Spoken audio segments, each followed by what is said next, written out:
Hello, people. What is up? It's Sunday. I'm a little bit early, but I do have some stuff I need to get done, like editing, of course. And I'll be leaving around 5:30, so I can do some recording with some other people. I had to move some schedules around, so that's always fun. We go ahead and get this show aired out every.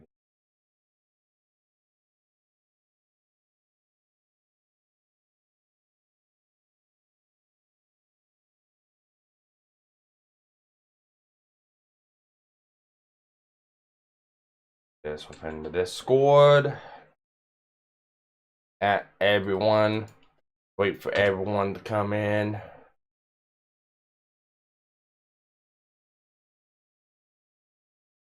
Posted on my little Discords I'm in.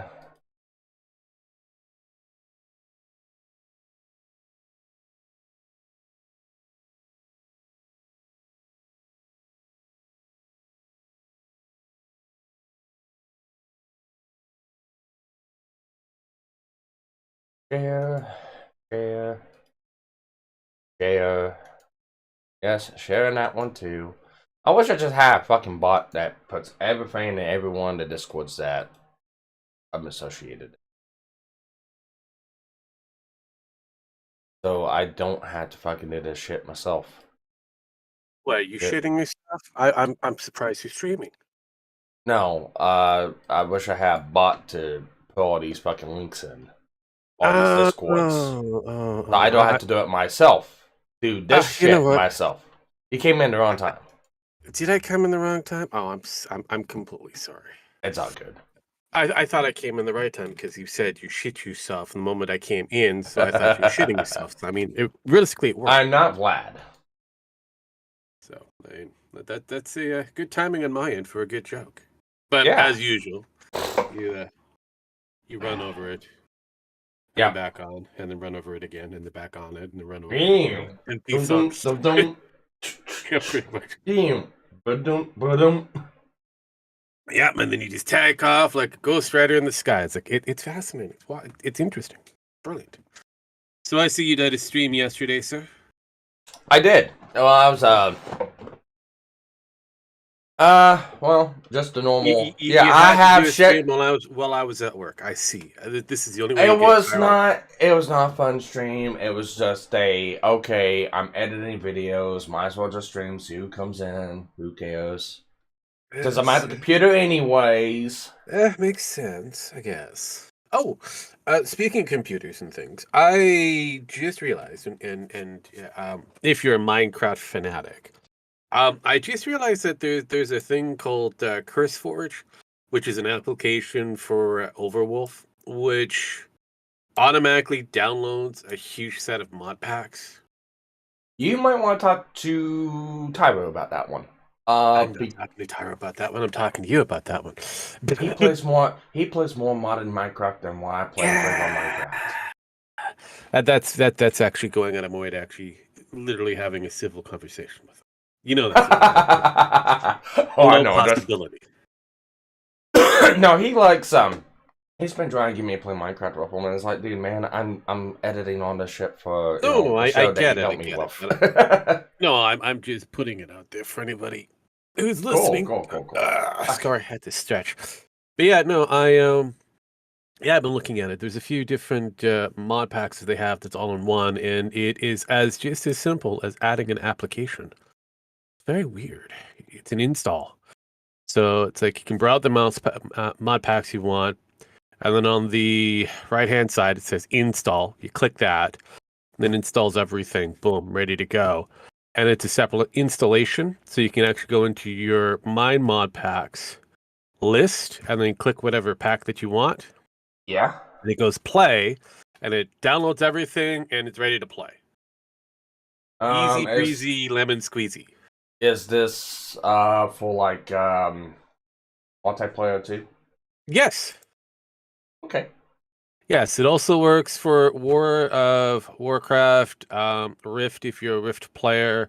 It seems like Darkest Dungeon is in here. The Minecraft Dungeons is in the list. Stardew Valley, if you're one of those people, and it feels like they also did a bit for Elder Scroll Online, as well as a couple other games. But Allie will probably be interested in the Stardew Valley one. yeah, so that is something that I found interesting to have all of these mod packs available just on the CurseForge beta that they're using, which I'm Nice. impressed that CurseForge has got to this level. So congratulations on CurseForge. So yeah, I've been What? having fun with the Minecraft thing because I'm like, oh, I got to figure this out because I was harassing KG because I was looking at his streams that he does on Twitch, and his Minecraft one generates like virtually no one. Yeah. Well, Tyro doesn't stream, but he has like several people on his server that plays with Yeah, him. So, yeah.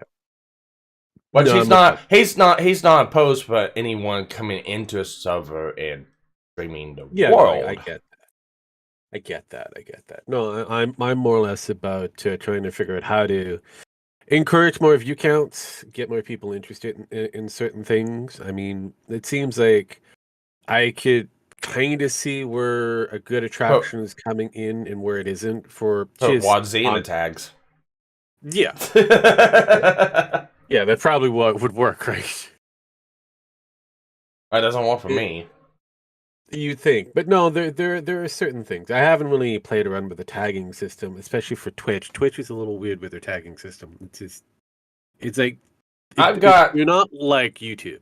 Let's put it that I way. I've got that's just why I like YouTube better because I've got all the little ins and outs figured Oh yeah, out. Yes, YouTube is a complete piss poor fucking system because ban anyone we want, but yeah. No, that might be the thing, I but it's still got a more usable user it does, it interface. does, and it seems like anybody who's using YouTube can also use Odyssey and pretty much exploit the same kind of tagging system over there. So, Yeah. um, but yeah, just understand the direction for Twitch. It is a weird beast by itself because not only is it being generated by a committee, but it is also generated by a certain degree of fans, and it's usually great for live plays. It's better than YouTube for live plays, for the Okay. most part. But yeah, if you take like something like Doctor Disrespect, who was getting huge numbers on Twitch before he was removed, for whatever reason. For whatever reason. He still makes the same about the same amount of viewers that he does on YouTube, but he has to push out a bit more um tricks in order to get that many people to show up like he did on Twitch. It's not the same. It's not the same. But as for the recorded section, YouTube is the best place to go. So if you're doing a lot of recording, best place YouTube. If you're doing a lot Well, of I live, do. best place Twitch. Well, That's I the do. I do a lot of recording on DC Watch Club. No, I know, no, that's what I'm saying. Right now, that is the beast. So Yeah. Our first our new season for Anime Watch Club came out. First Mhm. episode, Chainsaw Man. Oh God, I've already watched the first episode of Chainsaw Man, I have two. and I already had a review out there. And myself and Nemo have concluded that we need to see a couple of more episodes before we can actually say it's trash or it's somewhat of a success. Right Yeah, now, it's trash. well for me, I mean, I like how they told the backstory a little bit. What backstory? It was too quick. Do you know the relationship between the demon dog and him? He found them, he nursed them back to health, and That's it. is there any That's more it. that is there any more that needs to be said right now? There is a lot more that needs to be said because that demon dog did that for a reason. According to the actual source material that Wesley knows about, there's a reason behind it. Yeah, it hasn't gotten to that point in source material yet. and it has not. It has not got to that point. It's telling it how the manga told it, and the manga is pretty much trash.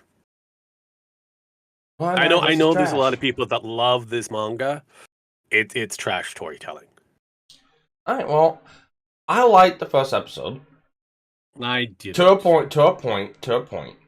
I did have to call out some of the CGI, especially it's heavy CGI. It's like 80% CGI. When Chainsaw Man actually came out, I was sitting there questioning. Okay, this feels sluggish, but is this sluggish for what reason? Is it because this is the first time he's ever done this transformation, and he is fighting zombies? Or is it sluggish because it's just trash CGI, and that's how CGI is? It's like, at this point, I don't know. I mean, I want to see more. I want to see more. Well, again, you can tell very quickly for the opening segment, because that opening nightmare segment of walking into the alley, that is the CGI that they're working with. Yeah. And that right there was trash right at the start, and I'm looking at this is trash CGI. Okay. Mr. Gamer says, Sparky, did you hear about the Bayonetta 3 controversy? What the fuck's Bayonetta? Bayonetta 3. Bayonetta is the witch. It's a game that's based off of it's a shooter with a witch. Speaking of witches, we've got the Poog Magnet. Yes, it makes sense. We got the Tud Man himself in here. Welcome. Yes. Yeah, Bayonetta was for the Nintendo. It was supposed to be their shooter, but realistically, it's like eh. I mean, it's some of the actual fans like it. I mean, yeah. Its fan base is just incels anyway. So yeah, and isn't the witches that particular witch Bayonetta? She's all based on hair magic. Yes, and look at my butt magic. Yeah, that's what I thought. And she's got like heels that are shot or like what's it, 22s or something like that? They're little guns. Yeah, the only thing that I could say is that Bayonetta isn't going to be taken by EA anytime soon, given their recent stance on butts in video games. Yeah, no, also, you sound like trash, sir. What the fuck's wrong with you? You sick or something? Probably just woke up. I'm sick, yeah.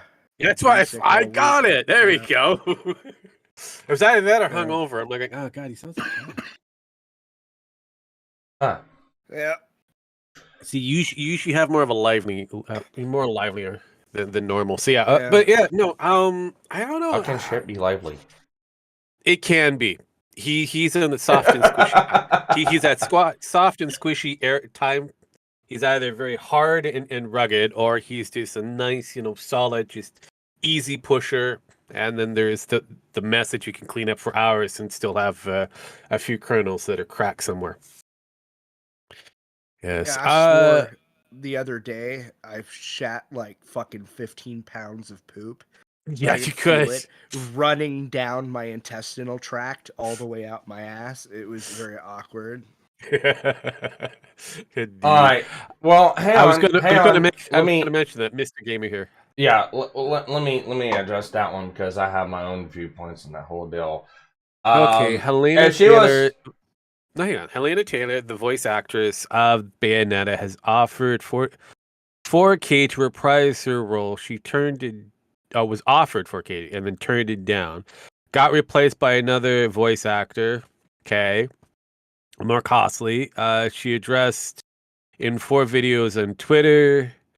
Told fans. So here's my question. The game altogether? Why? Yeah, so here's my question. What was the other voice actor offered? And 2, she turned down the contract.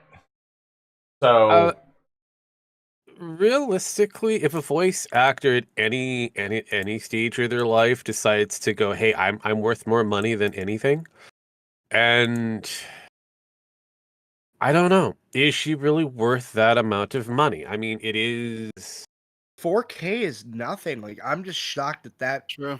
Is such a low ball. Like, well, that's why I know what. That's why I want to know is what the other voice actor was offered. Because if it was like two, I need to know who the other voice actor is. Oh, that too. Because that's a big factor. Because if you look at it, if I look at what Helena has for her filmology or what her roster is, realistically, she's what? The only thing she had was Stargate Atlantis. She was a counselor. Yeah. Let me picture like this. If she is somebody that maybe had 4 or 5 different roles, probably wasn't that well named, and was decent, and they got somebody who's known in like several AAA titles, it's a brand house name, they know who she is, and they offered her like 2 times more than that. It makes sense. It makes sense. It'd be like having Helena versus Angelina Jolie. Like it or not, though, Angelina Jolie is kind of a questionable actress, just on her name recognition, that's instant. People are going to buy this product. Jennifer Hale. It's got to, yeah. So Jennifer Hale. Oh, Jennifer Hale. And how much money did they give her? Now you see, and here's the thing. And I think if she didn't, Jennifer Hale has been everything. She's been in Overwatch, BioShock, Metroid. That's Prime. The thing. That's what I'm trying to get at. The Old Republic, Helena Taylor, Baldur's Gate. I can go on. She's more recognizable than the other one. Yeah, I knew if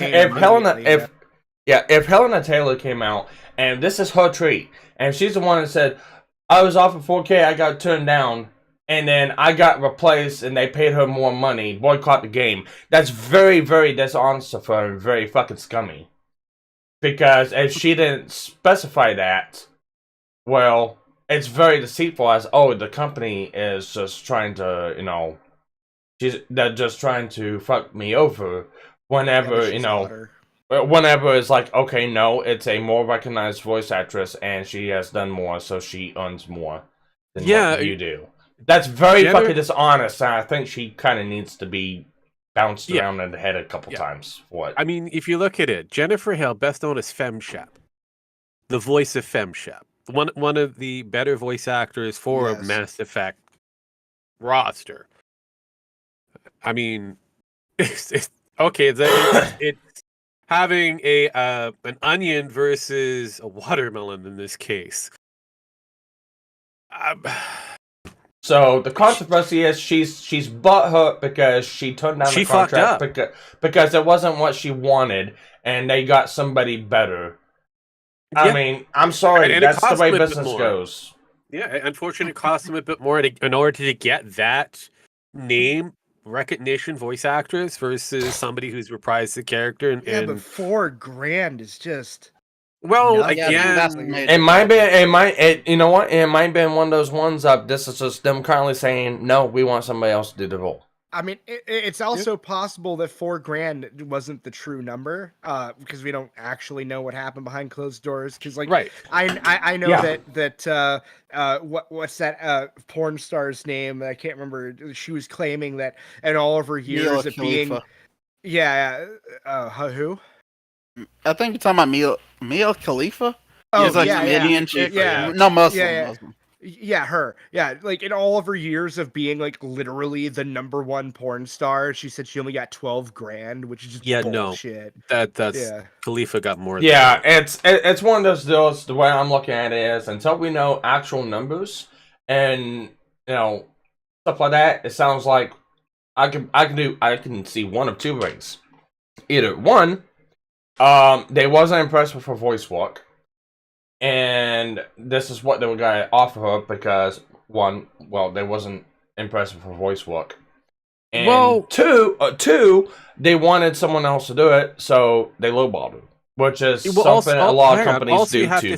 You have to think of it at a different kind of perspective. The voice actor or actress is being paid for lines that have to be said in the game. That is it. Unlike you have an entire script for an anime character, you have maybe 100 lines or so in a game that's being spoken. Well, lines. What's the other ones? And name recognition if you have it. Yeah. Yeah. And Well, that's where we're going down to. If she's only got a small set of lines that she has to play, say, let's say she's got a script that's no more than 3 paragraphs. sounds like to me she's trying to pull Amber Hood. Pretty much, it feels like. And it's Yeah, like, the voice of Bayonetta, the main it's character? like, I played a role of Jason it is. Balboa, so I am just as recognizable as Jason Balboa. No, you're not. Sit the fuck down, bitch.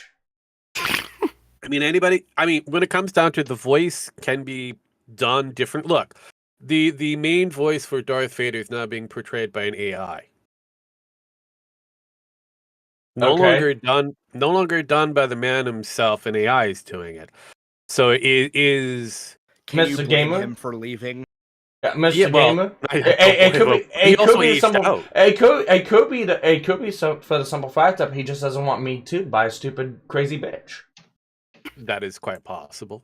I mean, those are just received word from the director. Bayonetta 3 disappeared from Twitter. At the end of the day, Twitter is successful until it gets, fixed a little bit. Because some people just don't want to deal with Twitter and the barrage of woke mob or stupid incels that show up to banter about nothing. And we got Lindeb in chat. What's up? Hello. She's probably here just to say. I'm just trying to figure out what the hell y'all are up to. Yeah, that's exactly what was going to go. Same here. We got asked a real question about a game I have no idea about, and it's like being told they got offered 4,000 and turned down a contract, and they paid someone else more for that contract, and it's like, yeah, it sounds like maybe they wanted someone else. Well, it's more about the voice actors for a game called Bayonetta. It's a 3rd installment for Nintendo. It's pretty much a shooter-based game. And as Sparky pointed out, that it's over a contract dispute. Well, I would have to listen to the first voice they had for the game, and then listen to the second voice, because there may be quality difference that they liked in the second one than they did to the first one. Correct. Who knows? Maybe the second one put some emphasis in on it and didn't treat it like a game, but treated it like just a movie or something. I don't know, but really, game's not even out yet. Does it really matter? That's the question. Game's not even out yet. This person's being disgruntled and telling everyone online to boycott the game because they refuse the contract, and then the game company hires someone else for more. Which almost makes me want to think. You know what that tells me right there? Wait! Right there, you said it right there. Political bullshit. Mm-hmm. She's a liberal, woke little piece of shit, trying to scream that she's the victim. And the companies are got to where they, fuck woke. If you go woke, you go broke. Yeah. But I never thought I'd hear you say that. I think she just mad she was only offered $4,000 to be a voice actor. Yeah, well, I was going to say though, she would not be pleased if somebody offered her that much for her voice. Pretty much, right? But no, I mean, I was just going to say, like, on the director disappearing though off Twitter. Look, most people that aren't like internet people or whatever can't handle cesspits like Twitter. True. I think he left because he said something really stupid and then got backlash for it. Probably. I had to see what he had to say. Cowards. Normies can't really handle that shit. Oh yeah, no. He commented on her quitting, and then that was it. Okay, great. And that's maybe that's all he had to say. She was a dipshit. What can I say? Well, hang on. Also, you have to remember that this is based off of a video game, so they got to make sure that they're able to sell this product. So, regardless of whatever interaction, you can't piss off too many people. Right. So, any more negative reactions going forward, this could be a huge effect on the game sales. So, true. Nintendo probably just said, "Get your ass off of Twitter." PR, get off, and just let this, let people forget this. We'll push out some more details on this game. We'll focus on the voice of this new direction that we're going with this game, and we'll let the players figure it out from here. Because at the end of the day, who's buying this game?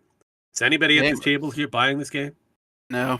I really Okay, don't so- care. Hey, about voice Bayonetta, but I actors. just don't care about I it. don't even know what game you're talking about, but Yes, there we go. Yeah. So at the end of the day, it's going to be the fan base that's going to select, Look, and they're gonna look. The fan bases are gonna buy it anyway, and the reason All they're right, gonna no, buy I can. is because the fans are cringe fucking incels. They're like, oh look, boobs, butts, and blah blah Yeah. blah blah blah. Oh, she has that teacher vibe. I wanted to bang my teacher too. So they're gonna buy Exactly. that game in like 10 seconds flat, So and there it's you all go. not gonna matter. All right, I can put you like this. It's like, okay, maybe I can they had. honestly say I never seen a teacher I ever went to school with that I'd want to do anything with. It's I like did. I wanted to get I as had far a away from the actually. I motherfuckers had as a couple. possible.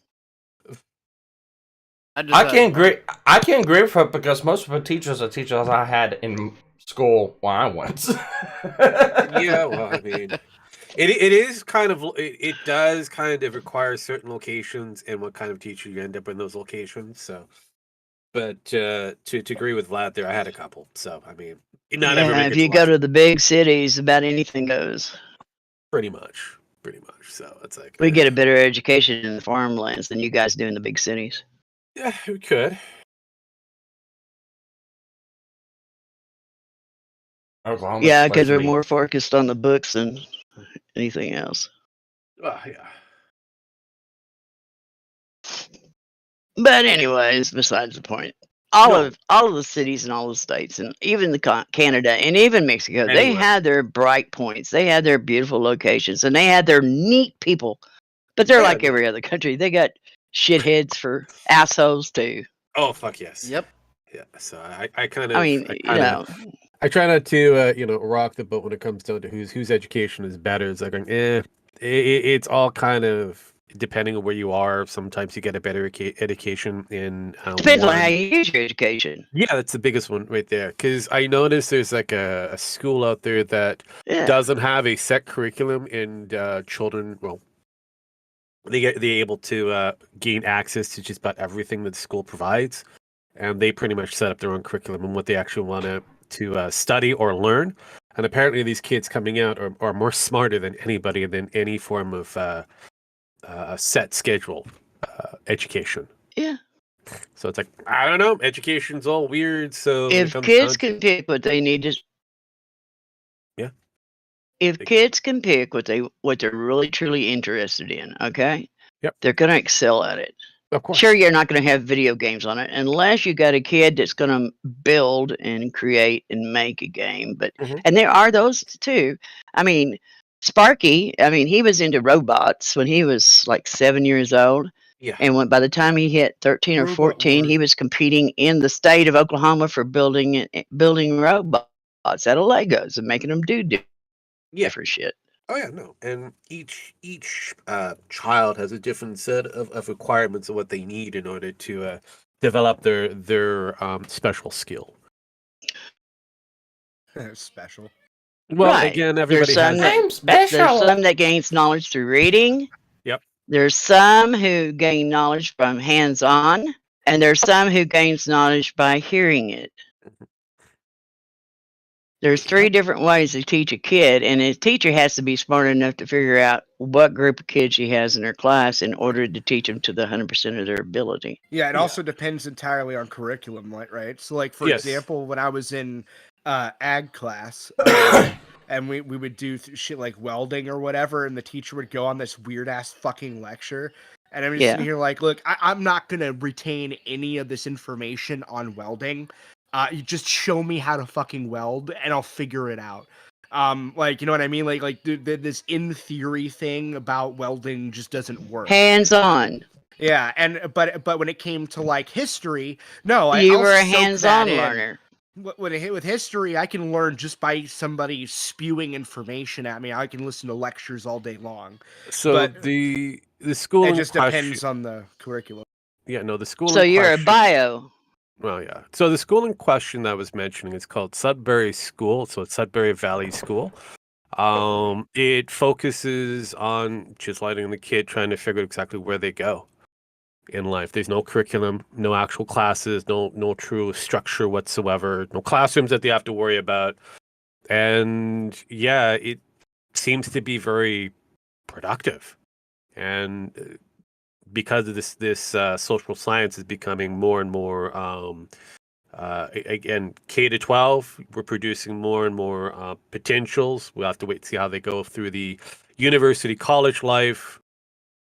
And I can see this being a normal process for schools going forward. Because realistically, teachers currently don't know what kids think about or want to be focused on subjects. As you pointed out, you had a different way of education requirements. I had a different set of education requirements. Hell, I bet you Sparky had his own set. Yeah. So not all kids kind of work the same way, and so this old school of having everybody in one classroom running exactly the same way, it's not productive. For me, it was when I was little, keep hand tools away from me and lawnmowers. Well, as long as you weren't trying to put your face on the lawnmower blade, you should be fine. But I have a funny feeling there's probably a story about that. I mean, he was a mechanically inclined kid. He had to take things apart to see how they worked, including the chair that my mom was sitting in at the time. You know what? It makes sense. Oh yeah, Sparky. Did you see that? What time out? No, he took it apart to the point that he took it apart and he was so quiet about it, doing his little thing. He was so concentrated in taking the screws out and everything. She never noticed until her ass hit the floor. Yeah, well, I mean, that happens. That happens. I was and then Sparky there scoots back and looks up at her like it almost like it was an Urkel moment. Oh, was did I that do me? Did I do Yeah. that? Oh, did I do that? Did I do that? No, yeah, that's Sparky. I can see that.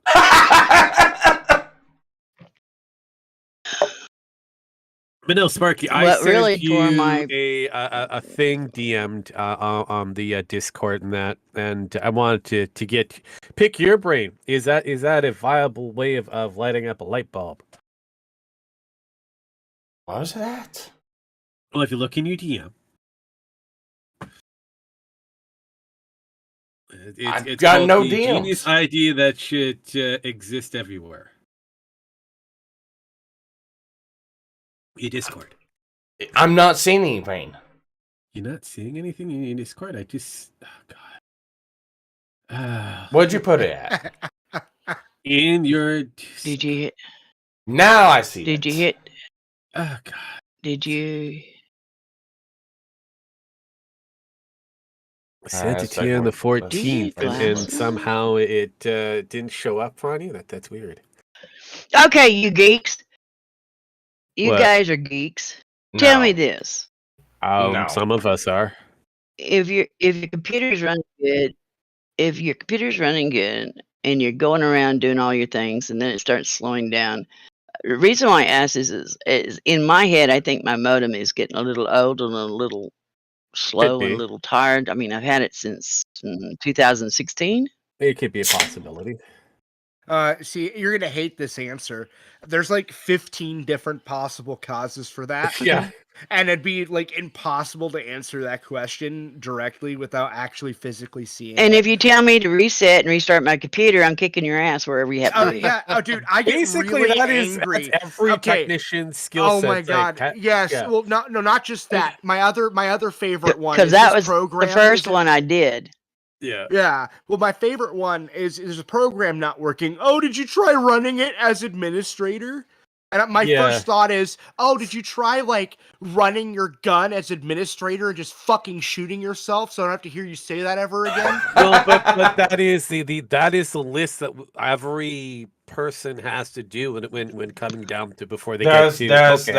There's a lot of things that can cause that, and the reason why they want you to shut down and restart is in case you got a program that's locking up the memory. Yeah. That's one. And unhooking it and replugging it in. Unhooking. Yeah, I know that. Yeah, unhooking and replugging in is a case it's got bad connections or contacts. That's a common thing that happens on trucks all the time. So Lynn, what are you running? What are you running a game? What am I running? What are you running? As in what? Computer or modem? Computer. Well, right now just Discord and Oh, it's a Hewlett Packard. Where do I find all that shit? It's one of them. It's a. Hell, I got it in 2020. It's a gaming but computer. are you It's running any top programs line right now? Hewlett said Packard. What that is it? Omen? Just Yeah, Discord. yeah, the Omen. Just Discord, and you're finding it slow right now. Okay, so chances are it could be your modem or it could be Discord. I mean, it could be Discord. It could be that your Well, ISP is being slow. It could be that your Alright. cables are dying. Let me- It could be that Yeah. I could go on. All right, let me explain something I had to do yesterday on mine because I've ran into 2 times my computer's done this, and it's been anything you watch online completely slow, bogs down, editing slow, bogged down, OBS slow and bogged down, and in voice chat just kind of slow and bogged down too. But mine, I've had to clear the CMOS each time in order to fix it. Yes. Because apparently there is the BIOS on the motherboard.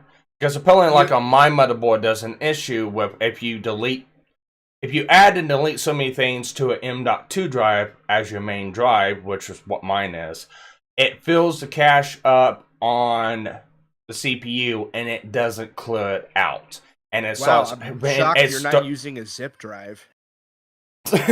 That's you, not me. But you How have to hard is it to clean it, whatever it is? You just unplug the battery.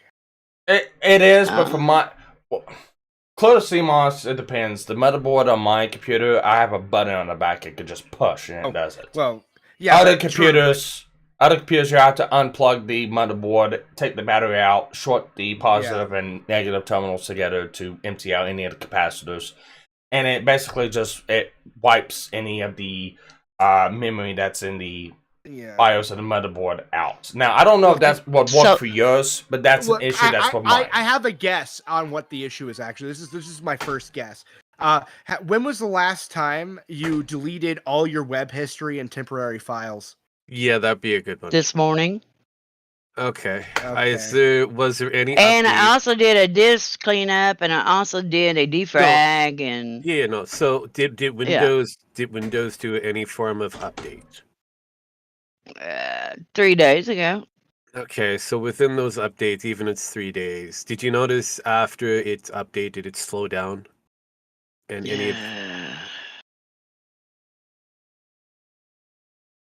No, I can't verify one way or another. No, so it is... It's Windows update. Yeah, it could be an update from Windows that might have affected you down the road. Could be the age of the computer. It could be the modem. It could be... It's only less than 2 years old. My computer's 3 years older than ours. It could also be... It could also be that Discord needs to update because, I guess, Discord's trash, but... Well, it's not only just Discord. I have that same problem on YouTube and where it runs slow, and Facebook and Twitter. Yeah, you use CenturyLink. There's a good question. What? The company CenturyLink.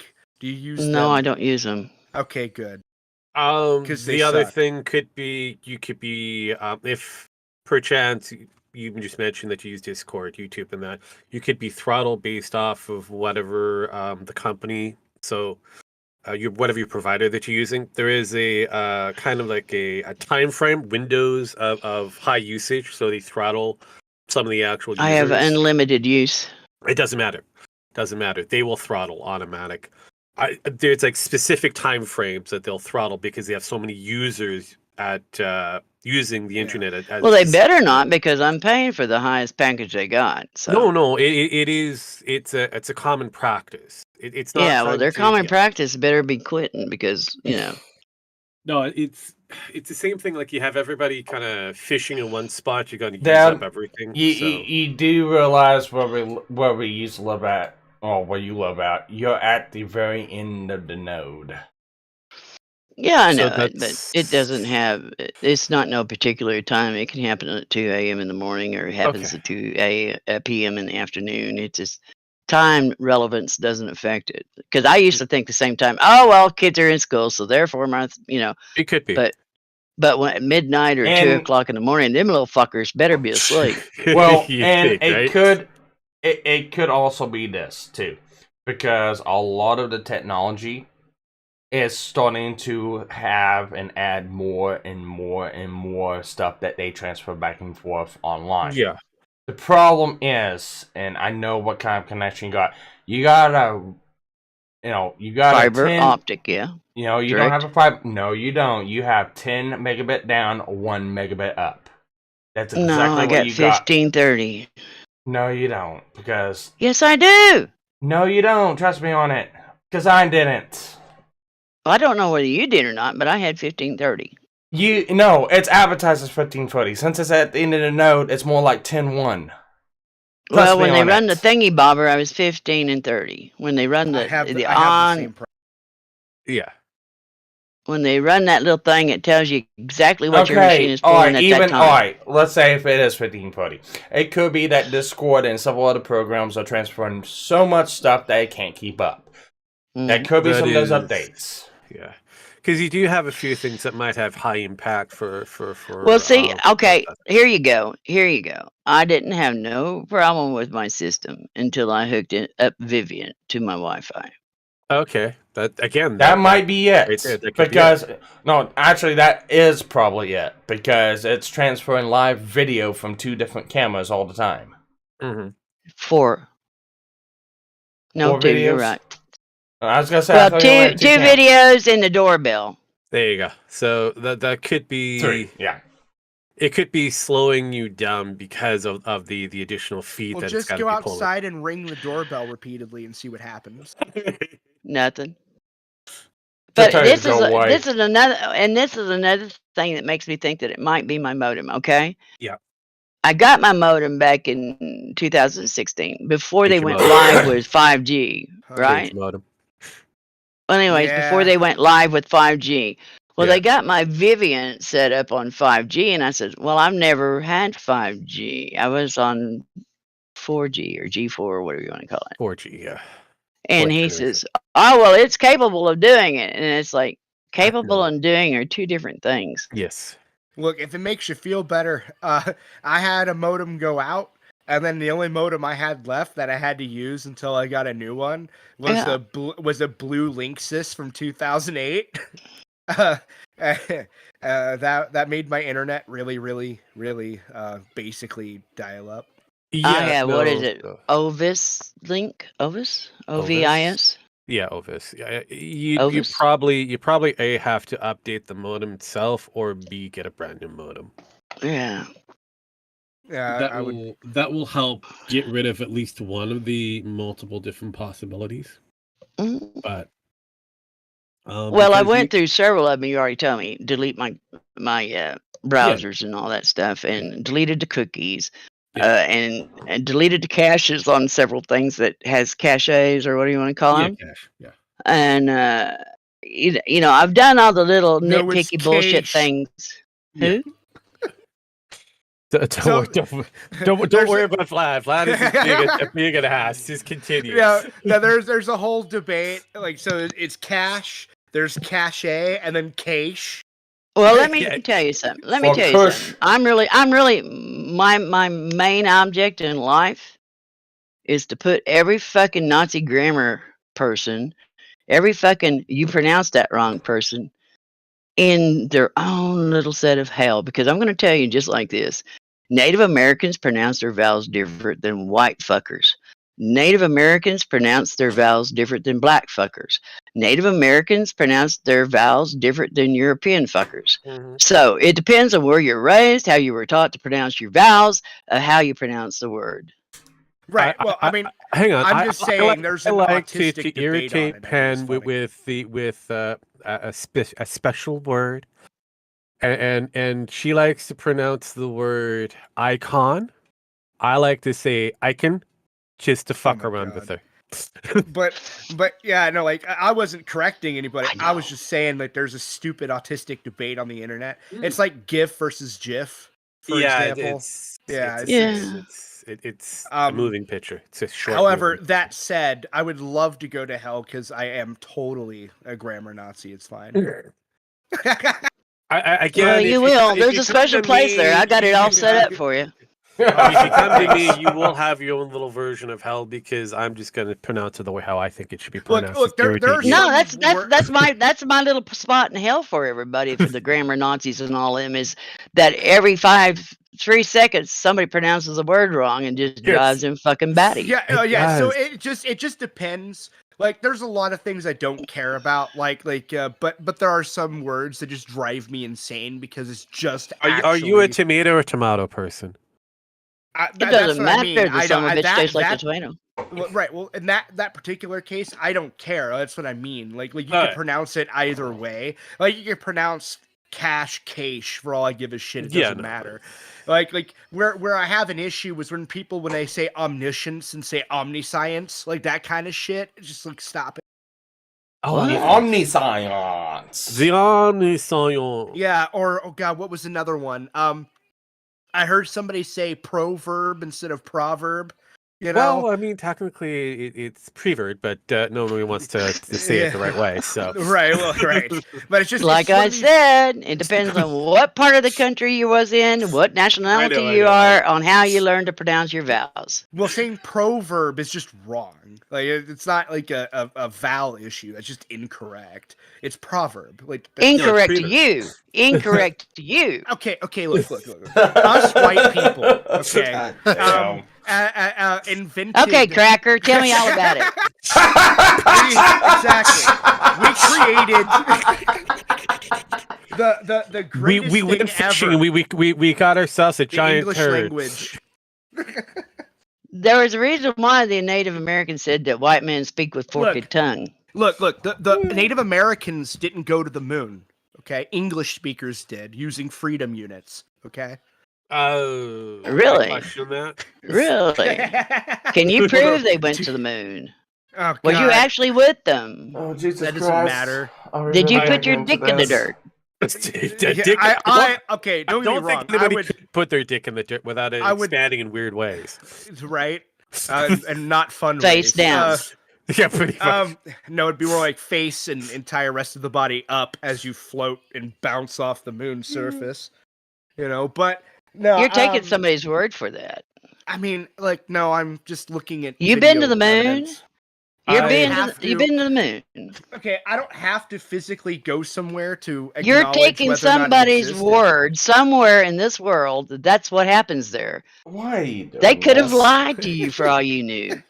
Yeah, this is where we have that argument of did the Americans land on the moon the first time, or was it their third or fourth mission?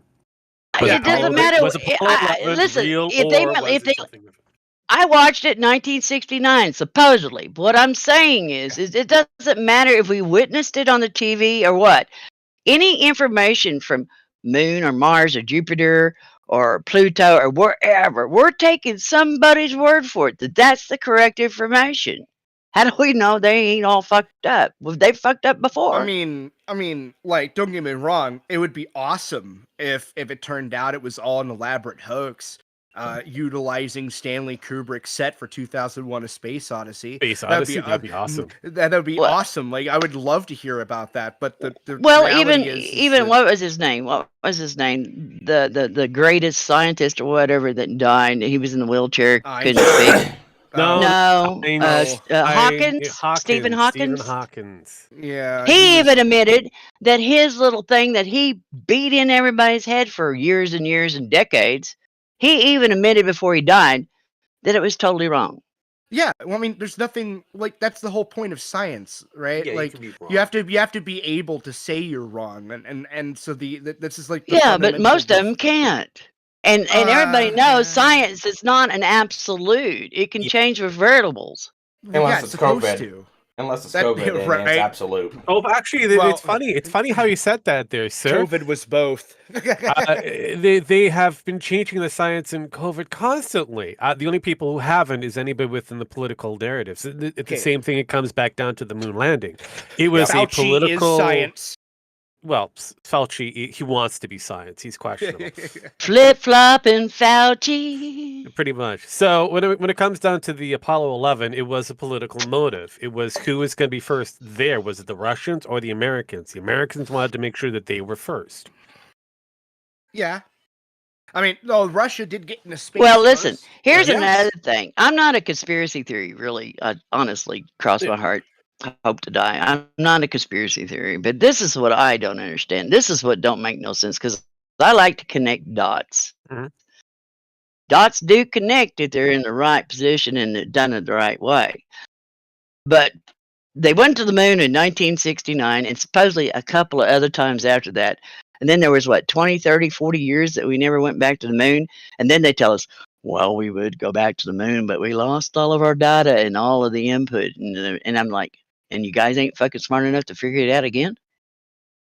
Well, Well, that takes a long time. Well, a lot of the stuff, especially like with the because they're using the Saturn rockets way Yes. back when. They don't even have a reliable way of remaking any of those Saturn rockets because they were hand built, custom tuned per engine. And those scientists that made and designed those, they're dead. Well, Yeah, not and only the that, money, but they also and the not only money, that, but they yeah. also send an engineer with that entire flight crew so that they could change things on the fly. So if something went weird, that engineer was responsible to try to get them back. And it's not even that. I think it's more or less the fact of it's just at the time it's like, yes, let's go to the moon, but afterwards probably landing on the moon and coming back, 3-4 times, they looked at it as like, no, this is real fucking dangerous. This is probably not. Okay. Well, it's probably not smart. Hold on. Hang on. I don't think the 86 Discovery explosion that really kind of kiboshed everything. It's like now we're not doing that anymore. Yeah, that too. You forget that there was two of them. Yeah. There was the Columbia and the other Columbia, one. thank you. That was the one. The Columbia and yeah. Look, Did Challenger? I think it was Challenger. Challenger, Yes, it was Challenger and Columbia. Thank you. Wasn't Challenger was the one that blew up on takeoff, wasn't it? And the Columbia blew up on re-entry. Mm-hmm. Yeah. So they decided not to continue. So sorry, continue. But the moon landing and an interest in the moon and all that is just the perfect representation in a microcosm of humanity in a nutshell. Okay? Because everybody in the 60s all excited to go to the moon and shit, go into space and explore the unknown, right? They did it once, and then a few times after that they made some attempts, and then everybody got fucking bored. Well, it's not only that, it was a race as well. It was a race. It's because right. But what I'm saying is that the intrigue today of going into people today will tell you to your face that going into space is fucking stupid. We should never make an attempt to ever try it again. We went to the moon. Who cares? Why would we ever explore the final frontier? Why even fucking bother? Right? That's actually the normal contemporary view on space travel right now. Yeah. Those are the same people that tells you to stop drinking out of a plastic straw because it hurts some little turtle somewhere. But it's all right to drink out of a plastic cup. That turtle thing. It just so happened this stupid boy found one fucking turtle out of all and of he them. probably stuck the straw up his nose. Yes, I was still going to go in that direction. It's like one turtle out of all of them. Well, not only that, it's the saying we need to stop using oils and go into an art gallery and super glue your hand to a wall, which is made out of oil. That's when I always wish that Darwin theory would take effect and work. Same here. It kind of does, but we have laws that protect them for some reason. So we protect the stupid. But yeah, like Bookie. But aside from that, but aside from that, it's It's a weird world we're living in. Sometimes I think I'm living in a mad world. We are living in a mad world, dear. It's over. Just accept it. No, I ain't gonna accept it. But it's not just the left that hates space exploration; it's the right too. Like both sides are. See, that's what I fucking hate is when somebody groups people in the groups. Because I'm on the right and I like space. No, and that's where the problem is. You paint with too broad of a brush. No, well, again, I'm politicians specifically. I'm just going to kind of. I'm going to narrow down his point of view a bit because I see where he's trying to go with. So basically, what he's trying to say is the political motives that are affecting the direction of creativity and exploration. Well, here's If we one didn't have thing. all these political handlings, we would be fine and probably be in a better place than we are now. But because we have so many politics, whether it be from the left, the extreme left, the extreme right, these motherfuckers just want to get, their points of view, and their points of view is the right point of view. And the arguments continue. While these arguments are continuing, things aren't changing. If anything, they're getting worse. Yep. Look, there was this scientist. It's that black guy that's famous. I can't remember his name, but he's a scientist, and he went to Congress. He's famous? Yes. Well, I thought they were all oppressed. I know, right? I can't think of his name either. I know who you're talking about. Yeah, actually, even he thinks that's stupid. I think he did some speech on it a long time ago. But essentially, he went to Congress to try and get more funding for NASA. Right? Guess how many congressmen actually showed up? Well, the answer is 4. Out of the hundreds of congressmen we have, 4. Let me tell you something, hon. As far as congressmen and senators and stuff, you got what they call the left and the right, and in the middle. The Tea Party's in the middle. Then you got the left, which is Democrats, and the right, which is Republicans. Well, I'll tell you what.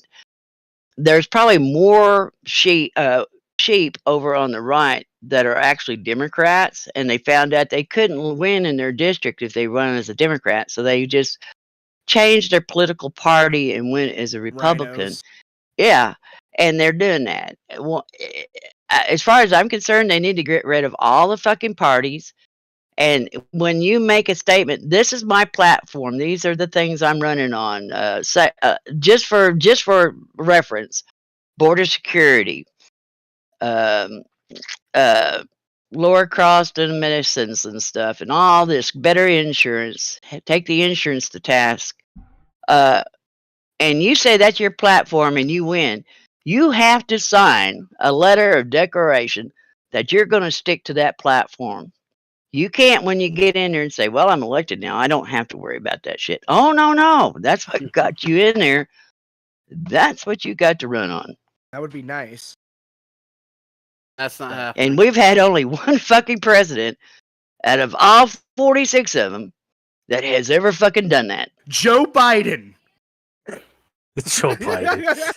Jesus fucking Christ. Let's go, Brandon. Oh, God. Sniffy Joe. Jesus Christ. No, there's only been one, and everybody didn't like him.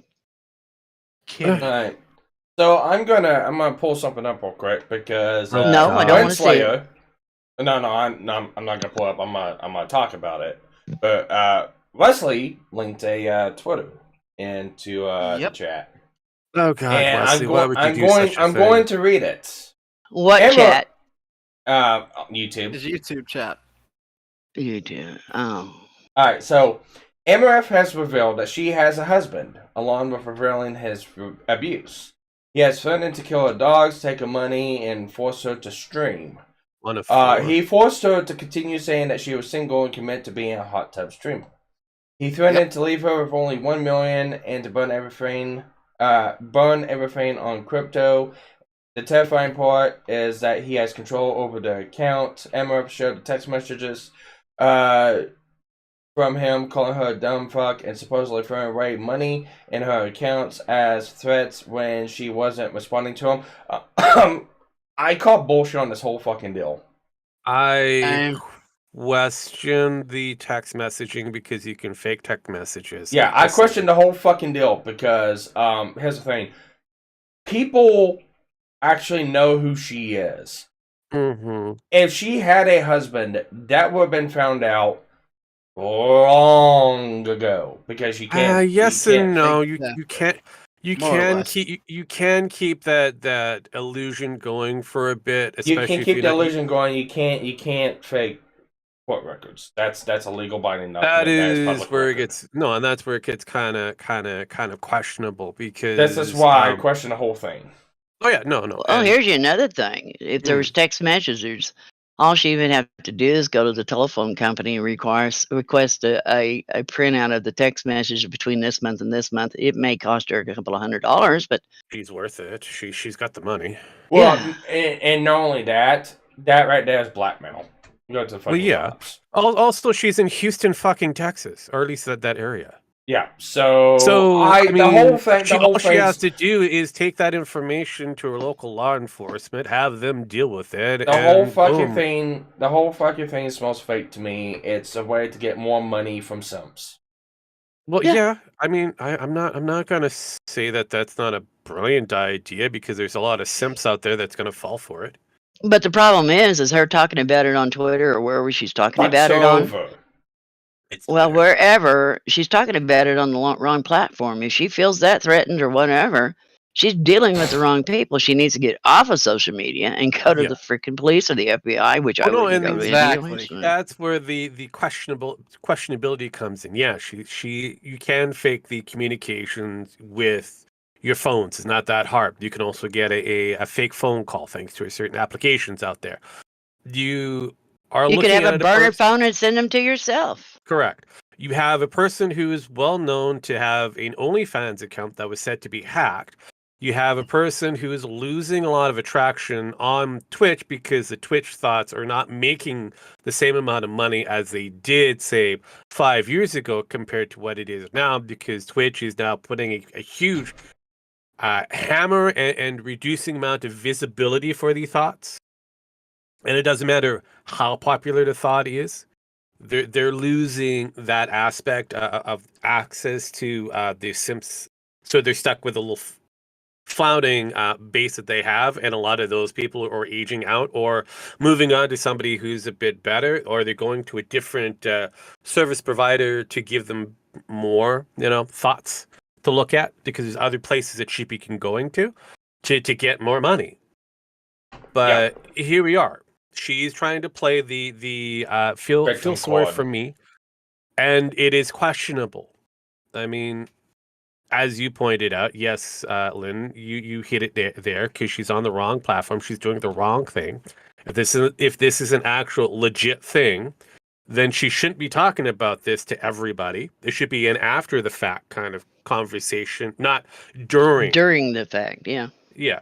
Because if she's on there, if she's having problems with her husband, he's probably got a Prodigy account and he's watching what she's saying. Well, and not only that, if there is a husband. If he is forcing her to stream, if he is forcing her to lie, he has access to the accounts. How in the fuck she talking about this? Yeah, and he has control over the edit button. He can turn the sucker off and turn it on. I mean, seriously. I mean, this makes no sense. Oh, it makes sense. It's a fake. No, again, like I said, it just her direction makes no sense in my mind because there's no logical sense. This does feel like, hey, it's the same thing of I'm going to bottle up my bathwater and sell it to you. It's holy water. Yeah, pretty much. Oh, I did twice a month on Sunday. Yeah. So at the end of the day, I mean, I can't believe her. Can't believe her. Sorry. Back in the day when I was younger, that was called a snake oil salesman. Mm-hmm. Still is. Still is. They just call them thoughts now. And she's getting at a certain age where she's not pulling in the same amount of clout. Sorry. There's younger, more pretty ones out there. So long. Yeah. Yeah, and it doesn't help that she herself has stepped on her biggest fans. Like, literally. She got to the point that she didn't think she needed him. And if she did, she'd just get more. Well, I mean, it is a weird thing. She's actually, had people pay off to be stepped on, and then she's pushed off certain people that don't fit. So, yeah, she's thought that, she'd still be pulling in the same amount of money. She's 28 years old. Uh-oh, the wall. That's... And unfortunately, most guys, especially younger, they're not going to go to the older ones. She's got to take on more and more makeup. She's got to make herself more and more younger. She's got to make herself more and more presentable. She's got to exercise even more in order to maintain what she has, and that is a diminishing, amount of returns there. Well, not only that, she has to. It's like everything else in the world.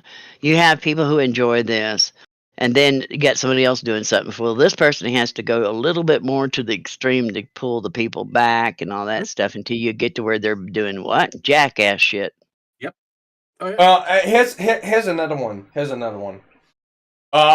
There's a tweet from someone else saying MRF has had a husband this whole time.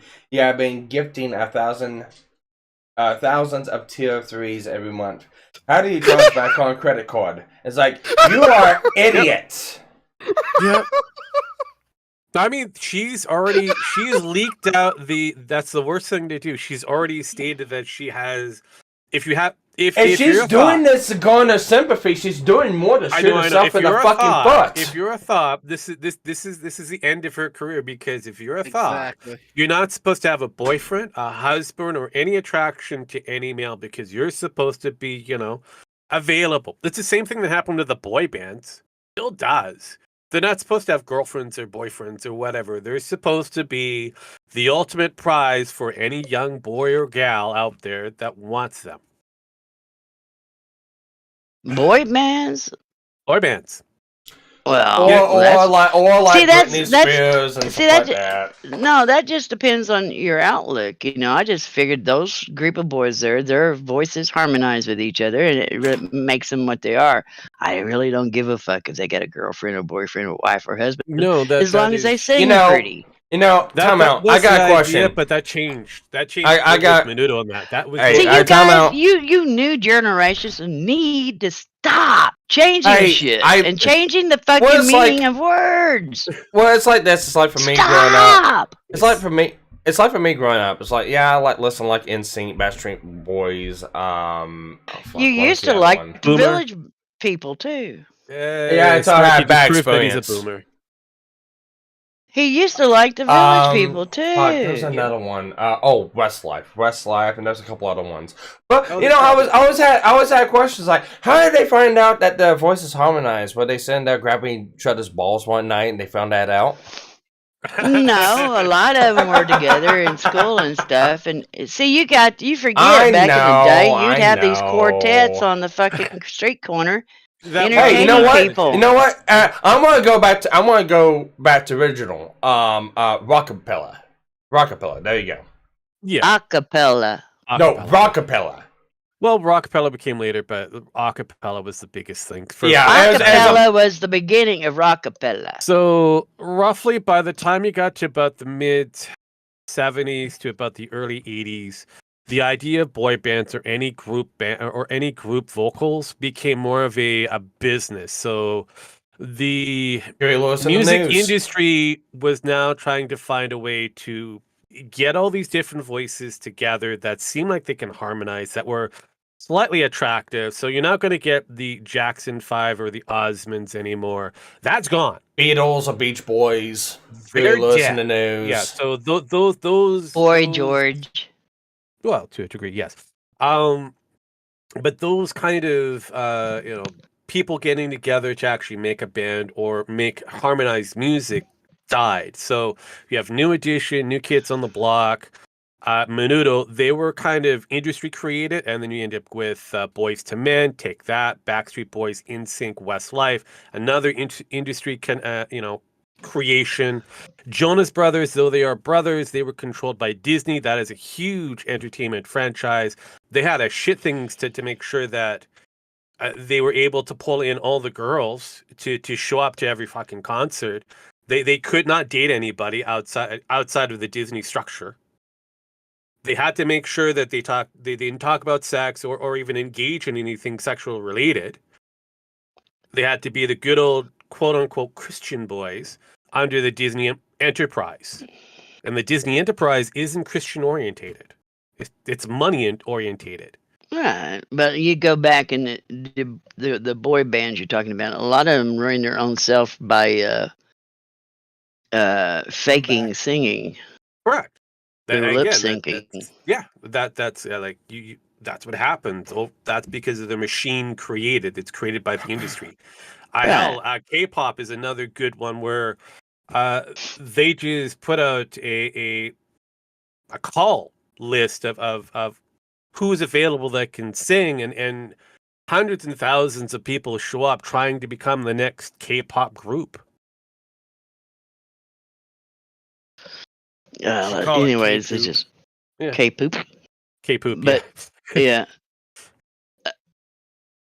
Well, you talk about all this Disney stuff, and it just reminded me that Mel Gibson is fixing to go testify against Harvey Weinstein. I'm not Our surprised. Lord and Savior Mel Gibson Christ.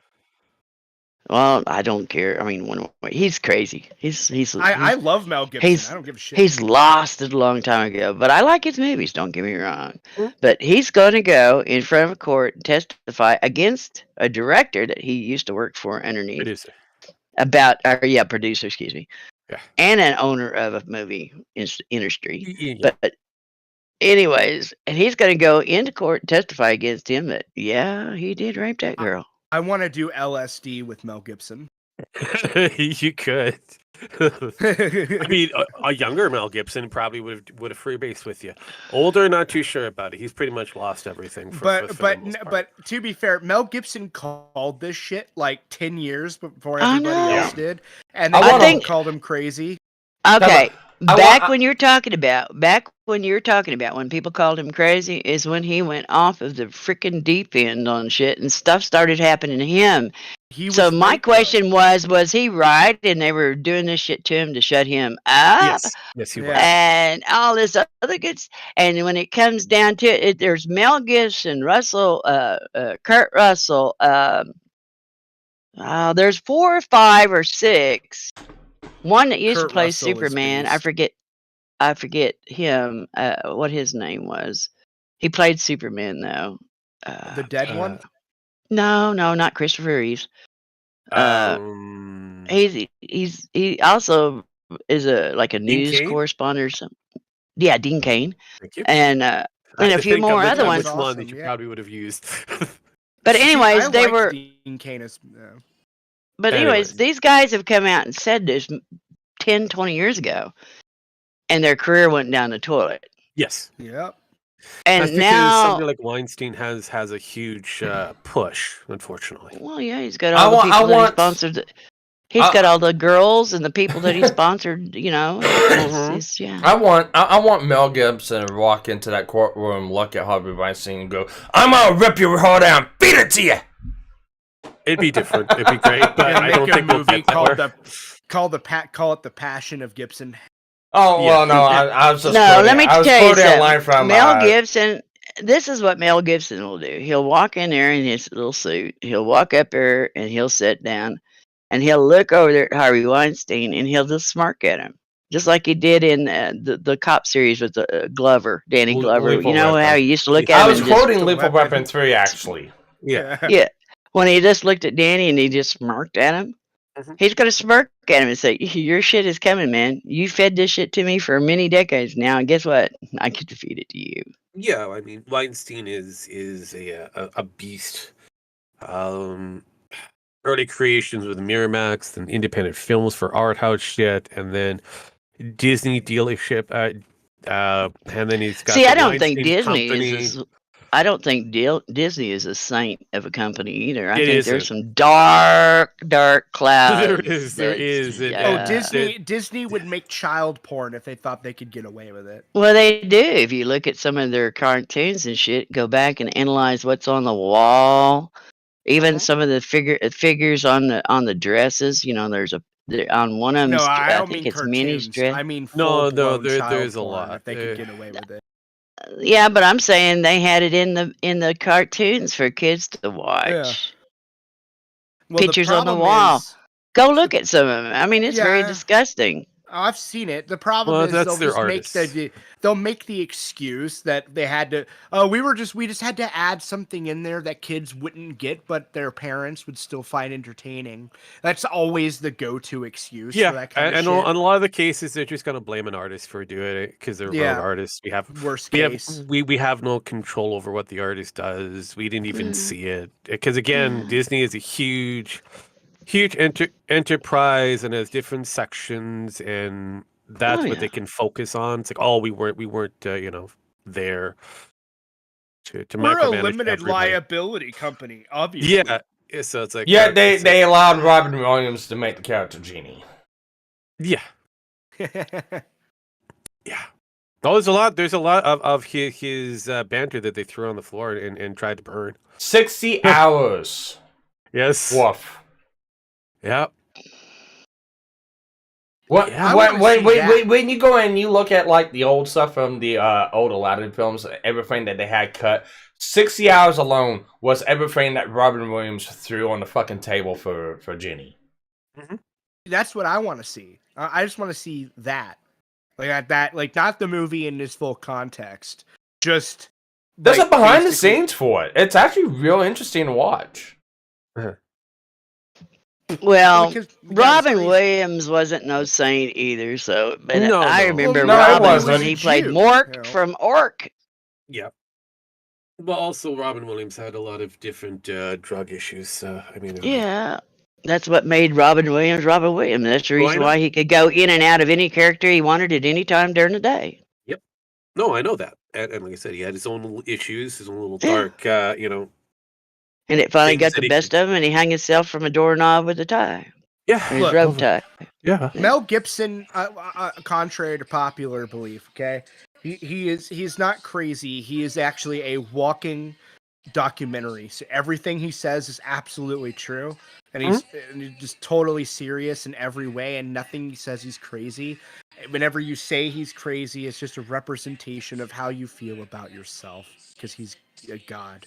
What? Well, again, Just you talking. have your own little views on him, but regardless, I'm trying. I would I'm trying to- actually say, you know what? I think we need to think about finding you a nice room with thick rubber padding and a nice I'm white trying to- jacket that ties in the back. actually, at I'm this point trying in to time, make since a Mel he's Gibson cult. yeah, I know. At this point in time, he's sick, so just ignore him. Well, I would tell you I'm this. sick I as like. I fuck, do. yeah. I said I do like Mel Gibson in his movies. I mean, No. you know, I don't think he's made one that I haven't liked. Oh no, he's made a lot of really shitty movies, but the thing is that his characters in them were good though. Was I usually don't the know running that. theme. I don't know which one is shitty. Tell me. Oh god. Hold on. Let me find his IMDb because I've seen way too many. Does he not know what shitty movies are? It depends on. He wants to be accurate. What? Yeah. Uh, So, well, I'll tell you what. I Hang on, will watch. I will watch Mel give Gibson I any will day. give you a small list of questionable movies that he's been in. Bird on the Wire was a questionable one. And Is that where he was married to the gay or no? No, Bird that's on the where Wire. he's. Jesus Christ. Shit. Bird on the Wire had what's her face in it? What was her fucking name? Jeez. Sure wasn't fucking. No, I know. I just can't remember the actress that they had. Goldie Hawn. It was him and Goldie Hawn in that one. For that one, it was. And he was trying to keep her from being killed, wasn't he? Yes, that's Yeah, the okay. one. Yeah. Here we go. Expendables 3 was absolute trash, and he was the only good thing in the movie. That's one of the more popular ones. And Never watched it. It was terrible. They basically took the Expendables, made it PG-13, and then just fucking ruined it. Yeah, I never watched it. We Were Soldiers wasn't really I think like it was okay. I think people overhyped the movie. We Were But his Soldiers character in it was okay. his character role in the movie is what made that movie. Everything That's else what I'm was kind saying. of like blah. Yeah. That's what We the Right. Soldiers was about Yeah. his character. Right, and the thing is like everything around that movie, other than him, just kind of sucked. God, what else here? Because I have to go through the list. Well, I'm sure if I've he went to seen. war and Whoa! was surrounded like that, it would kind of suck. Pocahontas sucked. Okay. Well, Pocahontas. his portrayal for He played John Smith in his Pocahontas. vocals on that one was pretty bad. What? Yeah. What? Who was did he John play in Smith. Pocahontas? John John Stewart. Smith. Oh, thank you, Smith. Yeah. Yeah, he played the love interest. Yeah. Oh, But I never no, had a problem with it. Well, We Were Soldiers, by the way, as I was saying, like it's the. But I think there might be a little bit of bias there. there, Len. Just saying. Right. It's a Disney story. It's all, there's a lot of bias there. I mean, seriously. No, they lied about the story of Pocahontas. I'll say that much. The Patriot was a great movie, and everything about it was wrong. There's Really? so much incorrect bullshit in that movie. Well, Really? there was also what him with Helen Hunt. That was what women want. That was a pretty. Yes. Oh my trash God. Yes. There's a rom-com. Terrible. Yes. But you it was gotta pretty understand, comedy, most yes. of these movies, The Patriot, if you look in the credits, it wasn't based off of a true fucking story. No, It was based on the revolution. Yeah, I mean, it was historical. It fiction. didn't say it was based off of true facts. Yeah, it was a historical fiction. But the things that they had in the movie that were an attempt to broadcast a time period were wrong. Like, for example, the Brits at no point ever, not once, burned people alive inside of a church. That just never happened. And the reason it never happened is because we would know about it too. There'd be a holiday about it. Like, it'd be one of the biggest travesties in history. Well, time out. I can explain that one because one, that was a arm of the army that disagreed with how the general was taking things and making things his own way. But that's cool. That's a cool plot excuse, but that doesn't matter. Never happened. It never happened. Yeah. Yes, you're right. I get that. But you know what? It's a lot better than, producing a movie called The Woman King saying these are historic, true, factual events. Yes. Well, the what? The Woman King. Basically, the queen. Like, I don't know why they didn't just call it that. No. It's the Dahomey army, mostly focusing on the female warriors for the Dahomeys. The Dahomey Empire was best known as the slave empire, and the person that they were trying to focus on with that story was kind of a borrow from an actual real life entity, and she was the most vicious out of the entire group of the Dahomey female army. She would have slaughtered anybody who said that slavery was bad. And they tried pushing off as she was a savior for slaves. And it's not what happened. But the makers of the movie also stated they also used the historical fiction excuse, which isn't. No, I know they tried. No, not first. That was later. Yeah, it is. You want to use historical? No, if you want to use historical fiction, that's fine. You cannot claim it's historically accurate. Then. No. They originally claimed it as historically accurate. This is what they've got from history. Initially, yes. And then they turned around after they found out that they didn't learn shit. And they were lying through their fucking teeth, and they kind of go, well, we were just kind of making it up. Yeah. No, they admitted that it was fictional, but the problem is the reason why historical fiction as a phrase exists is because you're saying it's a fiction that exists within the time and setting of factual information that we know. Which is lies. So like if you make a movie called The Patriot and you put it in the setting of the revolution, that means that a lot of the things surrounding the fictional character have to have some resemblance of truth and facts behind them, or otherwise it's just a fiction and you can't call it a historical fiction. Well, here it is. They did have a bit of truth. The final battle of Cornwallis was pretty accurate. They did have a degree of truth because people. Yes, but they also how made they up wore a their lot clothes, of the technology at the time, and some of the actual historical moments that actually happened. Those are things. I mean, the same thing with the Woman King. There was some historical moments that actually did exist within that time frame with a lot of their lies. But the most insidious lie is the one that has a resemblance of truth. So, I mean, it is what it is. And that's actually, if you want to be brass tacks, perfectly politically correct, the church fire was based on a war that did happen in real life, just not during the American Revolutionary War. It happened in World War I or II, when the Nazi Germany set a group of French villagers on fire in a fucking church. Yep. Yeah. So it was history, just the wrong part. Yeah. Right. Well, it's because he was trying to paint the Brits as the Nazis, which, I mean, you could do that easily, but he went a little too heavy-handed with it. There was other things, too, that were kind of dumb. Like, oh, yeah, slavery just ended here. Like, which was basically the part of the movie that was just weird. Slavery still exists. It does. You know that, but that's not the point. Called involuntary service. But We Were Soldiers did the same thing. Yeah. I mean, but most of your movies do. Yeah, Yeah, but well, Even the ones that National Geographic yeah, they do produced. kind of Yeah. stretch the truth on that one. Well, there are a lot of movies based on actual things that's happened in real life that's kind of stretching the point. There's two good movies, China Syndrome and Chernobyl.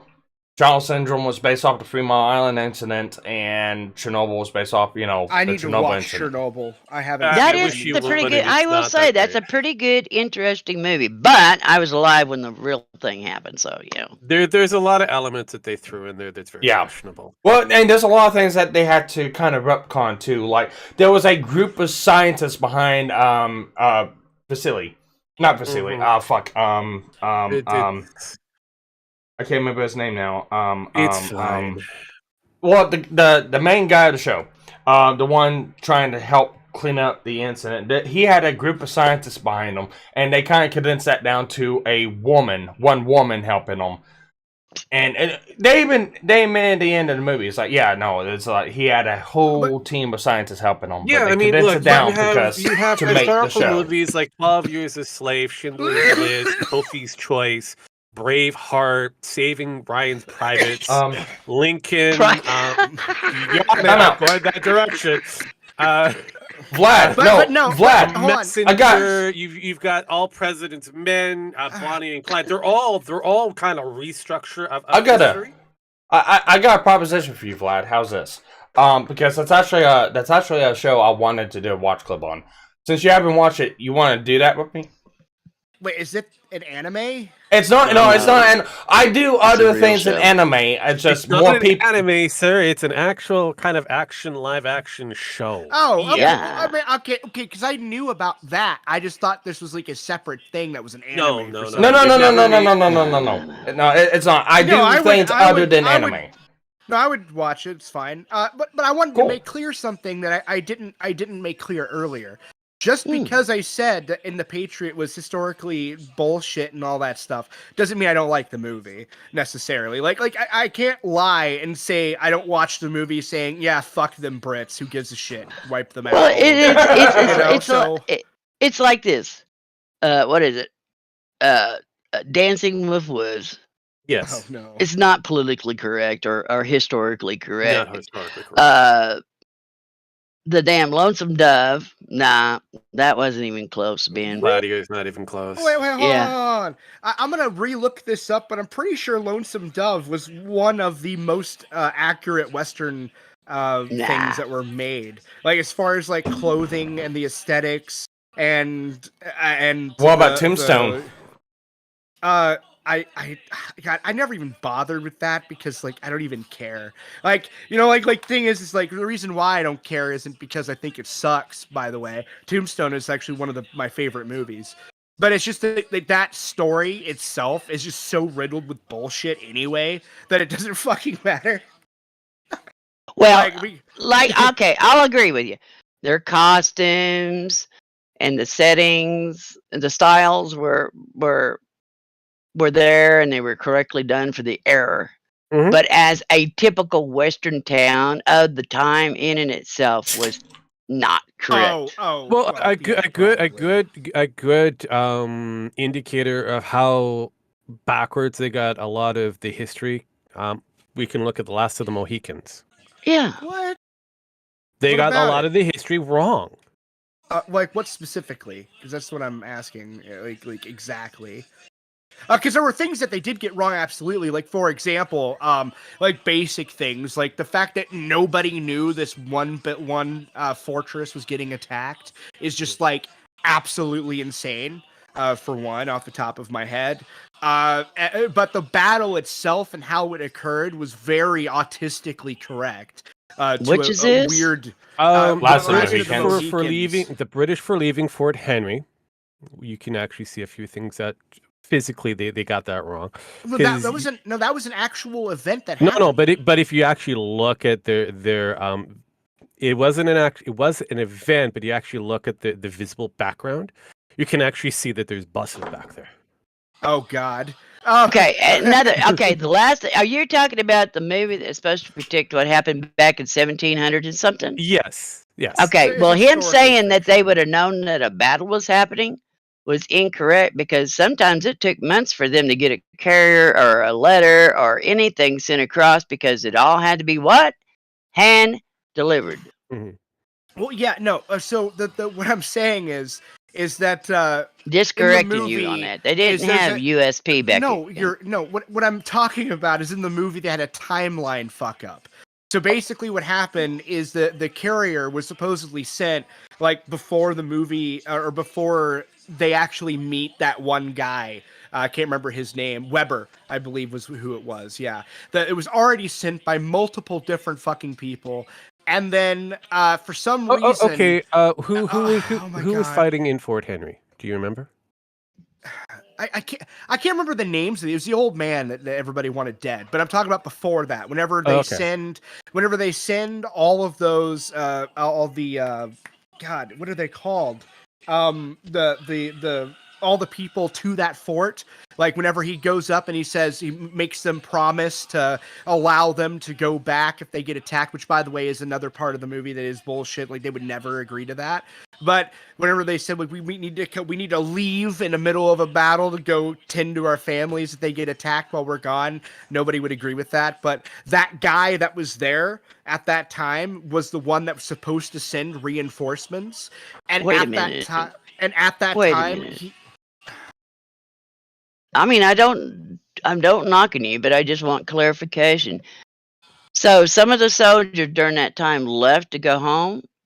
No, not the soldiers. They were recruiting a bunch of farmers to go.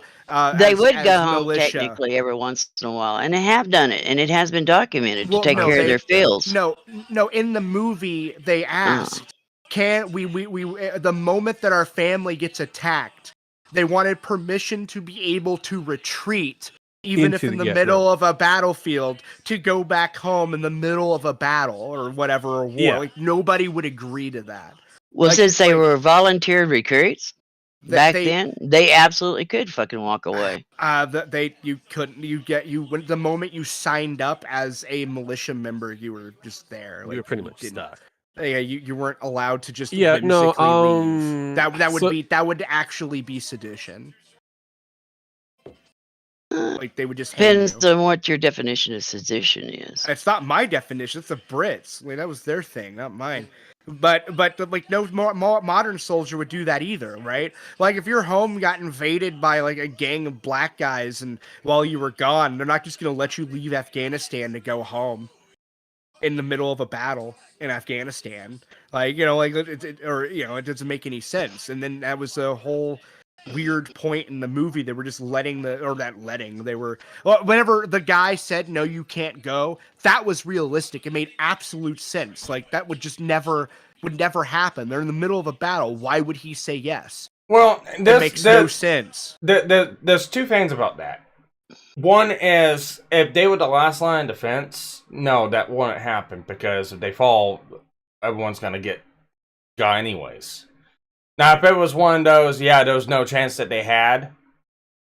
Possibly, but even then, you still expect people to, And it depends on what the director, how he wanted you to see the film. Did he want you to see it where you were on this side of the battle?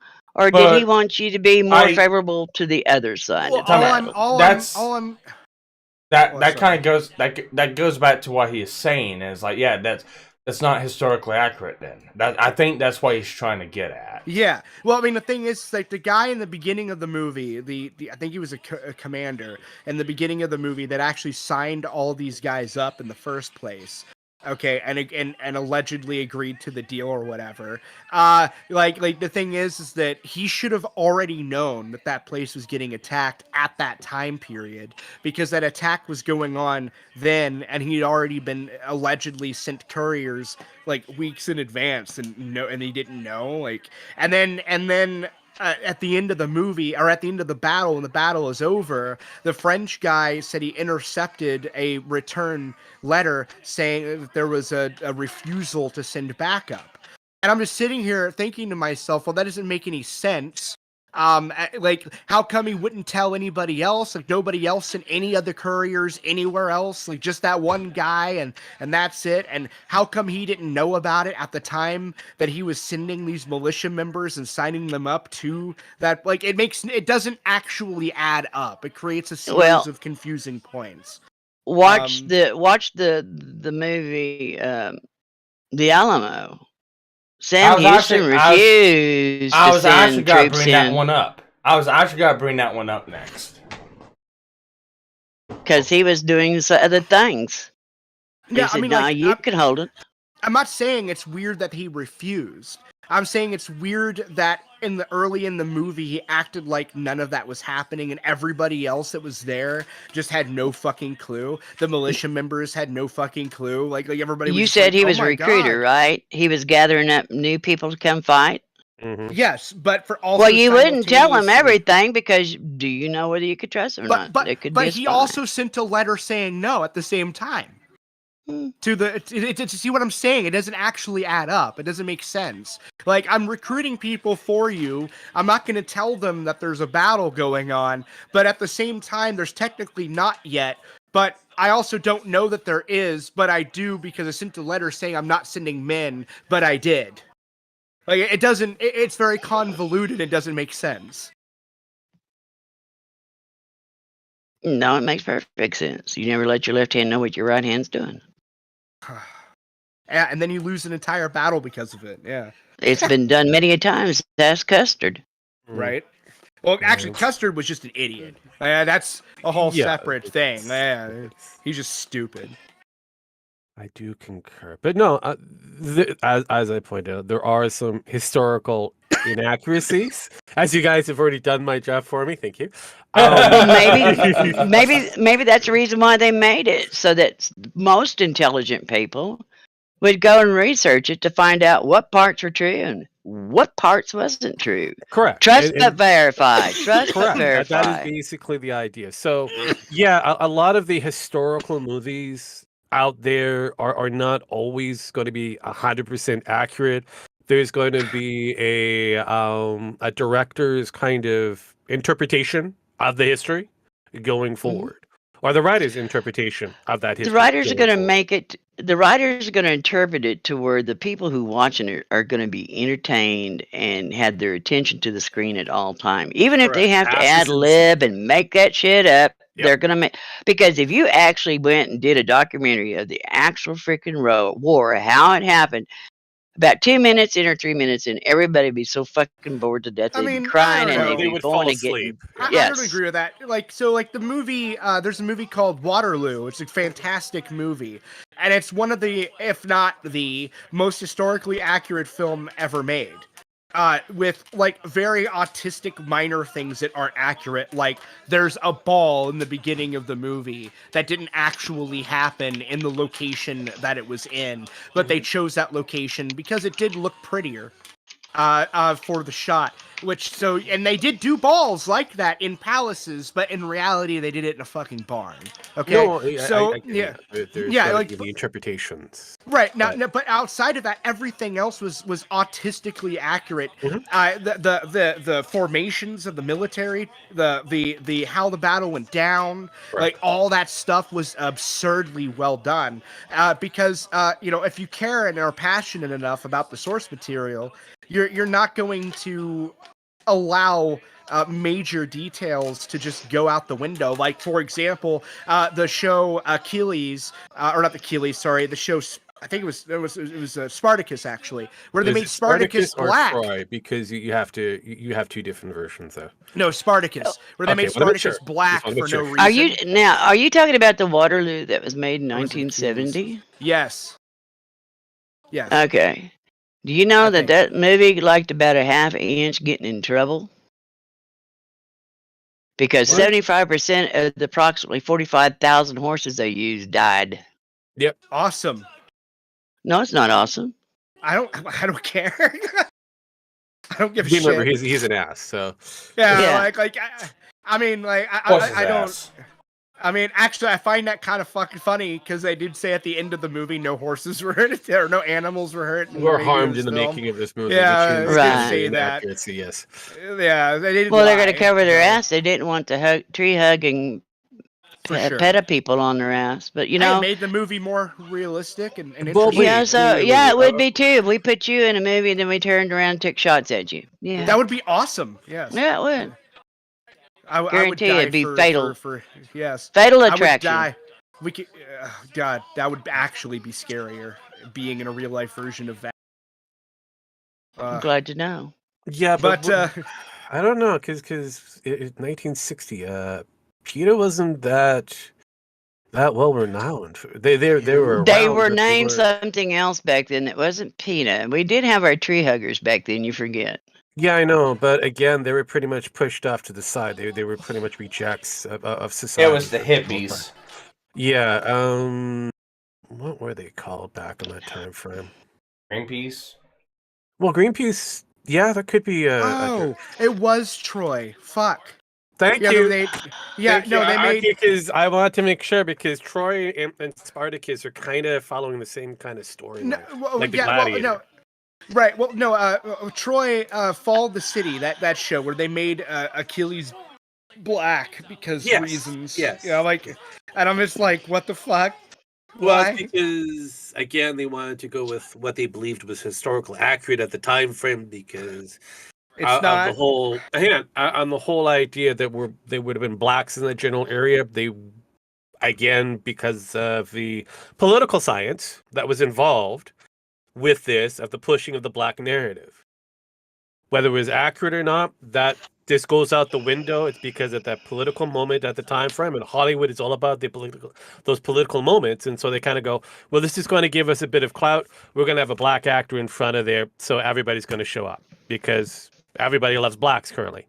Yeah, and didn't it last like a season and then get canceled? Yes, it was canceled very quickly. Yeah, but BBC also, because this is BBC that did it, they also did an entire cartoon saying that all of like Rome was primarily black, and all That's the what they wanted to emperors go were with, yeah. black. Yeah, and I'm just like, no, like stop it. Like we have their busts, we have sculptures of their face. For thousands of years, we've had these things. Yeah, we know what they looked like. Yeah. Yeah, we've been. Well, that's like having a black. George what Washington. Yeah. No, in the Disney movies that we all grew up with. Oh, Little Mermaid. Yeah, or a gay Buzz Lightyear. Oh my God! If you ever watch the original Buzz Lightyear, Time out. there's No way he could be gay. Hang on. No. It wasn't Buzz that was gay. It was his partner that was. And it was the black woman. He never had a partner back in Toy Story. Okay, hang on. So for the Buzz Lightyear movie or the cartoon that came in, the animation, it actually lives within Toy Story. So this is the animation that Andy saw that got him so stoked to buy Buzz Lightyear toys. Yeah, this is the movie that got him hooked and simped out on Buzz. Yeah. Well, either way, I think they should make Pocahontas black. Either way, I at this point of the game, and I think we need to make you a turd. He already is. He already is. With maggots crawling out of it. That's a good idea. We can add in the maggots later. No, actually, stop I take it back. fucking with history. No, I take it back. Make Pocahontas Japanese, even better. We'll go with that.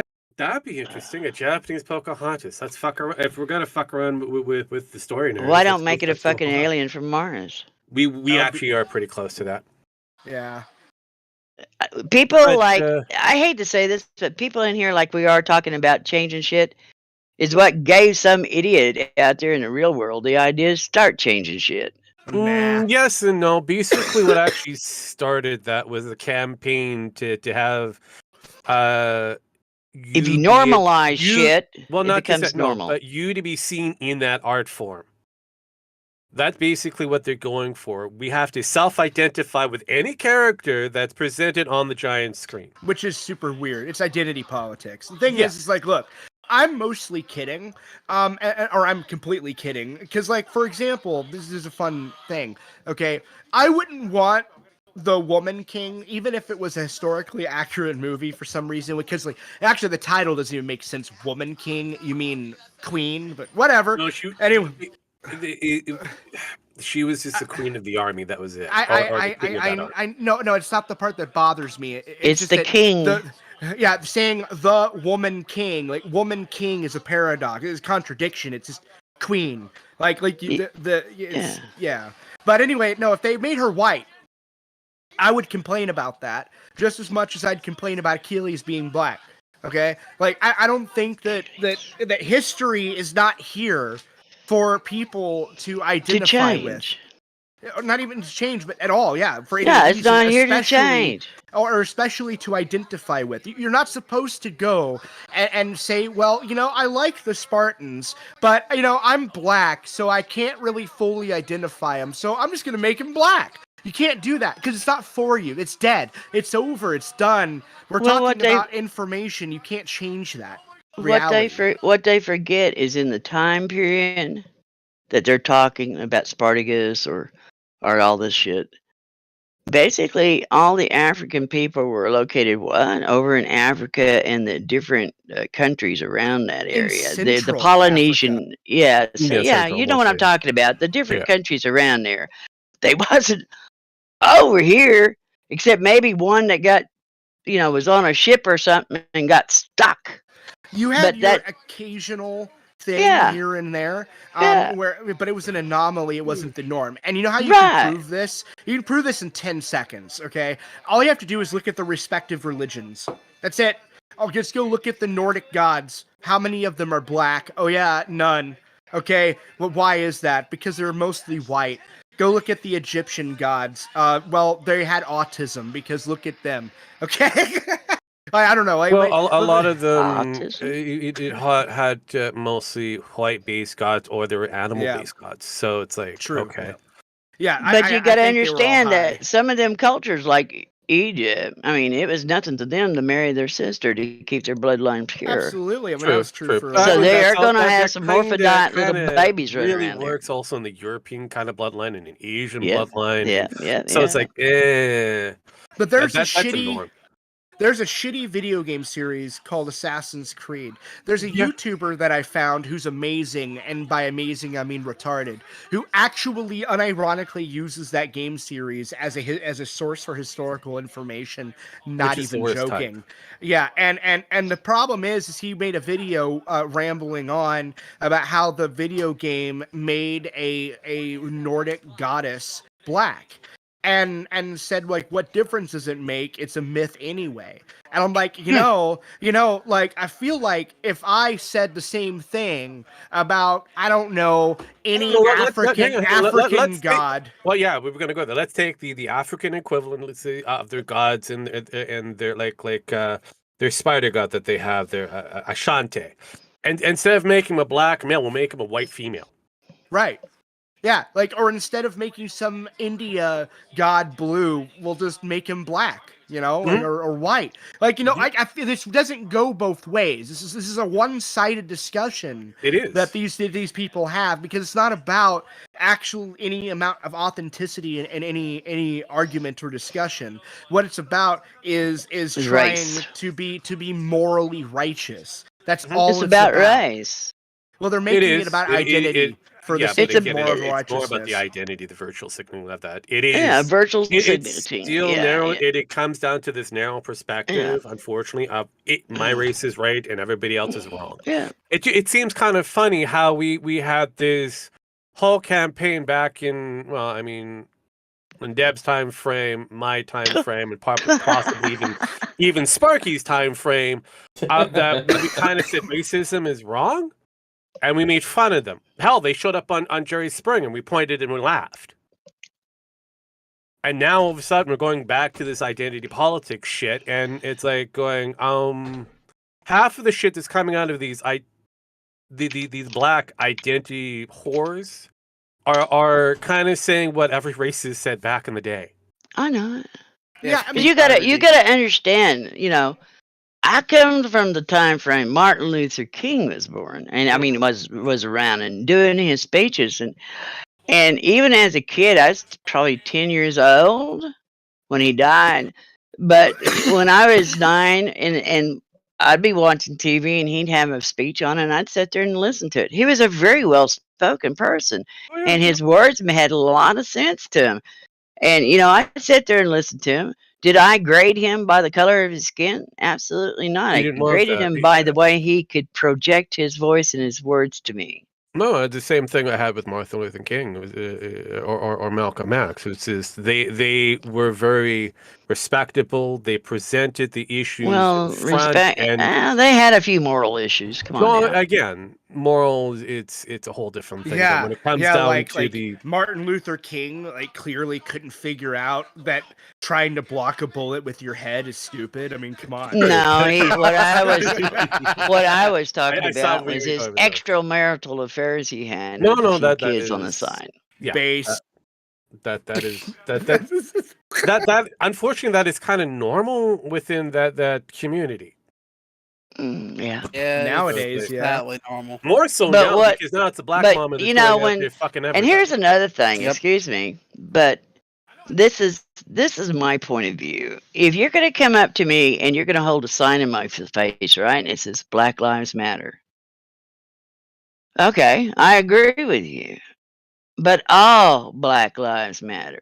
Not just the ones that some cop shot, but all the ones that black on black are killing too. And how about since the majority of abortions in the United States are what? Black kids or black babies, unborn babies. Correct. They make up the highest percentage. Maybe we need to broaden our scope. Leave the damn cops alone. They don't kill off enough of you to even bother you. But the black on black killing and the abortion is going to make you an extinct species here pretty soon. Unironically, that's true. Well, I mean, American blacks are having an issue because if you look at the actual population, globally speaking, blacks and where they're on par with each other, you have a competition with the Indians and the Asians, mostly Chinese, fighting on who's going to be number one. We're not fighting about nothing. We're just living out here enjoying our lives. No, I know, but we're talking about a global population of each basic race. So. I think we should bring back lynching. Okay. But you're gonna be Sparky. Your channel's gonna be no. Hold on. No. Actually, hang on. I do agree with him to a point, Len, because he'd be the first motherfucker to be lynched. Look, I didn't say niggers yet. It's fine. Oh, no! What I'm getting at... There's strike two, Sparky. That is my word. I use that frequently, and Wesley can contest on that one. Right, but what I'm getting at is not lynching black people specifically, but having a lottery. Okay, so we have a lynch lottery. So basically, you have a robot that generates pulls from random social security. Everyone whose social security number comes up on the lotto machine. Jesus Christ. Yep. So once a month. You sound like Bill Gates. Yeah. So whenever your social security number comes up, you sound like Bill Gates. No, there's a reason I say this. This would immediately kill all discourse on BLM and would bring the whole argument to all lives matter instantly. You would have BLM members just immediately just saying, "Oh fuck, we have a bigger enemy," and then would totally forget all the rhetoric and would start screeching over a lotto machine. We already have a bigger enemy. His name is Bill Gates. Vlad, here's the problem if you're thinking. That's just guy and boarded them to go. See, this is the reason why we don't have IDs and driver's license and stuff like that. Oh, God. You're trying to oppress us. Hold up. Do you know how many people who do not have IDs or driver's license within the continental United States? There shouldn't be that many. There is a very small population, very, very small. And they're undocumented citizens, or gate jumpers, or however you want to call them. Illegal aliens. Thank you. There's your strike three, Sparky. So I mean, regardless, that's a small population. Well, they would still have a social. They shouldn't be doing anything anyways. Yes, A lot of them, actually, most of them don't even have a legitimate social security number. Well, no. You would have one in the government, but not like the government would have a social security number already set up for you, regardless of whether or not you have a card. But the people that you're talking about, like the wetbacks going over the border, that they obviously wouldn't. Strike number 4. Yeah, basically, that's what we're actually kind of gunning for, or those who just want to get off the grid completely. I separate for fucking 2 minutes. Are you guys trying to play Strike Bingo on my fucking channel? Well, there's 4 of them. You do have a Vlad who is pretty much open with the idea. Yeah. Wait, what idea? Well, this is the reason why he likes to stream on my channel and I say the shit on his. Well, he's talking about lynching. He's talking about wetbacks. No, stop. Hold on, that's not true. I have an entire video with nigger in the thumbnail. Okay, I don't want to hear it. And I said that word like 3 or 4 times in the first 2 minutes of the video. You said it 3 or 4 times here. What are you talking about? No, I mean, the question is it still up there, sir? Yes, it is. Well, that means you know what YouTube. Do you know what YouTube did? YouTube actually did something to it. They age restricted it. That's it. Okay, that's fine. Yeah, they didn't pull it or give me a community strike, but they did when I said faggot. Yeah, that's a big keyword because strike 5. But I say that all the time. I go actually, no, 7 actually. What? 7? Yeah. Hey, look, it's fine. Sparky tried to get somebody to flash their penis on a live stream, so. Look. Are you sure about that? Time out. All right, no. You listen here, bitch. You listen here, bitch. I'm gonna step back and let him go. 1. I did not try to do anything. The motherfucker came up and started pulling his fucking pants down. What? 2, you're the one that facilitated that whole goddamn thing. How? You were Melvin them. I was what? What are you doing pulling another boy's pants down? This was after. Time out. Do I need to go get the big stick? I like the way Helen Dab has to jump right ahead and kind of go, Sparky's not pulling boys' penises out of their pants. I love this. No. It was after the fucking bar closed. There were people drunk outside. I was talking to them and 5 other people. They started mouthing the girls there. The guy that did this was one of the bouncers like, they want to look at something, I'll show them something. And he just came right up and just started fucking unzipping. I just turned the phone around. I was like, fuck, just put the shit away. Fuck. Okay, to be fair, that was mostly Yoda that was bad-mouthing, not me. I said like 2 things. Well, okay, don't say it was me then. No. I said agging them on, right? But you're the one. That's not what I heard. You're the one that decided not to turn the camera away whenever he was trying to flash himself or flash the camera. Well, he may want to use it for blackmail later when he gets married or something. I mean, don't get me wrong. That's based as fuck. I would do the same thing. Yeah. You know what? You guys live in a horrible world. I liked it when I was younger because there was no video or YouTube or anything evidence. Whatever I did was between me and whatever happened. I blackmailed my sister with Polaroids. What are you talking about? Oh, yeah, well. So she's an idiot for keeping Polaroids. No, it wasn't that. It was... So basically me and my sister got in an argument over dial-up internet, okay? And what that argument consisted of was her staying the fuck off the phone so I could just, like, literally upload a photograph, all right? That's it. And so she kept getting on the phone. So I said if she didn't stop, I was going to get that picture our mother took of her in the bathtub when she was 3 and then make multiple copies of it and staple it on the billboards at school. Do you actually know that nowadays, if you would do that and put it out there, they go after your mother for child pornography? Yeah. Oh, no, there was no... Okay. They would arrest her ass, and they would take her and throw her in jail. Mr. Sparky knows a man who took a picture of his newborn son. Why, I don't know. And it didn't really show nothing except the baby laying in the crib and his naked butt and stuff. And do you know they ruined that man's life? He was Really? one of the volunteer firefighters at my department. So Dude, when I go was a ahead and kid- threaten your damn sister with Well, that shit and post it out there and say, Well, yeah, that- my mom took no, this and no, this No, watch no, your that mom was go to then- hell. that This was is now. years ago. I was like 13 or 14 or whatever. Or she was He 13. was a young shit. Yeah, I Jesus was Christ. like, this was whenever we were teenagers. Okay, so like, Well, that, he did but- say All dial-up, mouth and so no that dick. should tell you Okay. right there. Yeah. Like, I threatened that like, why would I go to? She's not going to school anymore. Neither am I. This was back. when I'm we were just still telling in you, school. you know, you be careful what you wish for because you might actually get your mommy in trouble. Well, now I would. Like, Nowadays, they don't. Like, when I was a kid, they had pictures of like baby butt bottoms all the time over freaking. I know it. They advertisements.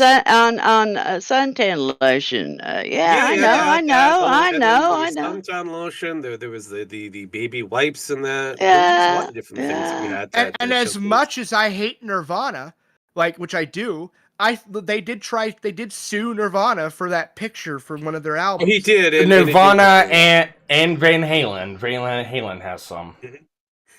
But what I'm saying is something so innocent that your mom did now would ruin her life and throw her ass in jail. Correct. Well, there's not, like, the thing is too, is the picture wasn't like so, like, you didn't see anything, like, It doesn't like, matter. below the middle of the stomach. But yeah, I know people would immediately get weird about it. Like, the idea was, but either way, it doesn't matter because in the end, it worked, and she Stopped using completely. the computer so She you can conceded. look at vagina porn. Yeah, she stopped. No, she stopped using the phone. So So you blackmailed your sister. Your dial-up porn. Goddamn right I did. I'm not against blackmail. I don't give a shit. Like that's the thing. Like people act like morals. No, like, I don't care. I'll fucking blackmail anybody over anything. No, but the morals. Yeah, it just tells me the character of person you are. Already knew that by the fucking title. Gilded. Look at the emoji. Yeah, I mean, come on. Like, an emoji, but the whatever. It just depends. Like, so, like, if it's something like where, like, my siblings, like, I get blackmailed by my siblings too. So it's like that's what your siblings do. That's their thing. That's not blackmail. That's coercion. I was gonna say, coercion is a. Is your life like the days of our lives, Vlad? That's what it sounds like. These are the days of Vlad's lives. But the thing is, though, is that like on the internet, there's a huge thing where people would like to do this shit too. By the way, where they'll go and they'll write you like this random like dumb shit, and then try to blackmail you with the information they sent you.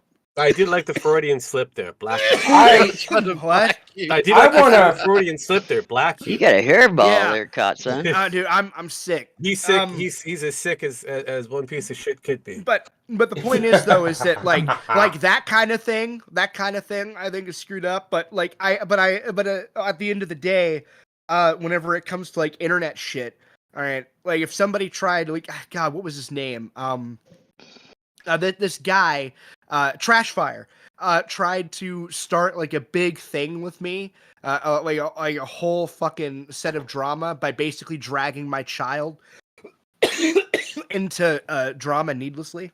That's called a coward. Yeah, like he went as far as to say that, like, I was on a live stream and my kid was in the background, and he said he was trying to say that I was raping her. Okay. And shit like that, like, and said this multiple times to the point that the YouTuber that in question was actually like just running with that narrative on Twitter too. It was, and so like, and it's one of those things. Well, what do I do about it?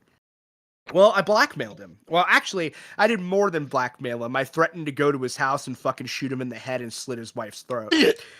But either way, I sent him extra. Well, the reason to get him to shut up because he's being. You decided to take the Italian mafia approach. I took a You picture. could have just went to their fucking house. He was taking the taken approach. Is what he was doing. Yeah. So what happened was somebody had sent me, because somebody saw this drama and sent me his full address and his full name, and so I sent it to him, and then made that threat, and I said, just shut up, and then he completely just went silent. Do you know what? If you'd have done that to me, what I would have done? I would have took that information, I'd have gave it to FBI, and they'd have come knocking on your door. I mean, good luck, but I would have said just cut in, motherfucker, because I've got some special treats for people like you. But the thing is, though, is first off, doxing is illegal. No, it's not. It isn't. Unfortunately, everybody's been pretty much doxed because. Here's the thing. One, doxing is not illegal because one, your name, number, phone number, address is in the fucking white pages of any book in fucking United States. So there you go. Case closed. No, hang on. I was mine is unlisted. I pay $5 a month to enlist it. It's still listed. It's just not put in those books, but it's still listed.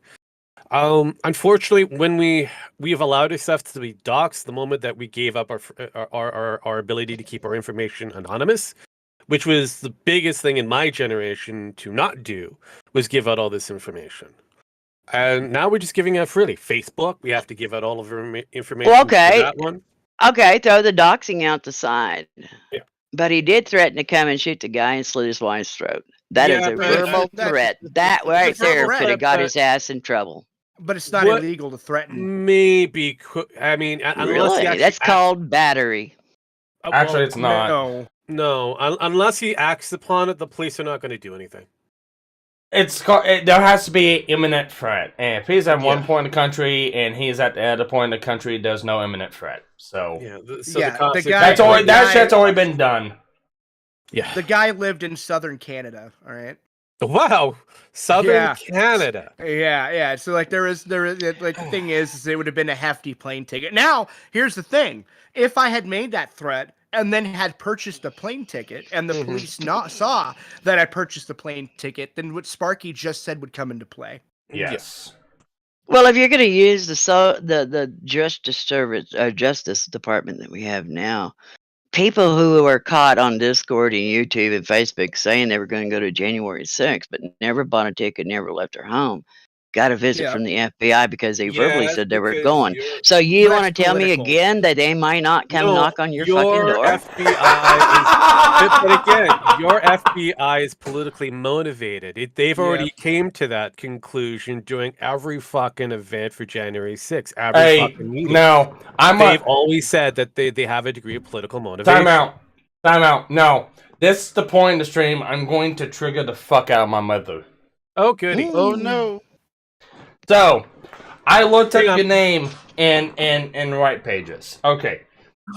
And here's alright, so your address. You're gonna dox me? No, I'm not. Time out. No. Hey. You gonna dox me? I know where you live, son. I have nothing to worry about because you never come to visit me anyways. Imminent threat. No.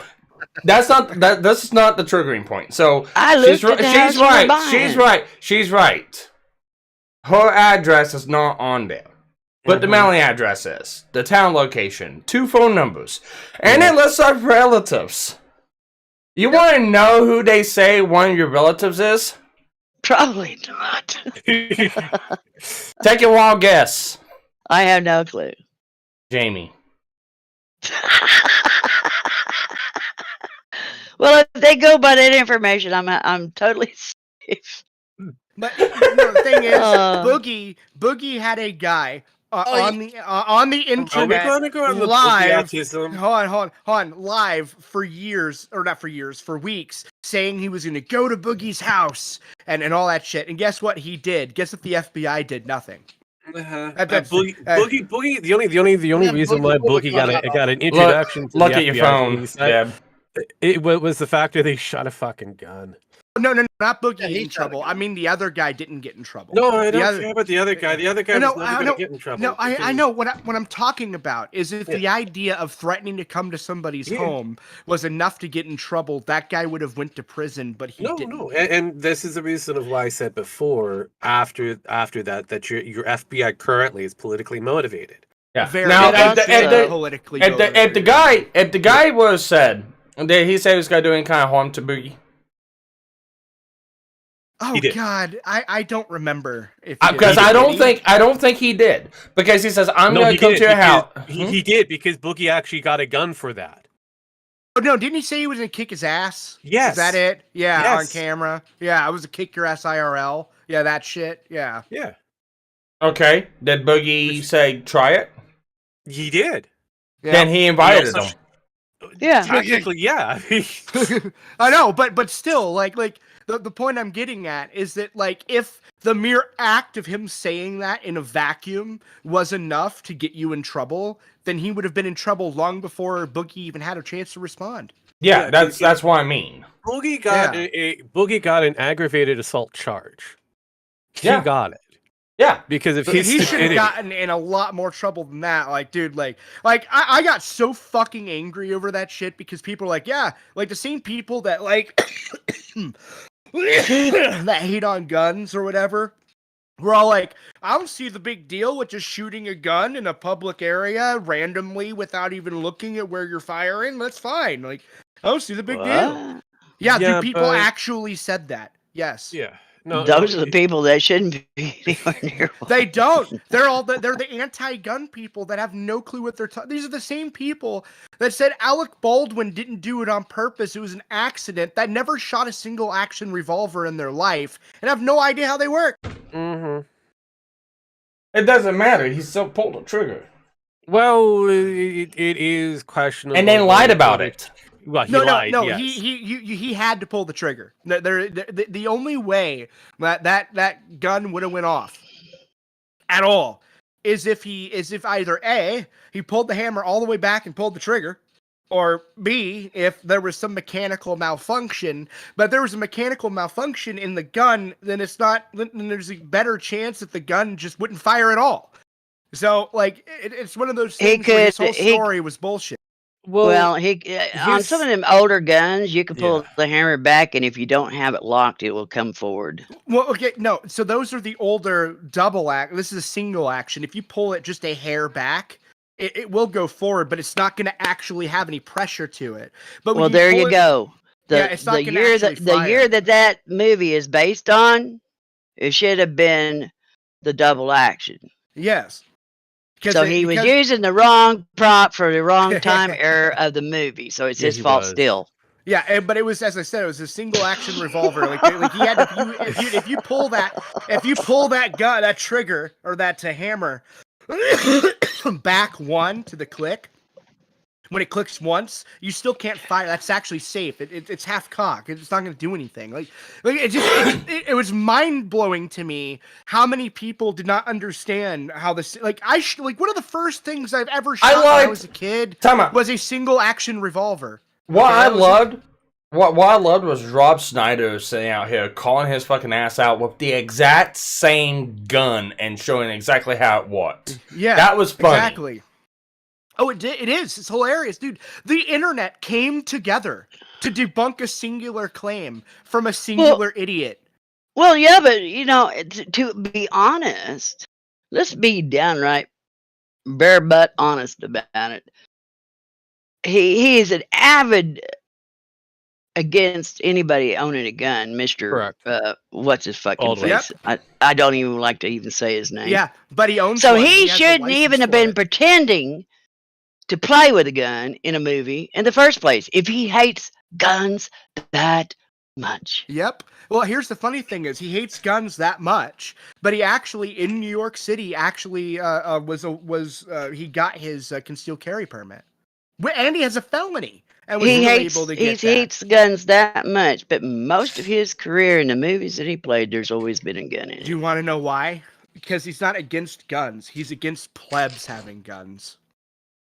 So he's against having a gun. Regular people. The regular people. The average. You guys and your name. Stop changing names.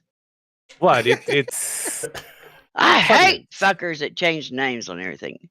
Well, no, time out. Pleb is an actual definition for a name of an average person. Yes, a plebeian. Pleb. It's Greek or Roman. It's called a common citizen. Or a common person. Still the same thing. Yeah. Vlad had time out. Vlad had a stick he was going with because of Vlad the Impaler. And that's something that's carried over to now. That's. When I hear Vlad the Impaler, it's some idiot that fell on his own fucking sword. Well, it's not how he died. Not according to history. Yeah. Well, when you say that, that's the first thing that comes to my mind. Some idiot fell on his sword. Well, for me, because I know the actual history, and then I'm thinking, yeah, I've read the history too because of vampire. That's questionable whether he was a vampire or not. No, I'm just saying because of the history of the vampire shit. Yeah, I researched a long time ago. Yeah. Well, no, it's because Vlad the Impaler actually shoved rods up. He did shove sticks in victim's ass, and then it was meant for a fear tactic. He actually did that. Yeah. Well, let me tell you something. If you could put the fear of God in your enemies, more power to you, because they'll think 3 times if we're fucking with you. Oh yeah, no, see, that's what I said earlier. Yeah. But that's the reason why Native Americans used to scalp the people, because it was the fear of God. Is they alive? Oh yeah, they screamed all the way through it. Ah! Yeah, but like Vlad the Impaler, in the end they still lost. Yeah. But all the bad boys like that usually do. Yeah, but really won. Getting back onto the Alec Baldwin shooting thing, yeah, though it might have been proven that he did pull the trigger, or would have had to pull the trigger, but it's also been stated by witnesses the firearms are going off regardless. There is a lot of safety practices that forced a lot of people out of work because Alec Baldwin was an idiot. So well, it's not only that, but who brings even a prop isn't armed with real bullets. You don't need them. Blanks will go bang just as powerful as a blank. I mean, as a real one. So there was no reason to have a real bullet in the gun. There was. The problem is actually a little bit more complicated than that. So the reason they had real bullets on set was because they were using that to have B-roll footage of somebody actually shooting a gun into like dirt or something like that. You know. Like that's fine. Like they weren't obviously to shoot at other people with, right? Victim to fall for this what the hell am I hearing? Wesley. Wesley, mute yourself. Wesley, mute. There's a poor translations. The quotes they use are from this source. I just push Wesley someplace else. But the courses they used were what? Oh well. But the thing was though is that the person that was in control of that wasn't properly labeling live bullets versus blanks. And according to witnesses, it was just all over the place.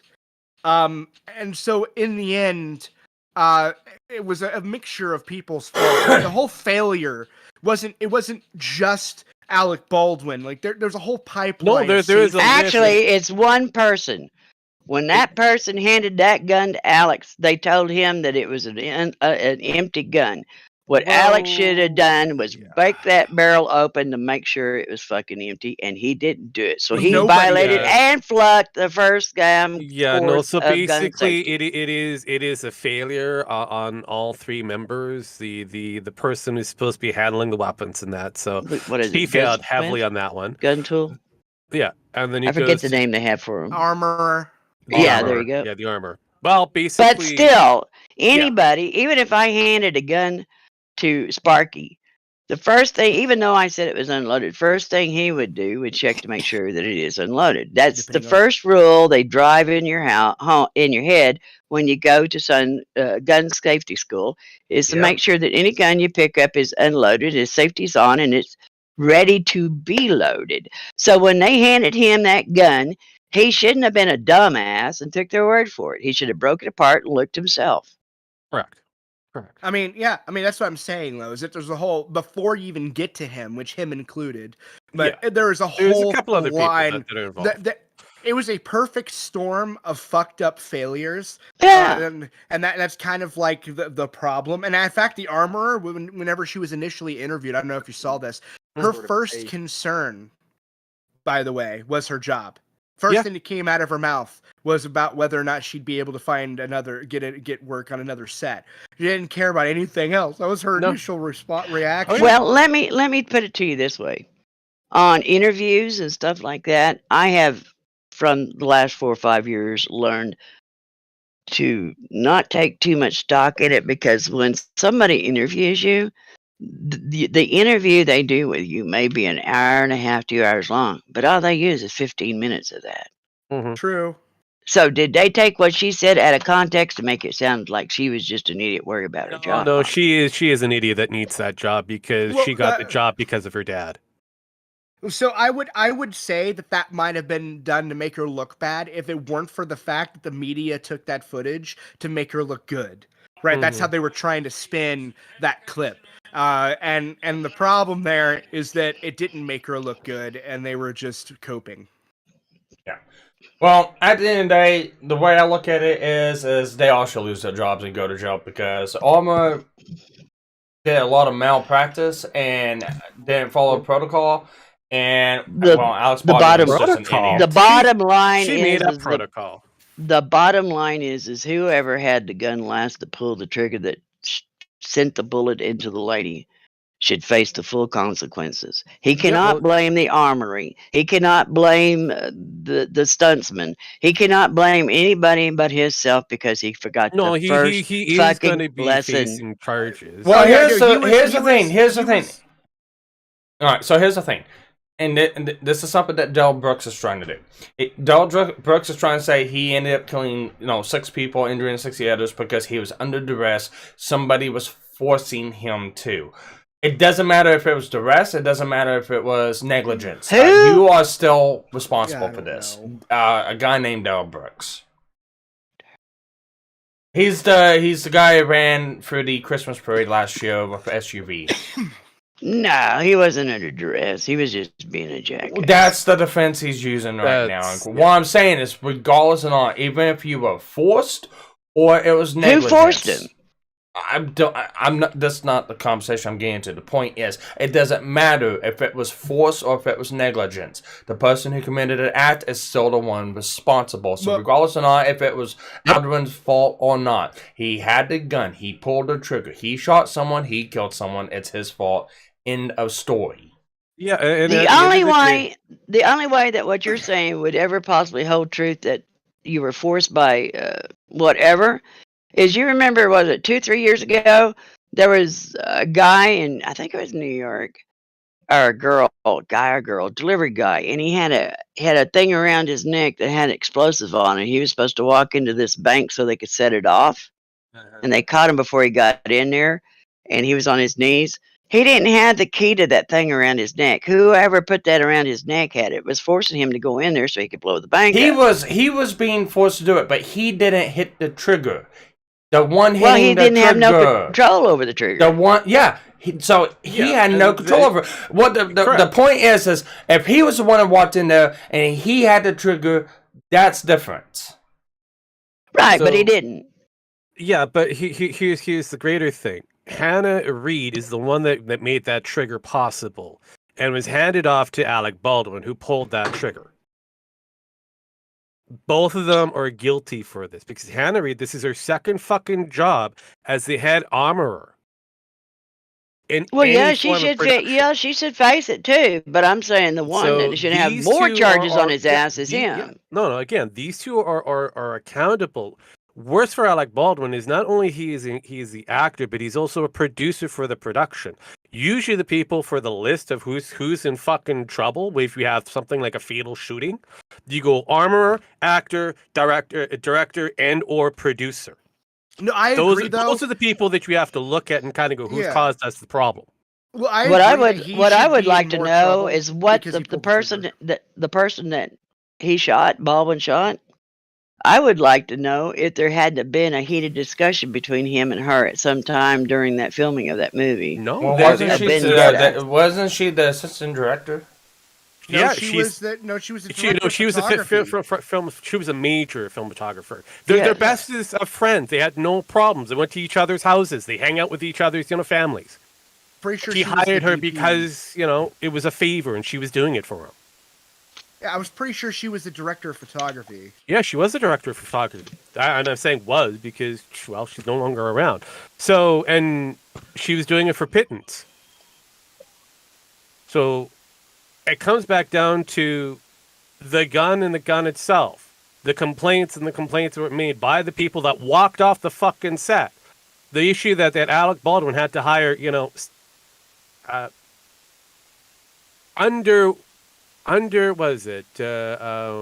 scab unit in order for him to produce this fucking film. He wasn't.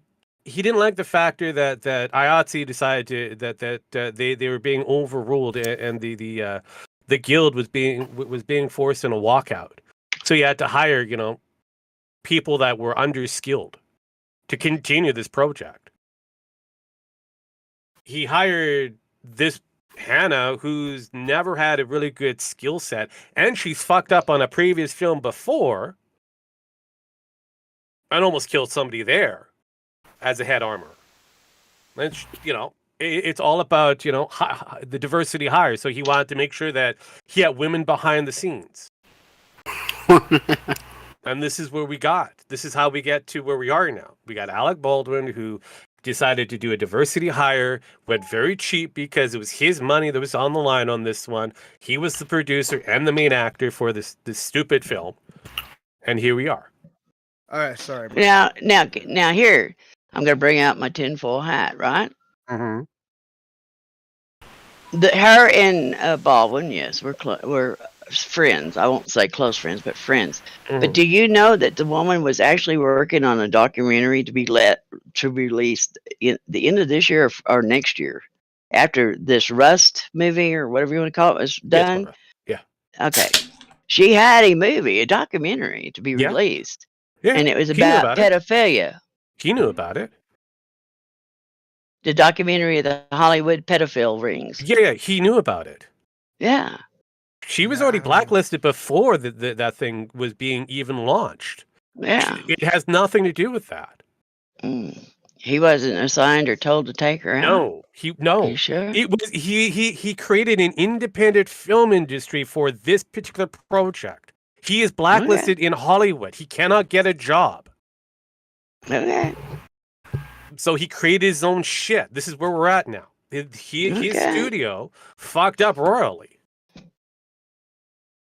And he's the main focus on this one. Yeah, unfortunately, he hired a reject who is 24, head of his armory division, as well as she's a weapons handler. She's a double duty. So, I don't know. Coming down to it, these are the two people that should be... Okay, here's another one. Here's murder mystery.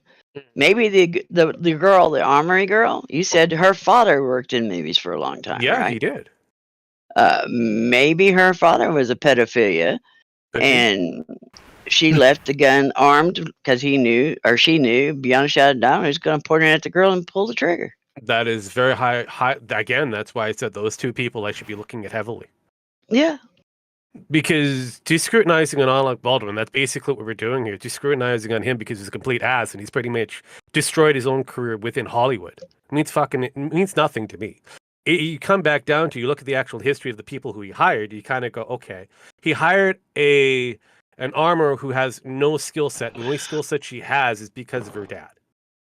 And this is her second time being head armorer, and the last time she did it almost killed somebody. I have a lot of questions. So, yeah, I would be kind of going, both are at fault. This is where it should be. But obviously, she's going to be let off or take a lesser charge of anything, or not even focused on, apparently, because the producer is wrong in this case. He's also the main actor. He created the incident. And that will be on more of a, a civil matter than anything else, than a criminal matter. So, it's a dumb situation. I'm gonna laugh my ass off if he starts playing the Sovereign Citizen bit. Yeah. Sovereign Citizen? Yeah, that'd be hilarious. Yeah, I love that. Baldwin. Alec Baldwin. Yeah, no, that'd be hilarious. But no, I mean... Right. Well, I'm going to get out of here, guys. I'm going to go get me something to eat. Y'all take care. It's fun talking movie trivia. Well, do me a favor. Wake me up when Godzilla comes by. Okay. I actually have a question for you before you leave. Yes. Okay. Yeah, I know Rogue's probably got say no, don't do this, but no, don't do this. Yeah, Tyro's starting something back up on his channel for like interviews. Tyro, my co-host. Yeah. You talked to him a couple times, but he wants to get you on for an interview, like talking about your bridge building, something because you're real knowledgeable about it. See, I already like her. I like her response already on that one. I love it. She did it very quickly. Oh dear God, here we go again. I said I'd ask. Why? What part of bridges? The actual building of them, or the actual bullshit that goes along with it? Because building bridges profession is like any other profession in the world. You got the jackass motherfuckers that's comes out there thinking they're going to make easy fucking money, and then they want to sit out there and lean on a shovel while everybody else does work. That sounds fun. That sounds about You wouldn't last. Let me tell you that you wouldn't last on a job building bridges with me if you leaned on it. I wouldn't last. Period. Regardless of who I was working with. Because I'd put you in a fucking basket and swing you around there in the crane and dunk your ass in the river. I would actually shit myself and die of a fucking stroke.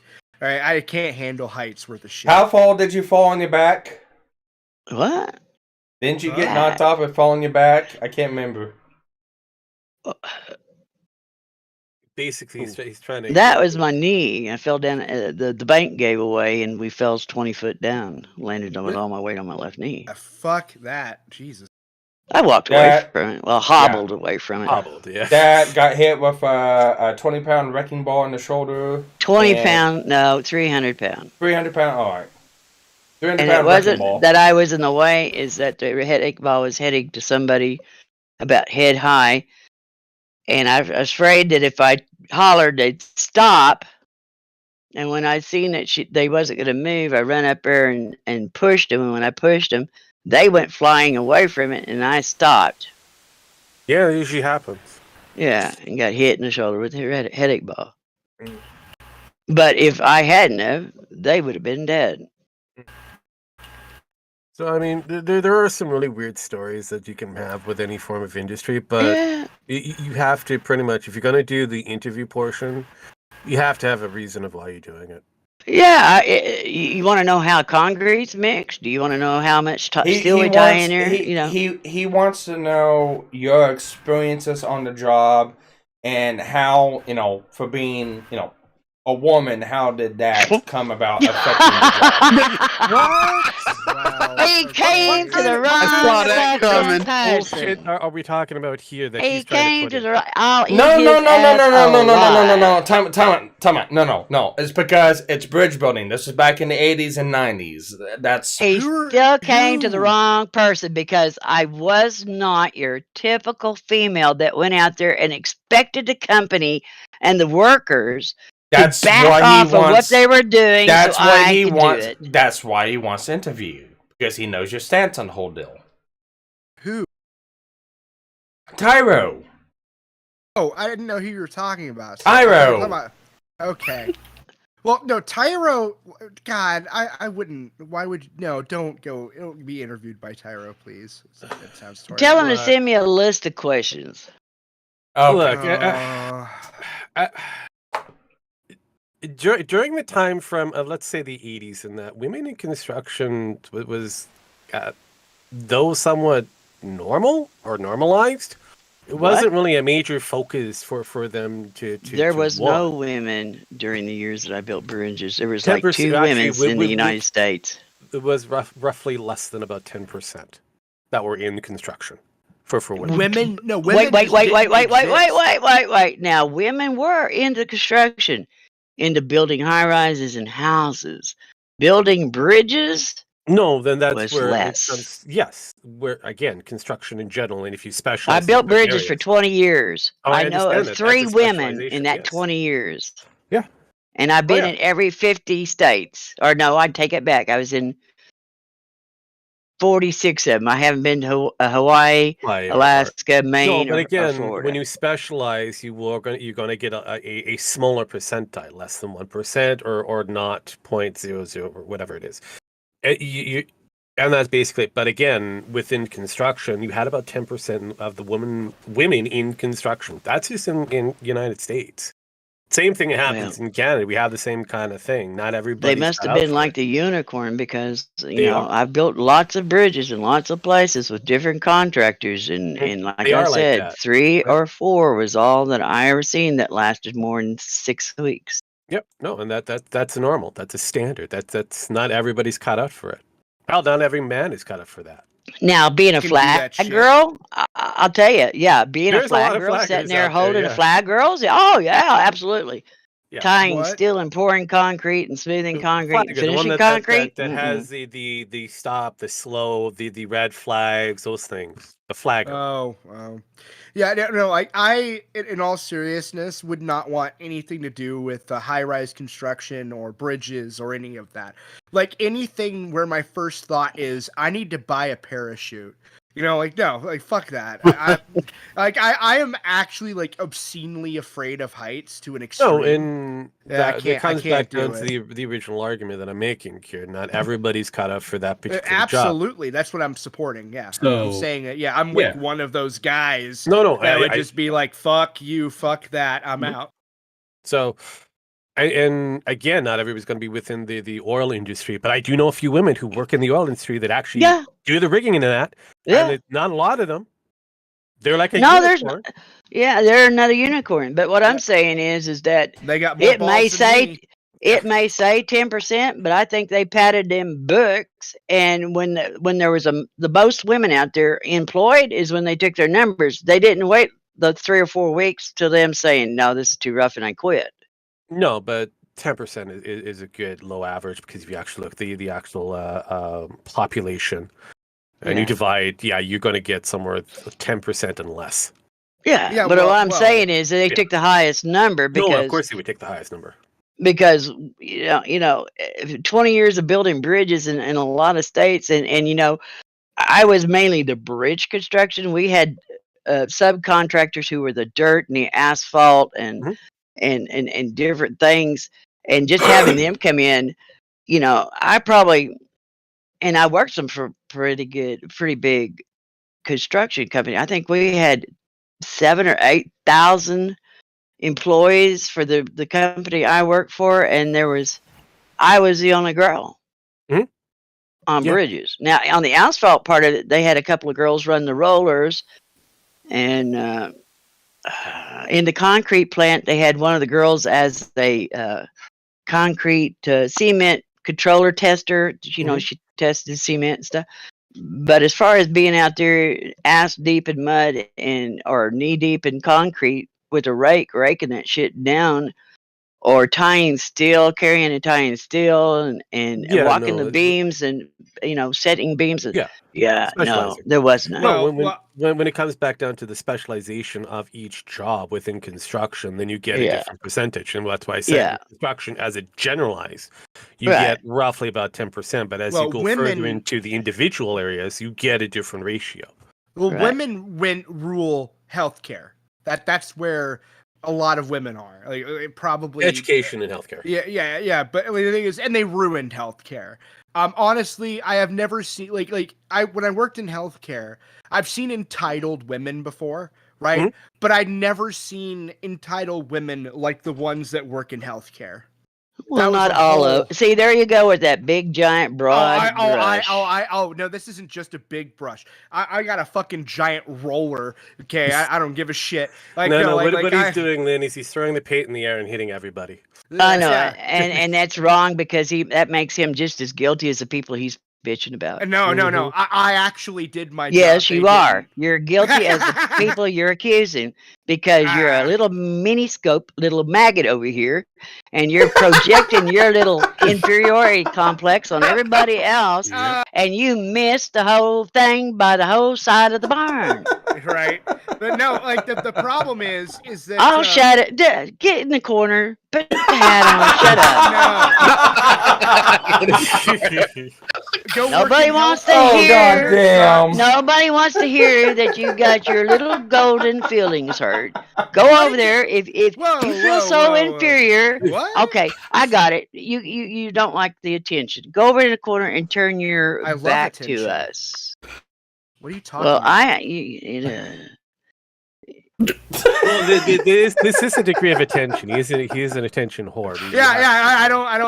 I'm failing to see the problem here. I'm just. I mean, because you're a fucking snowflake. What? Well, how you am just I, like your feelings melted in a heartbeat. He's fished out the snowflake reality, and then he's reeled in some form of attention. That's all he's doing. Yeah, all I said was women ruined healthcare. And you got all your panties in a bunch over that. So my panties are perfectly fine because I go commando.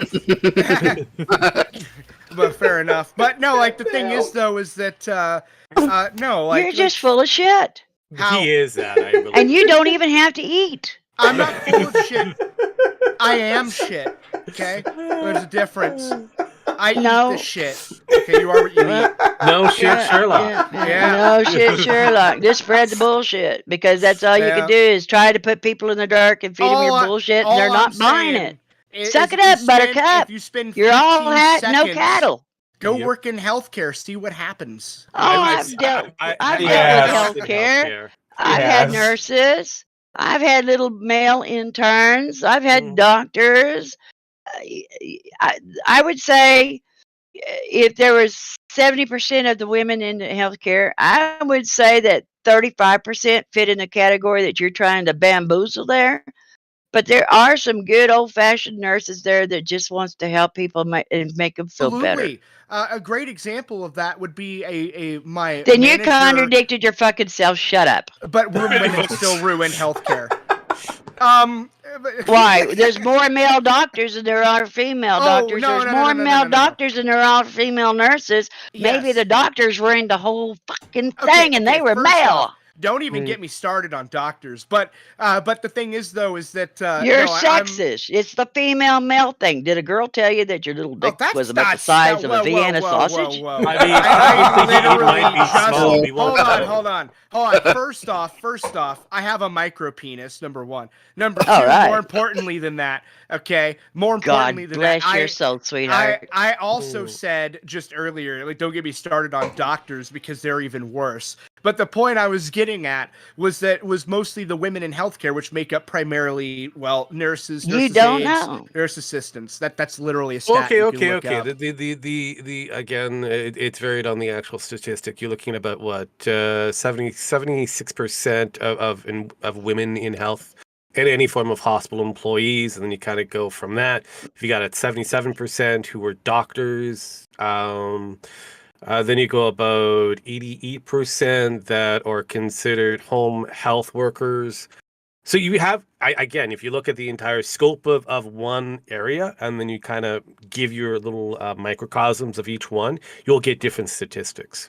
Yeah, but what I'm saying is he's saying all the female nurses. I know he what said he's saying. Female, not just all nurses, but all female nurses. And did you ever wonder why there's not so many male nurses?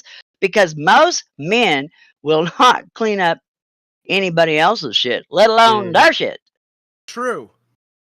But no, I said nurses, aides, and nurse whatever, right? So 89% of all nurses are female. Your statistics is bad as your.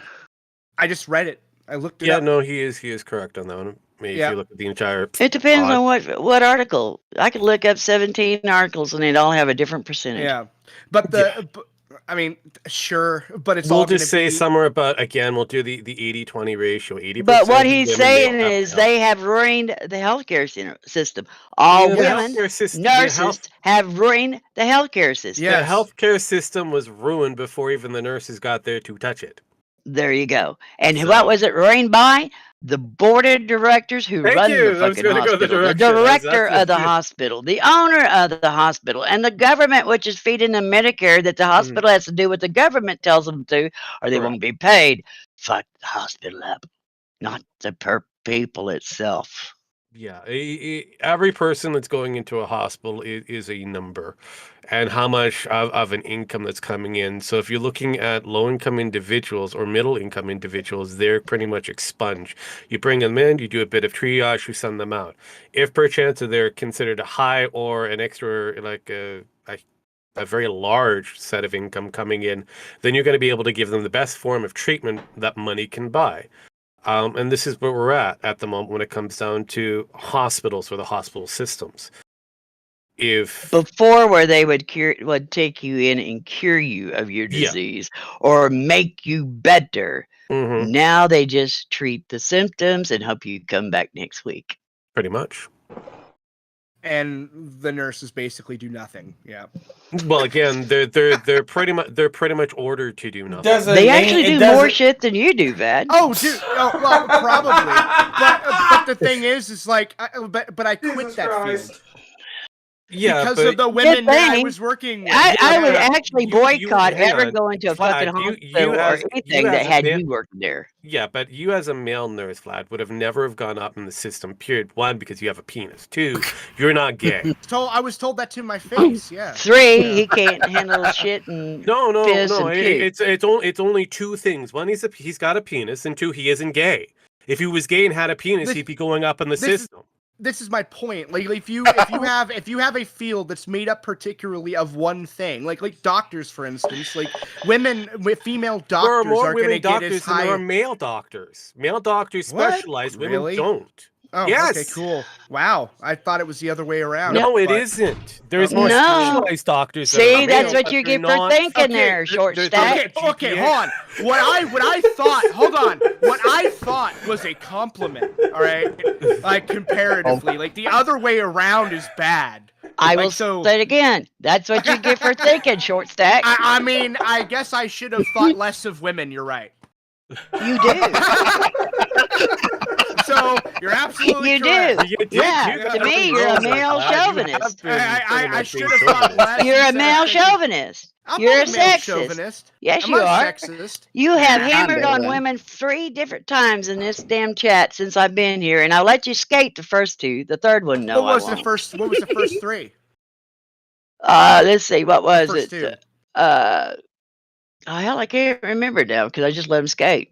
So I didn't say nothing to you. Do you mean like whenever I said women that work on bridges have more balls than I do? Is that one? No. That was. It was something where you were doing. You were painting with the broad brush again, encompassing all the people. It did start off politicians. Well, he did start off with female nurses are destroyed the healthcare system. But I said female women in healthcare are extremely entitled, right? Like, and to be fair, and you could one up that, with saying, well, male doctors are entitled too. I would actually argue that male doctors are worse than entitled. Like they're actually they have a god complex. Absolutely, no, they have a god. They have a god complex. Everybody within the healthcare system will actually skate around the god complex or have some degree of issues. But again, these are people that have to literally separate themselves with humanity in order for them to do the 9 to 5 or the 24-hour grind that they're forced to do. Yeah. But the issue that I was bringing up was that fundamentally, I've seen a lot of, especially female practitioners. Okay, here's a question for you. How many years did you work in the healthcare field? A few. How many? What's a few? Less than 5? A few could be 1 or 2 years. Yeah, It could be 1 or 2 or 3. I was going. It was almost 3. No, if you worked in it, you know how many years you worked in one. It was almost 3. There you go. All right. And was it the same hospital or different ones? It was the same one. Okay. Then you can't judge. I mean, there's you not can't very many judge. places. You didn't get out there and experience the whole fillet of hospitals or stuff. You have no clue if every hospital is run the same. Mm-hmm. But I can't, like, nobody could say that about anything. But the thing, when I was I can, because I built bridges for 20 years. I worked for one bridge company that had 7,000 or 8,000 employees. But we also had subcontractors that worked on the same job with us, were different ones that I could look around and see. I had more of a variety, more of a litmus test of what was going on around me than you ever did. But Yeah, most and of within the what studios, I'm they have that kind of most structure of as most well. of but also it's not just me. It was also me talking to other people that worked in similar fields. Yeah, And everybody which hates is- their which fucking is- job. Yeah, Okay, but Yep. you also have to look at the structure that you were in. You were what, a assistant at this moment, so you're just getting into the actual career of nursing. Well, guess what? Those who are on the lowest form of the totem pole are going to get the shit jobs. They're going to be treated like dirt because Yeah. guess what? You are dirt. Yes. But Right? also and the moment that you've put your fucking time in, the moment you belong to a fucking union, then all of a sudden you get fuck treated that. better. Yeah. But no, like, so an example of this would be like Slayer Raven was one of the other people I talked to about it. Yeah. To counter what Zell is saying, that I was making it up. He worked in the medical field for 20 years and had very similar complaints that I did. Most generally, anybody that don't like healthcare that worked there, they would have a problem with any place they worked in. Because the simple fact is they just love to bitch about shit. Yeah, healthcare is another one that has a high turnover. Yeah, working for the fire department, and yes, there's volunteer basis, but we also worked hand in hand with the actual ambulance crew. There's a handful of ambulance crews there that probably worked at maybe 3 or 4 different places because sometimes they're 24 on, 48 off, sometimes it's like 48 on, 72 off. During that in between, they'd work on different trucks, so they'd rotate around to different places. They rotate around the county.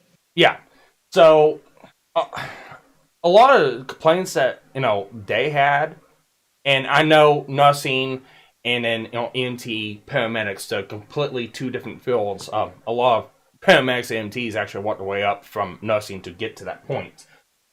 But it really does depend on the place you work at. Hell, even with ambulances, it really depends on who is running it, who's over it, what their protocols and procedures are, because you gotta look at they have not only a federal protocol and procedure, they also have a state protocol and procedure. They also have an individual county, town, and individual workplace. So you have different procedures going, and 9 times out of 10, it's usually because of the independent place's protocols and procedures that really stem for how it goes. We'll just call it the way it is. Nurses are evil. Yeah, well, that was kind of what my point was, but okay. And he was one. Yeah, I know. But again, hang on. He was also on the lowest level of the fucking totem pole. Yeah, so first, okay, he had to go through his trials in order to get, to be said, hey, good work for eventually, you took all this shit, but you still persevered. You still pushed on. Congratulations. Now you belong to the union. It was more on the you know lines what of he sounds like to me? No, but guess what? You would never get that promotion because you were dirt. You have to be part of the union. No. So my manager, who was awesome, gave me the promotion. It was just that everybody around her literally went out of their way to ensure that I didn't. Correct. That is the normal standard. Yes.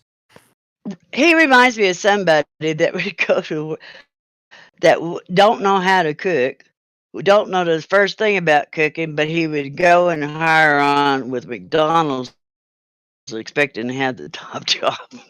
No, first off, I know how to cook, thank you. I think I know who you're talking about. I said if you didn't know how to cook. Sure. She did say that. Yeah. So. But the thing is at the end of the day, I talked to a lot of other people. If you're going to spit my words back at me, make sure you get the correct ones. Oh, I didn't hear you say if I didn't hear that part. That was so when I was corrected, it was just like, oh. Selective hearing is not an excuse. Well, hold on. The only defense I'm going to give him is Discord's not the greatest of all things for communications, because realistically, there's certain times where I break up, or you break up, or even Vlad breaks up, and I get a portion of a sentence, and it continues on. I'm like, okay, where did we go? Oh no, I've heard every word he said No, today. I know you are able to hear, but sometimes the person that's getting it doesn't always get it. But regardless of the factor, that's the only defense I'm I've giving heard him. every word. No, but again, like I said, that's the only defense I'm giving him for selective hearing. It could be Discord that caused Well, it. I know. Yeah, I But mean, overall, I agree with you on the factor that you said if he just chose or he did not hear it by any means, regardless. So going forward on this one, it's I thought you were going Bro's away, like, man. anytime get that out! you guys, anytime that you guys in this room paint with a big broad brush, you can bet your bank account on it. I'm gonna call your ass out on But it. you do I too. expect you to do. But I normally don't paint with big bats. Hey, There's hey, not Vlad, 100% I'll of give you an people out example. there that's Hold going to be on the same side doing the same Vlad, thing. Hold on. What? This is normal every day for me. So Yeah, hold on. have She fun. does too. Like earlier, she said, "Go woke, go broke." That's a pretty broad brush. Actually, for it is true example, statistically that has proved to be ineffective going well. no. Statistically, it's the opposite actually. So, for example, Right. Star Wars. It's the episode cancel 7, culture. Real, actually, no. Go woke, go No, broke because if is you only actually look at the actual go woke value, or go broke is only like 3 or 4% of the population of the United States. They're the cancellation group that says you cannot sell your product anymore Yes. because you're on that side. Go woke, Correct. go broke. It doesn't Yes. have a broad brush. It's only for a minute group. So it was a broad brush. Back Right. it down, buddy. No, I'm saying Back the it concept. down. People like You're fixing to go off the cliff. That's okay. But people like to say go woke, go broke over things that went woke and had massive success, like the later Star Wars films. Sadly, actually made a ton of money. It did make money, Billions. but hang on. It did make a bit of money, but it failed. Go woke and go broke didn't go in effect till last year and a half. Well, kind of. No, it's been going in for a while. But no, if you look at the actual earnings for each Star Wars that followed, especially for the sequels, they actually get less money as you go along. So Last one made more money than 7. What do you mean the last one? 9. Sorry. The little in between ones did where a lot of those flopped. Yes, because nobody cares. All right. That is where we're getting to this. The financials. The last one, is that when they had the gay space guy? And again, if you're gonna go down to the minute and just only focus on just 7, 8, 9, then you have different finances each one, and what is considered success by a studio's point of view is a little bit different than what it's going to be success. Well, by the I'm average just saying. I'm saying that it didn't ultimately flop. Like spending $250 million on something that made 1.5 billion, I wouldn't necessarily consider that a flop. I would call that. You wouldn't consider it, they were bitching about it, but hang it on, didn't you do very wouldn't, but a good. studio would. Maybe, but they didn't. That's why they're making. No, it's not a maybe. The studios did. Henceforth why Kathleen Kennedy came out. There is not going to be any more Star Wars related movies as in a trilogy going forward until further notice. She was and the told reason why is if you stop, it's not financially equitable for her. Yeah. Well, right, but if you go back and look at why that happened was when they had that one dude that was playing the gay stormtrooper. Yeah. China and Japanese was also watching the movies just as hard and heavy as we was. But when they brought the gay guy in there, who was also black, which China has a problem with, they boycotted it from their country. Because Finn was actually supposed to be a romantic relationship with Rey. That was the original direction, and then turned to be something. Whatever Star Wars movie that had the gay stormtrooper. 7, 8, 9. That would probably be what's her face, Phasma, because Finn was supposed to be an actual romantic. I don't know who it was. I liked the way his character. I think I watched everyone but the last one. Finn. But I liked the way his character, the way they projected Finn. his character and how he. Yeah, I don't know if you're looking. No, I know again, but if you're looking at Finn was supposed to. He was supposed to be the stormtrooper that killed him, and then he couldn't do it. Yeah. Okay, that the other guy that was right beside. If that's the guy, no, because Finn is the one that's supposed to be originally either the love relationship to Rey, but also another Jedi. And because I don't know. marketing, They decided to go in a screwed up completely Star different- Wars I know after the they did. third one. Yeah, they did. And that was because, and again, this is all comes back down to Lucas. He kind of screwed up Star Wars with his going backwards in time for the prequels. Yeah. He Okay, should have done so- that before he ever brought them out. I'll tell you this I much. was- I'm lost. I was just saying, like, I was wrong. I got episodes 8 and 9 mixed up. So it was episode 8 that got 1.5 billion, and But I'm 9 saying got that 1. I'm saying that they lost a lot of their audience in China and Japan because they wouldn't let them play it.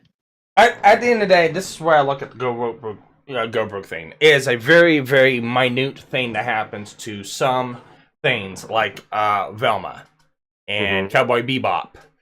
That's where some. What of was the stuff movie comes they to. just put out about the gay guy, drag queen or something? Bro. And it just came out. Just came.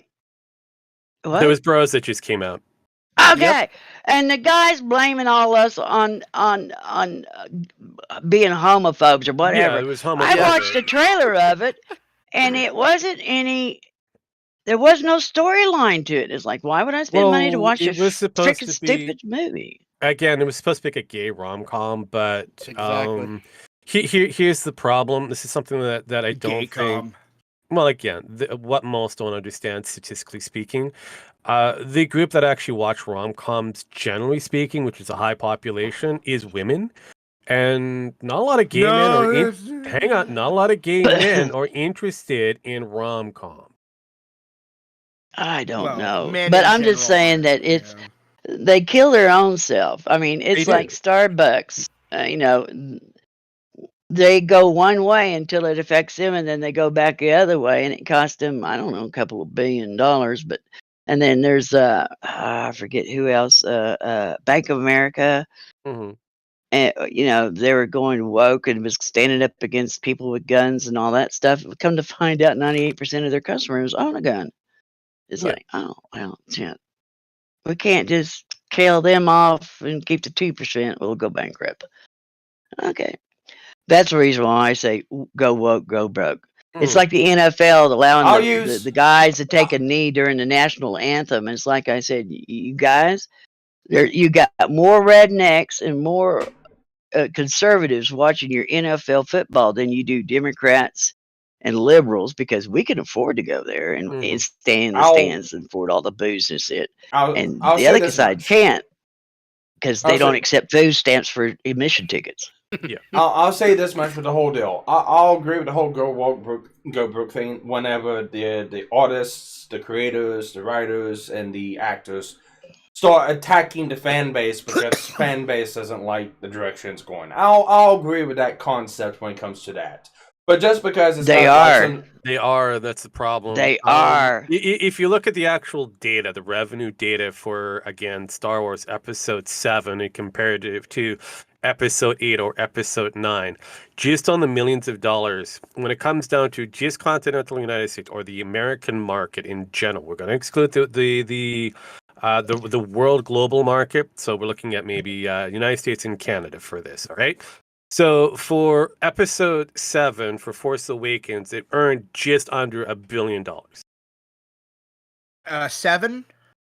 7. That's Force Awakens. No. I literally just had, like, 2 seconds ago, Zell point this out, and I was completely just... I just looked at domestic like a retard. No, they made a total of $2 billion.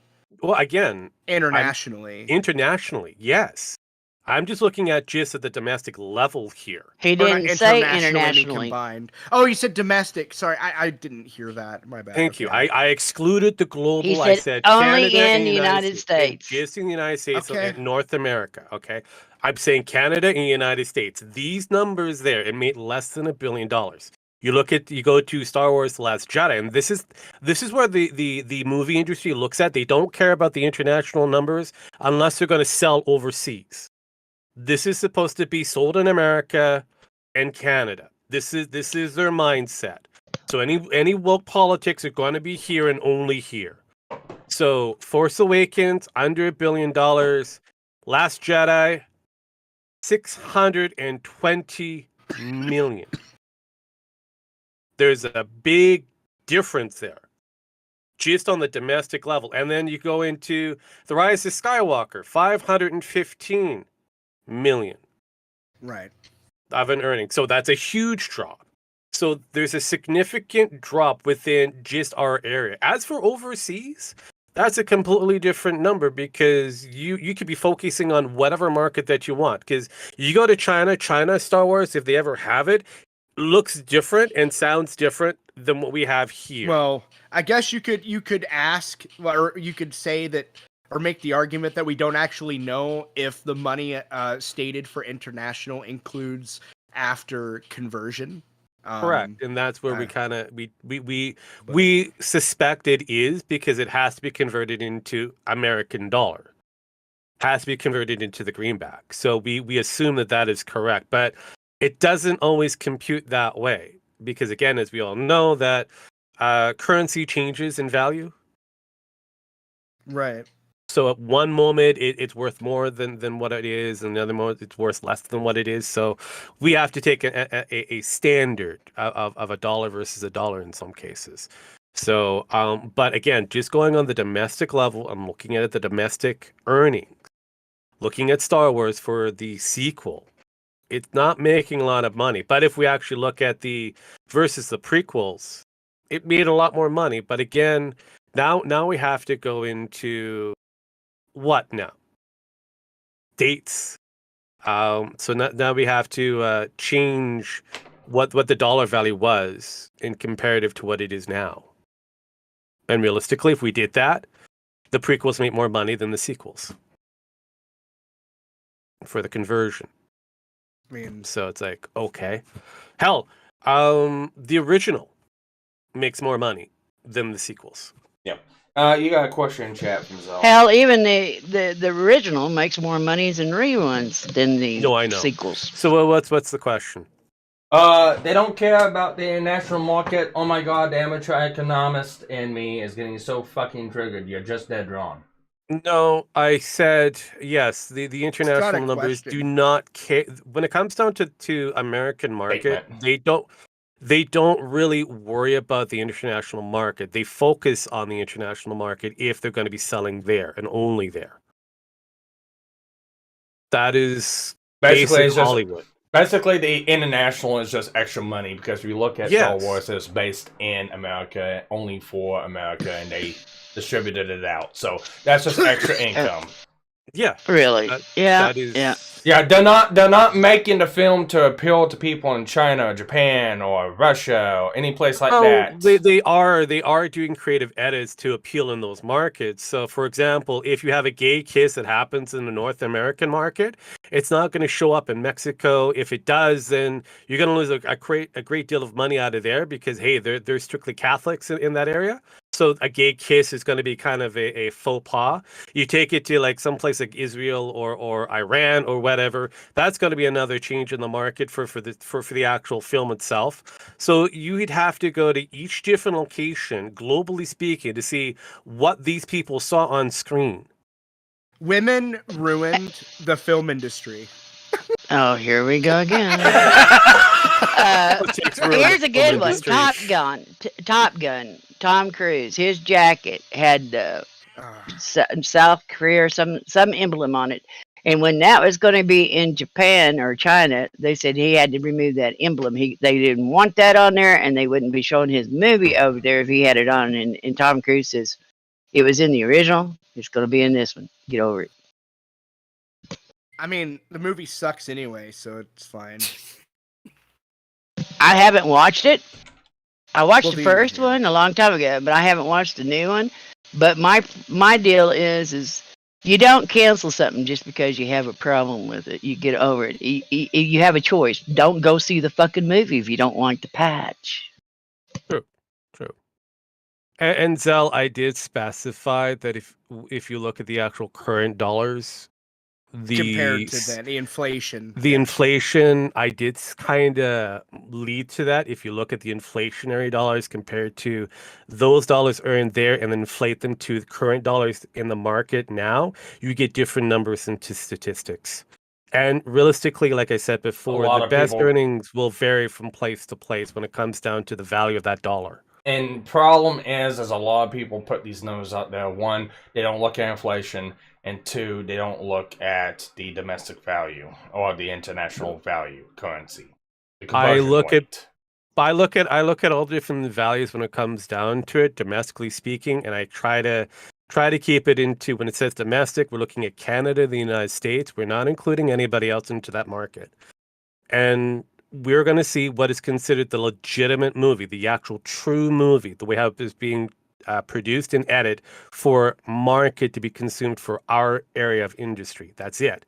Anything outside, considered the international market, you will have changes somewhere in the editing of it and in the distribution of it.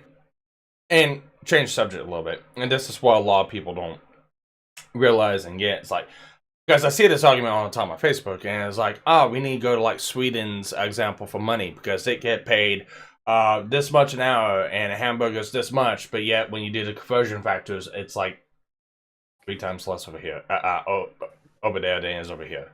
Yeah, when you make that conversion, when you just put the they make this much and then forget to apply. The conversion rate. No, I get the argument. I'm not saying that Sweden number 1, America number whatever it is. I understand that when you look at it, you're having a simplified version. And yeah, when you do the actual math and you actually look at exactly what that Swedish dollar is going out on, then you'll get a completely different number.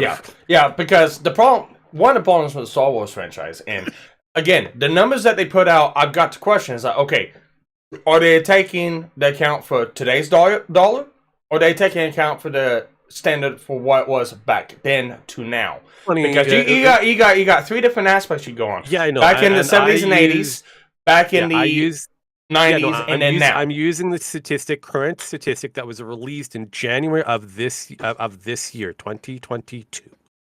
And what they had to do to change because of the inflationary changes of the dollar and try to keep it within marketable reasonability. Mm-hmm. So according to the statistics current, if you take it on just face value and you don't do any inflation or readjustments of inflation for whatever it is, the Solo, the Star Wars story, which is still within current market of Star Wars, is the lowest grossing of all Star Wars films. I hate economics.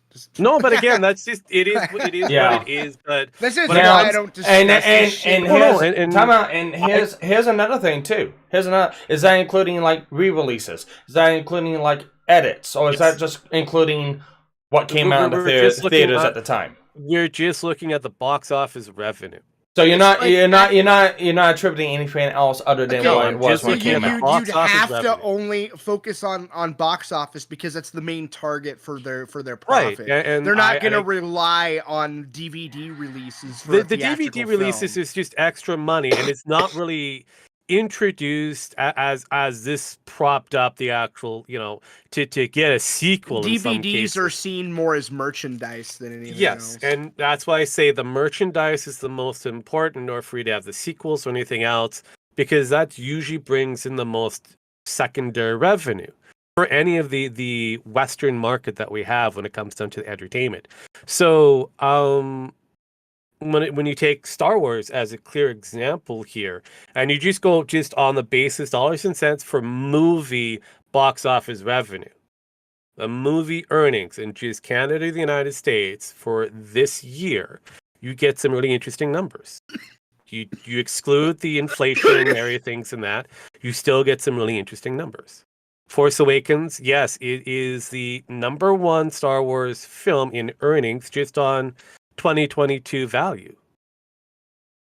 But here's the other problem comes in when you have a list of statistics and they bring in the Phantom Menace, the Revenge of the Sith, the Attack of the Clones, Return of Jedi, the New Hope, Empire Strikes Back.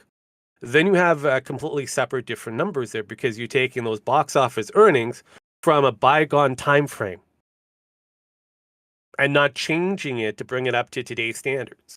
Look, to me, all that matters is did the movie make more money than the production budget and the marketing budget? Yes or no? And I just stop there. Like the rest of it, I will say that for The Force Awakens, it made a shit ton of money, which gave you the sequel in the go green for Last Jedi. For Last Jedi, it became kind of questionary. It did make a bit more, but it did hurt them, so they had to change the budgeting around for it. And then we get down to Rogue One, which tanked everything for the most part.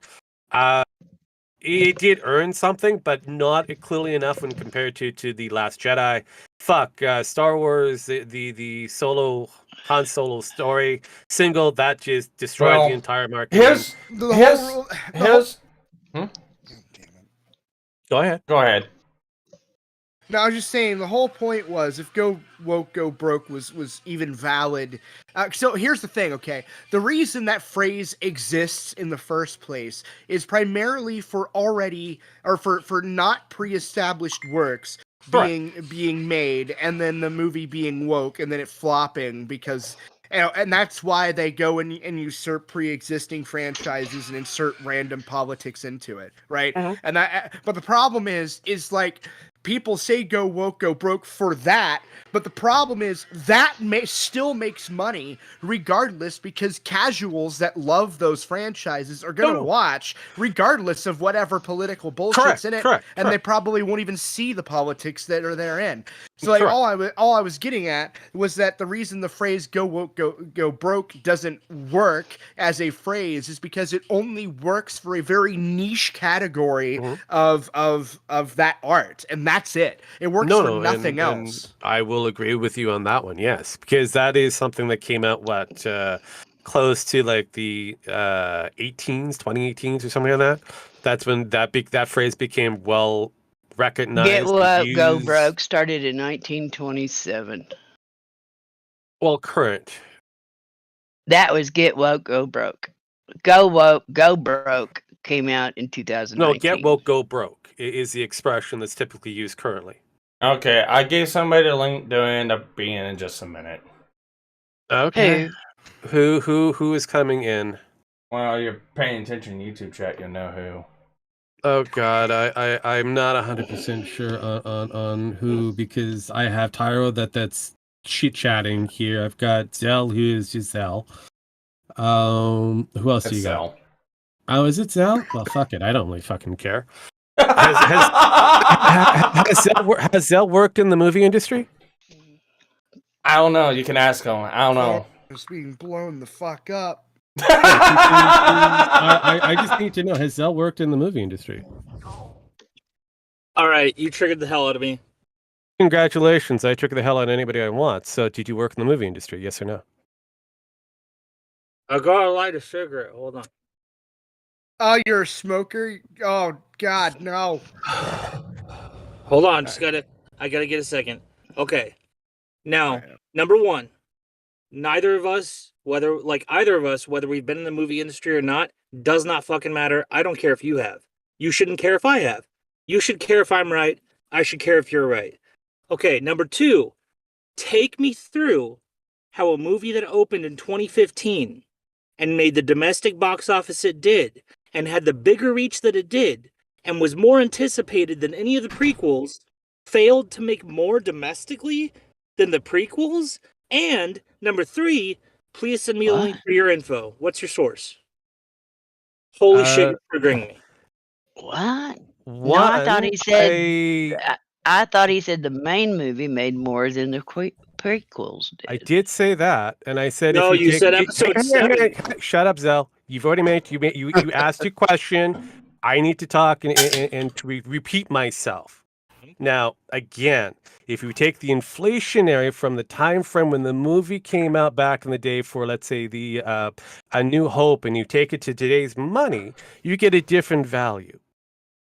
But if we're not including the inflationary, which I did state that in a lot of the rant that you probably missed out on, you get a completely different money value. Yes, the Star Wars Force Awakens, and this is something that I was trying to argue a little bit when it came down to good old Vlad Can I there. interject Okay, yet? hang on, because he stated that The Last Jedi made more than The Force Laying Awakens. out a lot of stuff. Pardon? You laid out a lot of stuff. Yeah, I know I laid out a lot of stuff, and I did. None of it makes sense. How does none of it make sense for you? Do you remember the first thing you just said? That The Force Awakens did make more money, but if you actually look at the inflation of the dollar value compared to today's dollar value, you get a different number. Inflation is calculated and you get a different number, but that's not what you said. What is this stuff about? What is this stuff about inflationary? You tell me. Let's start over. How about that? And then how about 1 point at a time? And then I'll respond to that 1 point. Okay. What do you want to know about inflationary? Okay, so number one, how is it that when you calculated the inflation, which either you did yourself or you have a source, which I'd like the link, how is it that when you calculated the inflation for the domestic box office of the prequels that you then saw that it made more money domestically than Episode 7? Who had... You could simply go to an inflation calculator and do the math yourself if you really wanted to. What inflation calculator? What are you talking about? You can type in this inflation calculator, period, and you get a barrage of different inflation calculators. Why would you get a barrage? Because there's a lot of different applications that do exactly the same thing, sir. Okay, so no matter what, no matter which one you choose, you'll get the same number, right? You would think so. You would think so or not? I'm asking to make sure that you do know what you know. I'm just saying that you would think that if you're creating an application that does exactly the same thing as everybody else's application, you get the same number. It's like creating a calculator, sir. You would Wait think a minute. Wait a minute. You would think that you watch calculator versus a desktop calculator would do exactly the same thing, right? But sometimes it I see what this is. I see what this is.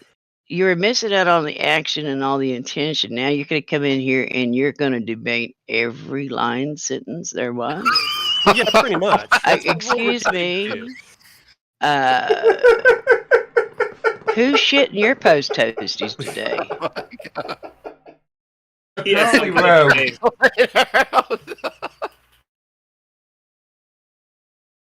I gotta step away for a moment. Okay, goddamn. No clue what the fuck is going on. Well, Zell is just being Zell as usual, and he's trying to create an argument. And trying to have you explain. He's trying to debate. Yeah, he's trying to debate, and at this point, I'm not even interested. And he can't debate because he's going after the wrong sentence to debate. Mm-hmm. Whoever taught you how to debate, kick him in the ass and tell him they owe you money.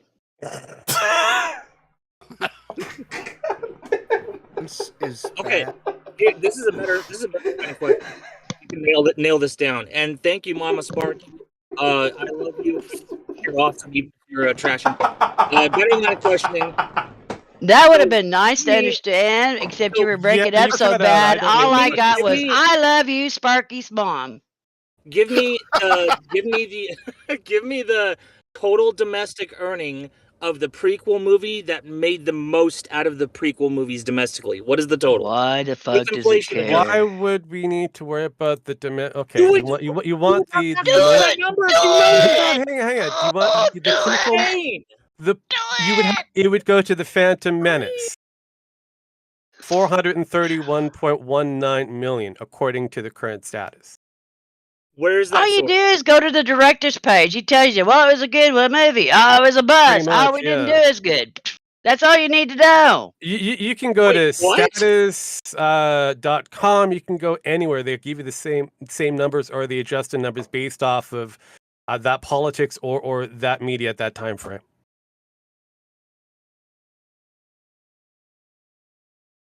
My goodness. Zell, what happened to you? Box office revenues of Star Wars movie in the United States and Canada so January 2022.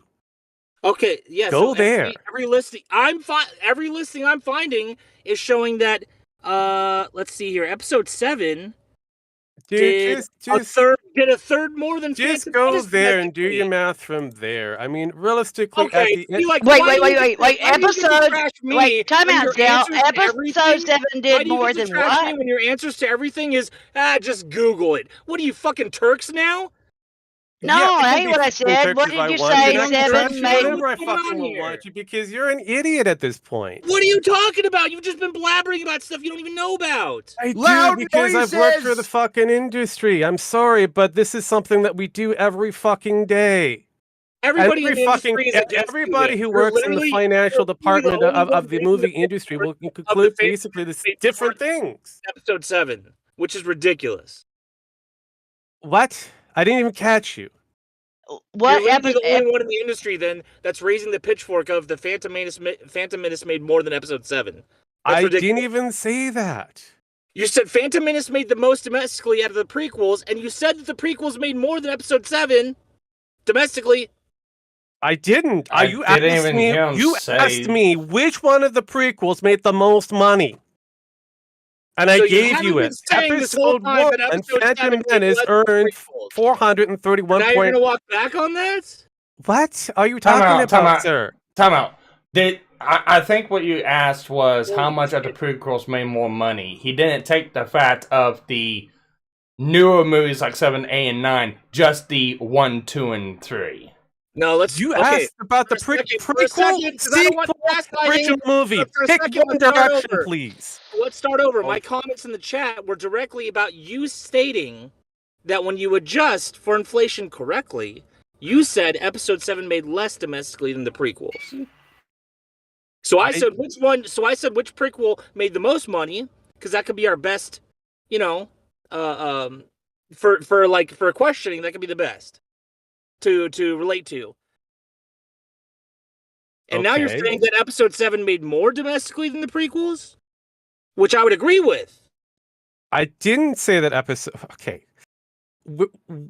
Again, yes, you're right that with today's dollar, Episode 7 made more than all of Star Wars. No, I'm saying adjusted Episode 7 made more than the We prequel. haven't even got to that point yet. I'm just saying that domestically, currently, with the actual statistic as we have now, Episode 7 made more money than any of the other Star Wars currently. Now, if you add all the other Star Wars together, they make more than Episode 7. But Wait, we're if you just add the going for movies together?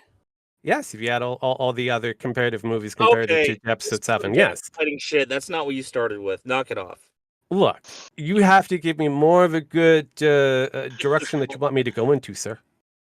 Okay, so you were at first look, stating that guys, any I have one an of the article. prequel movies. Thank hold on, you. Zach, But what's your hold on. article there? Vlad, what is your article? Okay, I'm not going to read it. I'm going to send it to you. I haven't even looked at it yet, but according to the title, it is a list of all the highest grossing Star Wars movies, 1 to 10.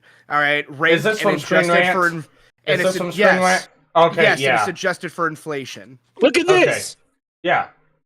Yeah, I don't know. I haven't looked at Episode it. 7, Yeah. Force Awakens, is the highest. Behind it is Episode 8. Behind that With is adjusted, Phantom Menace. With Yes. adjustments. Yeah, yes. behind it is Oh, I Phantom was Menace. fucking right. Knock your shit off. Stop gaslighting and trying to rewrite what just happened, dude. No, it said that hold on. It said number Okay, I love 1 you. was Or your A mom, I New love- Hope, Knock it off.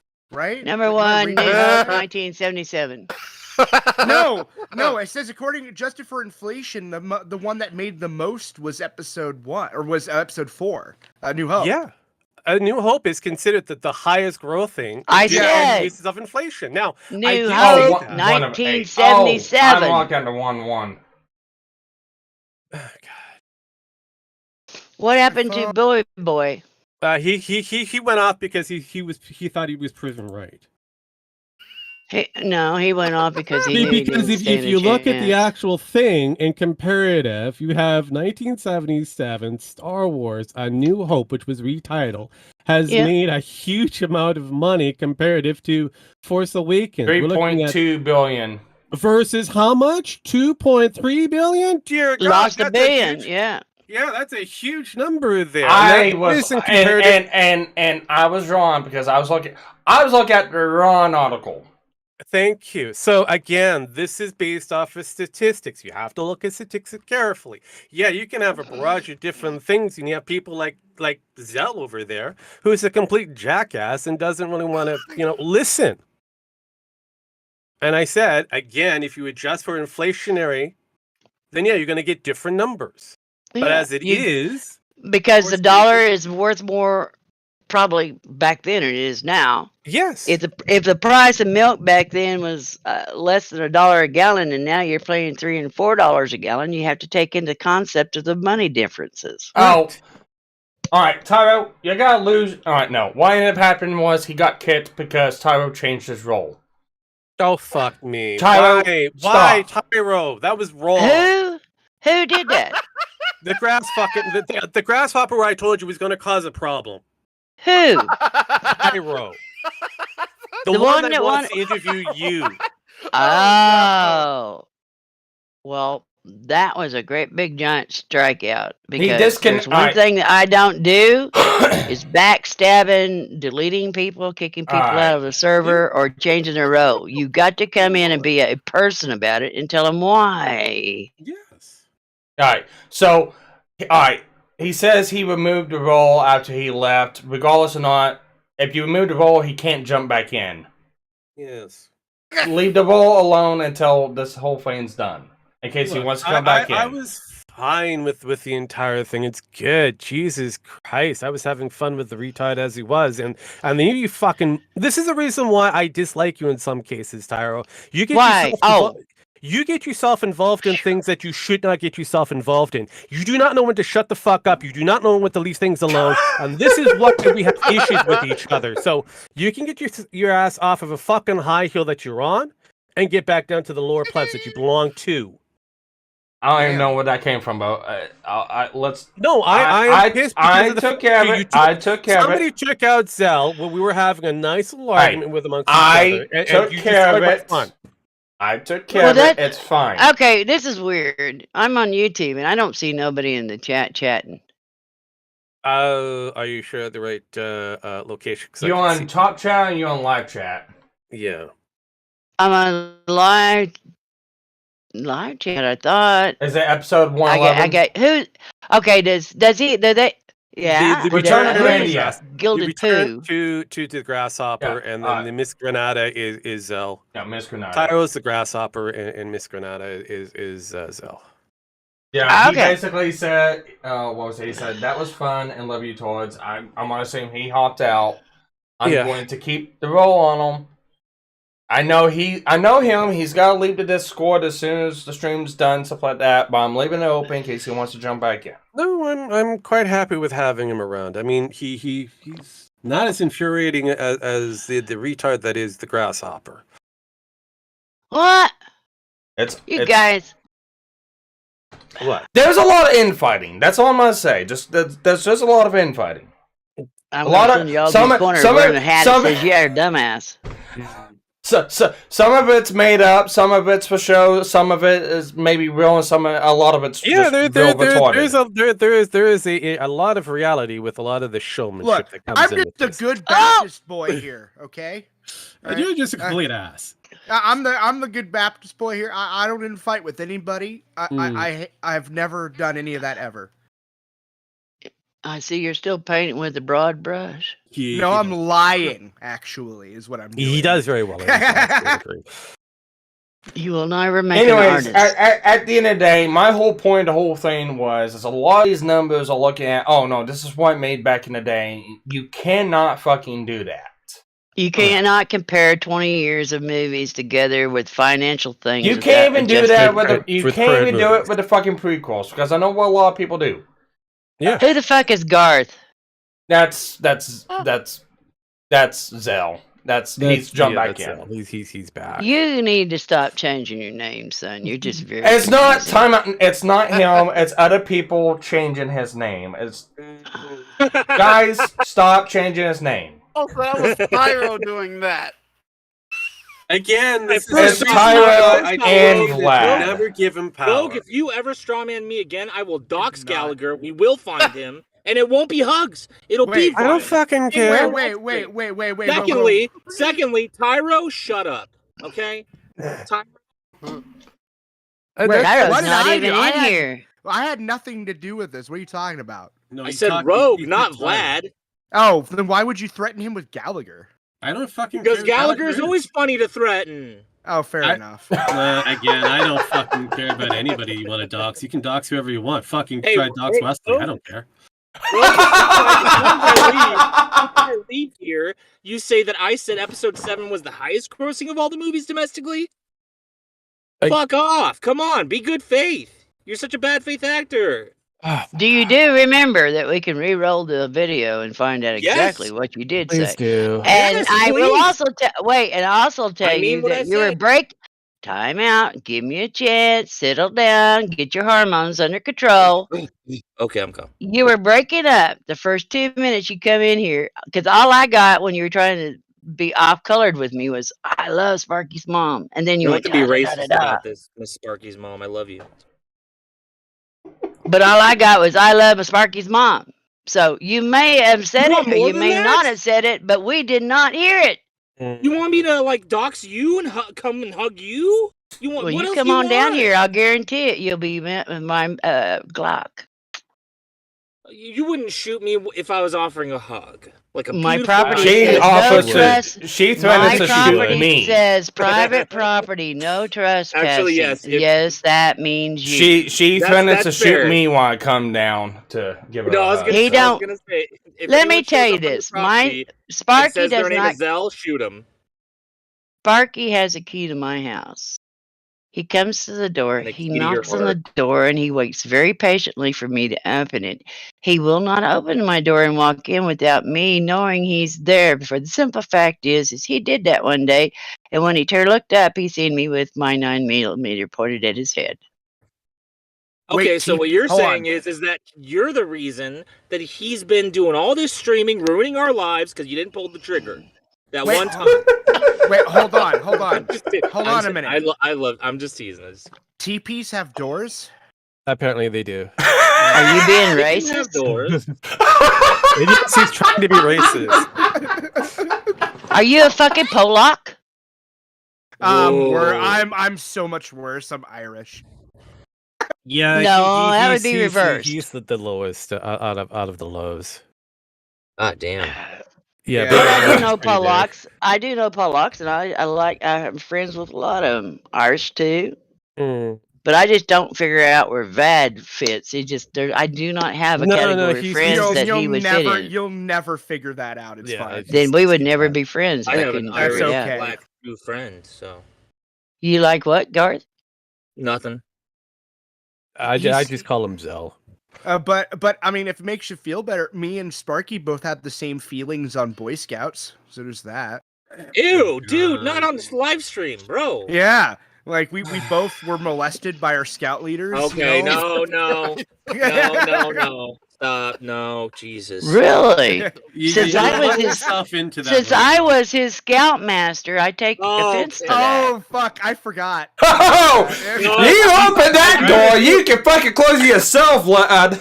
Well, I mean, whatever, fine. You know what? You tried to do it funny and it backfired. Right. The best part of you, VAD, that your dad put in your mom Actually, ran down could you on just the start fucking calling bed it- Ran sheet. down my mother's But Lynn, legs. could you It's just classic. Can you just call him Vag? It'd be a lot easier. More like fag. Yeah, there you go. Whoa! I don't appreciate the F slur, but this is Sparky's stream. Okay, well, you should have been here earlier. Yeah, that was only been dropped like 20 times. Where have you been? I sir? disavow that, but I still love Mama Sparky. I still love her. Oh, she earlier I was might dox her talking. later though, but I still love her. Dude, she was talking about killing illegal immigrants earlier. It was crazy. What? Oh, I don't choose think not to so. I don't think I said that. Well, I'm sure but I you're wouldn't not say sure. that. She would have pulled that trigger if she believed that. Yeah. I'm teasing. We love the Sparkies here. I don't care if you do or not, but the fact is, I don't think I said that. Oh Jesus! So should I hate that he's here? That's what I felt That's the feeling I got. I think you can talking to Vlad. do one. You can split it down the middle and just have like an impartial decision all the way around. Be like, misinformation. It's fine. Yeah. See, Zell, this is the way I look at it.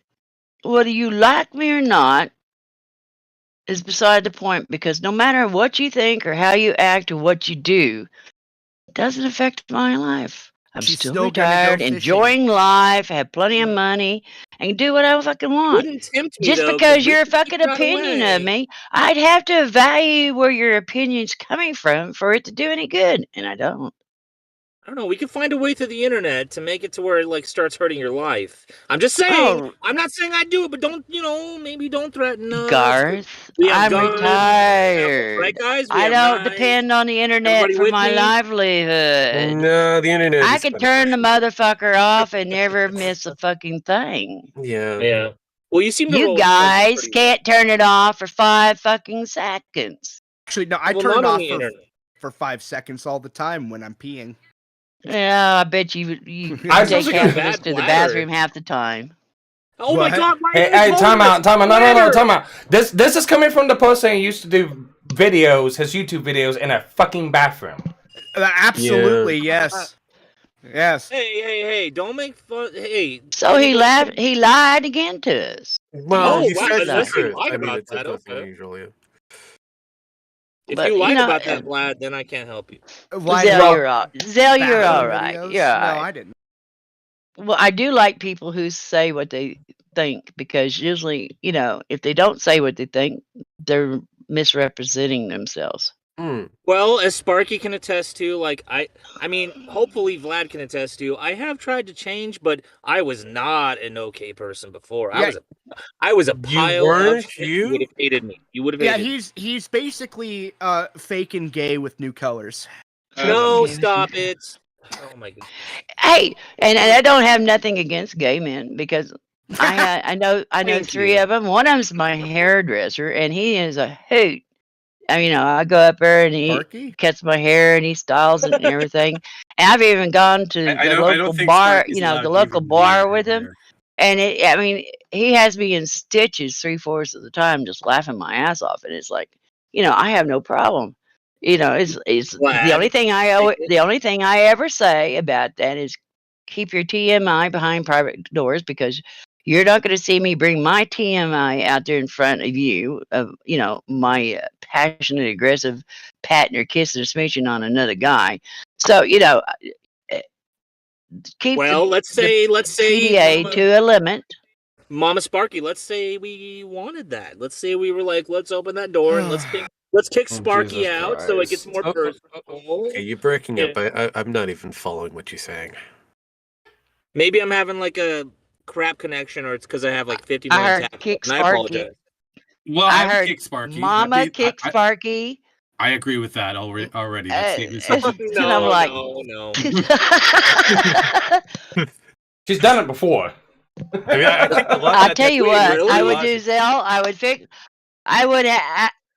fix your internet so that we get the whole It's on thing, data because right some now. of the things I could come up with what I'm picking out, it's Yeah. just, oh my God. Yeah, as Sparky will tell you, my home is on wheels right now, so I just do pure data.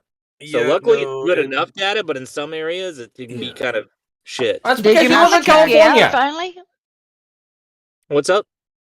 That's because you live in California. Oh shit. In California? Yeah. I wish Hey, you luck. I'd say I feel sorry for you, but you're in a perfect spot. Yeah, like I think it's the same with everybody. It just so happens that, look, I got to hold my grandfather's hand in last year of April while he passed away. Uh-huh. Now my other 3 grandparents. I feel sorry for your loss. My other 3 grandparents, like it just totally changed my feeling on death. And my other 3 grandparents, they live out here. I'm not going anywhere. It sucks, but that's the roots that they planted. Yeah, makes sense. Yeah, And that's the reason why I don't move, so. Yeah, I think that's the reason why a lot of people don't move.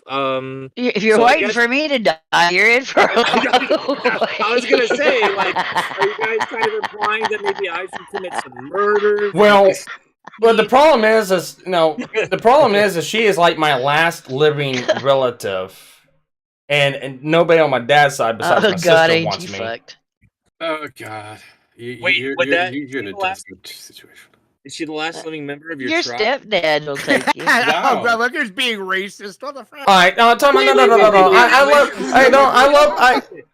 That's not racist. I love my stepdad. I love my stepdad a lot. I just don't like the baggage that comes along with him. Yeah, but isn't that the joy of life? The baggage. Yeah. There's two or three members. There's 2 or 3 members of of the family of his family that I like and enjoy and get along with.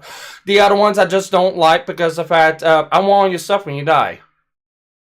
It's like fuck you. Yeah, but that seems like every other relationship that anybody has with their family. You got some really good stuff. I want it when you're gone. Not everybody. Not Rogue. What? I'm gonna be seriously honest with you guys. I'm gonna be seriously honest with you. Were you not before? Well, what he's saying there about go in that direction. Thank you, Flat. No, just listen. He's right about that. But what he don't tell you is by the time he goes through half of the stuff that I have saved up for 64 years, he's going to be on the phone calling them people. Can you come over and take some of this stuff? Yeah, so I'm not. See, I'm because if he sold everything I had for $1 a piece, he'd have over $200,000 or $300,000. Yeah, I would throw all of it away. That's because you're there. No, I know. I mean, I'm not. No, it's not because I'm being a dick. Contrarian. No, it's not contrary. It's like the thing is that I don't know. I've been saying this for a lot longer than I've ever talked to you. I don't like keeping reminders of people. It's a huge thing. I just can't. I didn't say keep it. I just said that he could sell it. Then can you return the fucking And if table? he'd sold it everything that I add $1 each for everything that I had, he'd have over $200,000 or $300,000. There's some stuff I got here. It's worth $3,000 or $4,000 a piece. It's just he's going to have to be smart enough to figure out. And where would you say this location is? You can start with the names. I see where you're trying. I'm gonna say I highly advise against that. You highly advise against what? Going down there and buying things? Yeah. Yeah, well, I mean, if he wants to buy things, I'll give him I'll tell him where to go. But if he's gonna come, sneak a peek and stuff like that, no, I don't think there are a lot of mine shafts around this area. I'm just gonna say. I don't think that's what we're Sparky. I don't think that's what we're leading towards, or at least I believe that's what we're leading towards. You believe? Yes.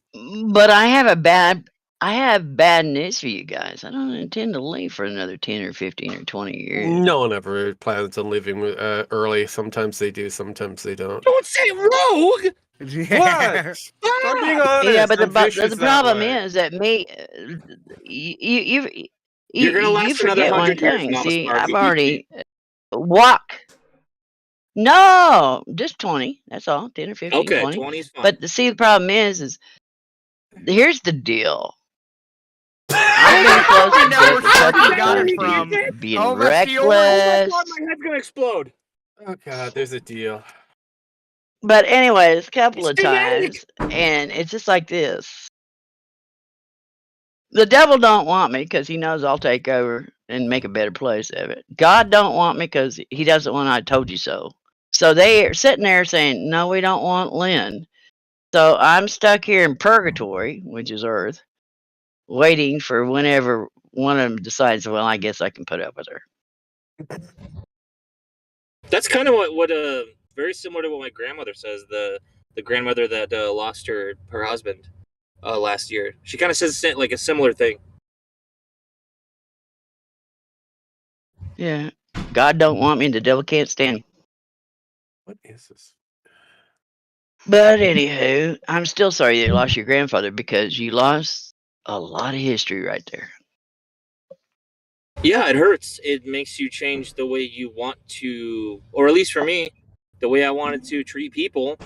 And Trust me, Sparky. I know Sparky will say this, but I'll try and say it before he says it. I was just the biggest giant pile of dicks to people. Now, Rogue, you're different. You pissed me off because economy, but I still think you're a cool guy, probably. But we had a trigger. No, he's Canadian and black, dude. Hey, hold up. I'm black white. I'm a mix. I'm a mutt. Get that right. Oh, right, yeah. I pass. You're a No, mudblood. you're just cream. Yeah. Well, you're just close. cream. Actually, it was You're kind of just funny cream. because, true, but it was kind of funny because I was on my way from work to go home. I went down through the weirdest part of Chinatown that we have in downtown Vancouver, and it's sunny and all that. I'm wearing my glasses and that with shades and shit. And I'm going, and this white guy is coming up towards me as I'm going down the street, and he goes, "Get the fuck out of my way, you nigger!" I'm like, "Oh, how do you know?" Whoa! Did he know? Oh, see now that is unacceptable. Like, he knew. I want to know how he knew. That is unacceptable behavior. I smirked and I thought it was hilarious because of he knew. Mama Sparky, which word exactly was it that's unacceptable? Get the fuck out of my way. Yeah, that's good. Okay, all right. Just making sure. He had every right. He had all the opportunity to take one sidestep. Oh hell yeah! Yeah. I mean, unless Rogue is really fat. I mean, I wish I was. If it would make you give more explanation to why he decided to tell me to get the fuck out of his way. But see the difference between me and you, Rogue. And I'm like, we have clear, ample space to clear each other quite easily. So I don't know what's going on here. So, but I am quite happy that you figured out that some of my actual racial background. Most people have a hard time kind of go, "Where are you from?" And I always have to go Canada. I get that. I would say my mother. Yeah. I try to make it as simple as possible for them because I don't want to go through the whole, I would. I said I'm from my mother. Yeah. I don't know how many times I get asked that fucking question. I get asked at work with every new driver that comes into the shop. There's been times that, I'm at like a counter or a clerk buying something and it's like, "Where are you from?" And it's like, "From here." Yeah, sounds like you're from Australia or England or something. It's like, no, I just got a fucking speech impediment. But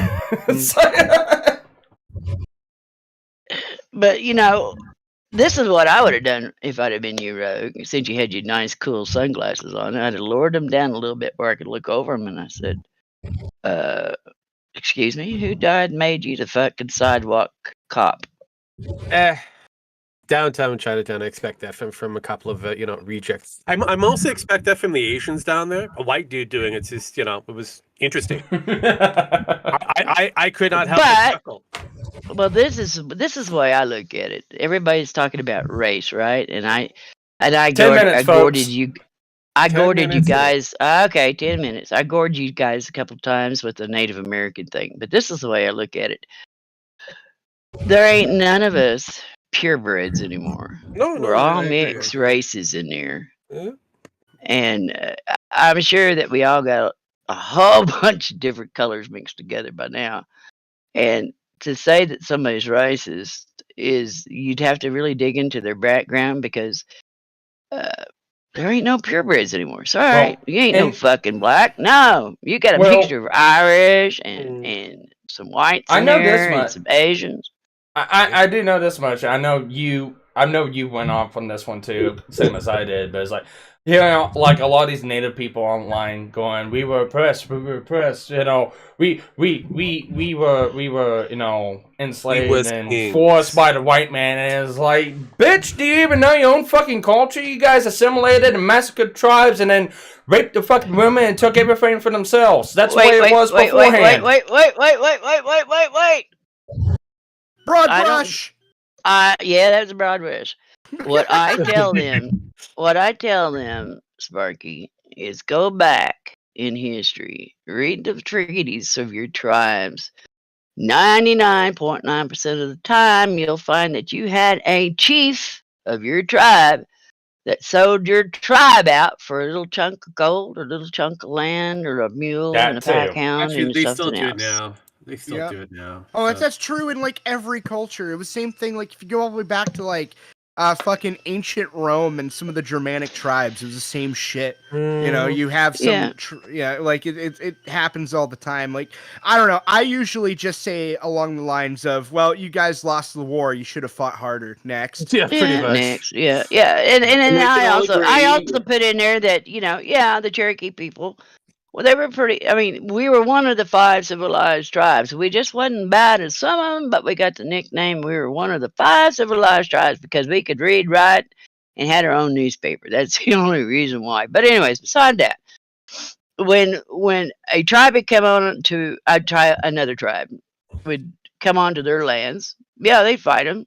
And if they had women or people that wasn't warriors or whatever, they'd take them for slaves and they'd work them till they wasn't no good, and then they'd go out there and kill them.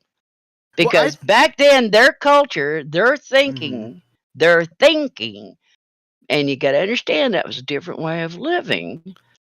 The weakest link in your tribe could bring a whole tribe down because they're hunting and everything. Yeah, Vlad. And so if you could not hunt, or you could not sew, or you could not cook or fish or something, then they were feeding you food that they could have been feeding to the others who were putting in for the tribe.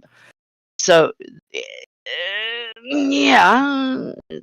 they were cruel back in their day? No, they were being realistic. Are they cruel today when we look back on history? Yeah, we wouldn't want to knock Granny in the head because she can't do her, she can't stitch up anymore. She can't do this. But like until you live their lives, you can't say what the fuck you do. Well, there was a lot of division amongst the tribes. I honestly think if the tribes had all united together, somehow music playing behind Vlad. Yeah, it's my kid. But anyway, it had everybody united, all the tribes united together, which would have never happened to fight against the white man, like or whatever. I think they would have won. Like at the end of the day, just with pure guerrilla tactics. Like here's the problem: we would have won the 20-foot pole. Time out. We would have won the battle, but we wouldn't have won the war because fair enough. They just kept coming and kept coming and kept coming and kept coming. Well, also God loved us more, so well, there's it's that. not only hang on. Let me get my. If you take the Dahomey tribe for a good example on that idea, the entire tribes actually did get together to try to defend themselves from the French, and they still lost. Yeah, here's the problem. We had some down here that went against the French. They won because they took them through the Louisiana swamplands. Mm-hmm. Yeah. Now here's the main thing, and here's one of the main points. Like we would win the battle, but we'd lose the war because it'd be one. The tribes lived off the land. All thing they had to do was cut off food and water sources and rid it out. They did. That's all. And that's exactly what they did. They shot all them buffalo true. Skinned them with the hides and left the meat to rot. That.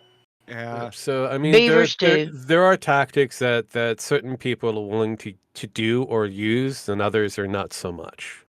Yeah, fair enough. The thing is, you could make what I didn't think of too is that inevitably they could have lost, or they would have lost anyway because they would have just been westernized and eventually would have assimilated anyway. See, what I like about this VAD is when I have people not like you guys, because you guys use a little bit of common sense when you can find it. But a lot of people in these conversations that want to talk about how bad it was back then, or how cruel they was, or they were racist, or they were, misogynist, whatever the words are. Back then, you had to, when you went to town this time of the year, you had to stock up to last you November, December, January, February, March, possibly into April. 6 months worth of food. You go into crop season. Winter. So you yeah, have to go through winter for have to crop do season. Yeah, but there is not one person in this world today in the United States, anyways. Except maybe up at Montana and Idaho and Wyoming, maybe Alaska. Those are isn't that why? Isn't that why it was it was so absolutely fucking insane. The idea that it was World War II, where that was like the whole snow conflict and how much they traveled through that. Like the reason why they took them by surprise, because like, and they still ended up losing so fucking many. I don't have the numbers in front of me, but wasn't that why that was like such an insane fucking idea? Because it's like you don't do that. That's the kind of downtime. Yeah, well, it's not only that. Wait. What war are we talking about first? World War II. World War II. That was okay. Yeah, World War II. Yeah, you're talking about invading of where they went north into Russia when the Germans tried that. Yes. Would that be the second? I think that was the second invasion for Moscow. Well, I tell you where they got that from, Garth. I tell you where they got that from. They got that from our illustrious, did become president, George Washington. And the reason why he went across Delaware in the wintertime and when it was icy and snowy and all that is because he knew in his mind that the enemy would not be expecting them to coming. And so he used that to his advantage. He lost a lot of men too. A lot of men followed him that was barefooted in the snow and the ice and shit to fight. But they did take advantage of it. They did surprise him and they got on top of it. And I think that's what the people were over there at World War II was thinking is, we'll do like George Washington and they won't expect us to fight in the middle of winter. It's a good tactic. Great. I do know the Nazis were borrowing heavily from American history.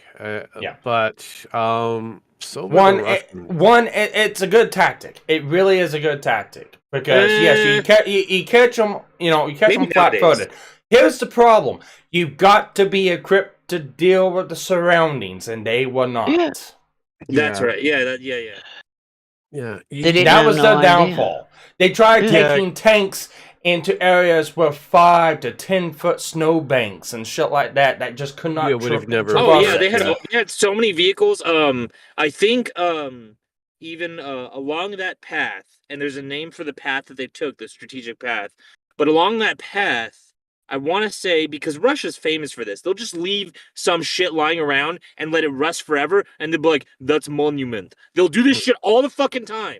And there's at least one tank that the Germans just had to go, I guess we're leaving that, and it's there, like amongst that path. It's like one tank, and it just sits there. There might be more. Yeah, it depends on whatever left over. Now, this is all very fascinating conversation. You guys can still have this conversation in the Discord. I've got the industry amount. I've got things I got to get done with recording and stuff like that. So thank you everyone for joining along. Garth, again, you can stay, you can bounce. You always know how to get back in. I like you too much. I'll stick around. I'll make sure the mods don't fuck with you too much. Yeah, like I said before, I like arguing with Zell. I also like arguing with Vlad. I hate talking to Tyro. Can we do something about him? If there's not a new title for my name or a new name on my in Sparky's Discord server, if there's not a new one every 5 minutes and it's not more insulting than the last, I'm doxing Vlad and Gallagher. They're both getting hugs, maybe guns, but definitely hugs. Okay, it's gonna be bad. Okay, you never know. You might be a good hugger. You might be worth the wait. And realistically, here's the problem there, Zell. I'd pay money just to see you hug Vlad. It would immediately just turn into self-defense raid. So realistically, that is something. I have no idea who Gallagher is, and I don't fucking care. But Sparky just better say bye and shut it down. It's not going to stop. But yeah, no, I'm going to say yes. Goodbye, everybody. You two getting the hug on, that'd be money well spent. I would just shoot him. All right. And with that, goodbye, everyone.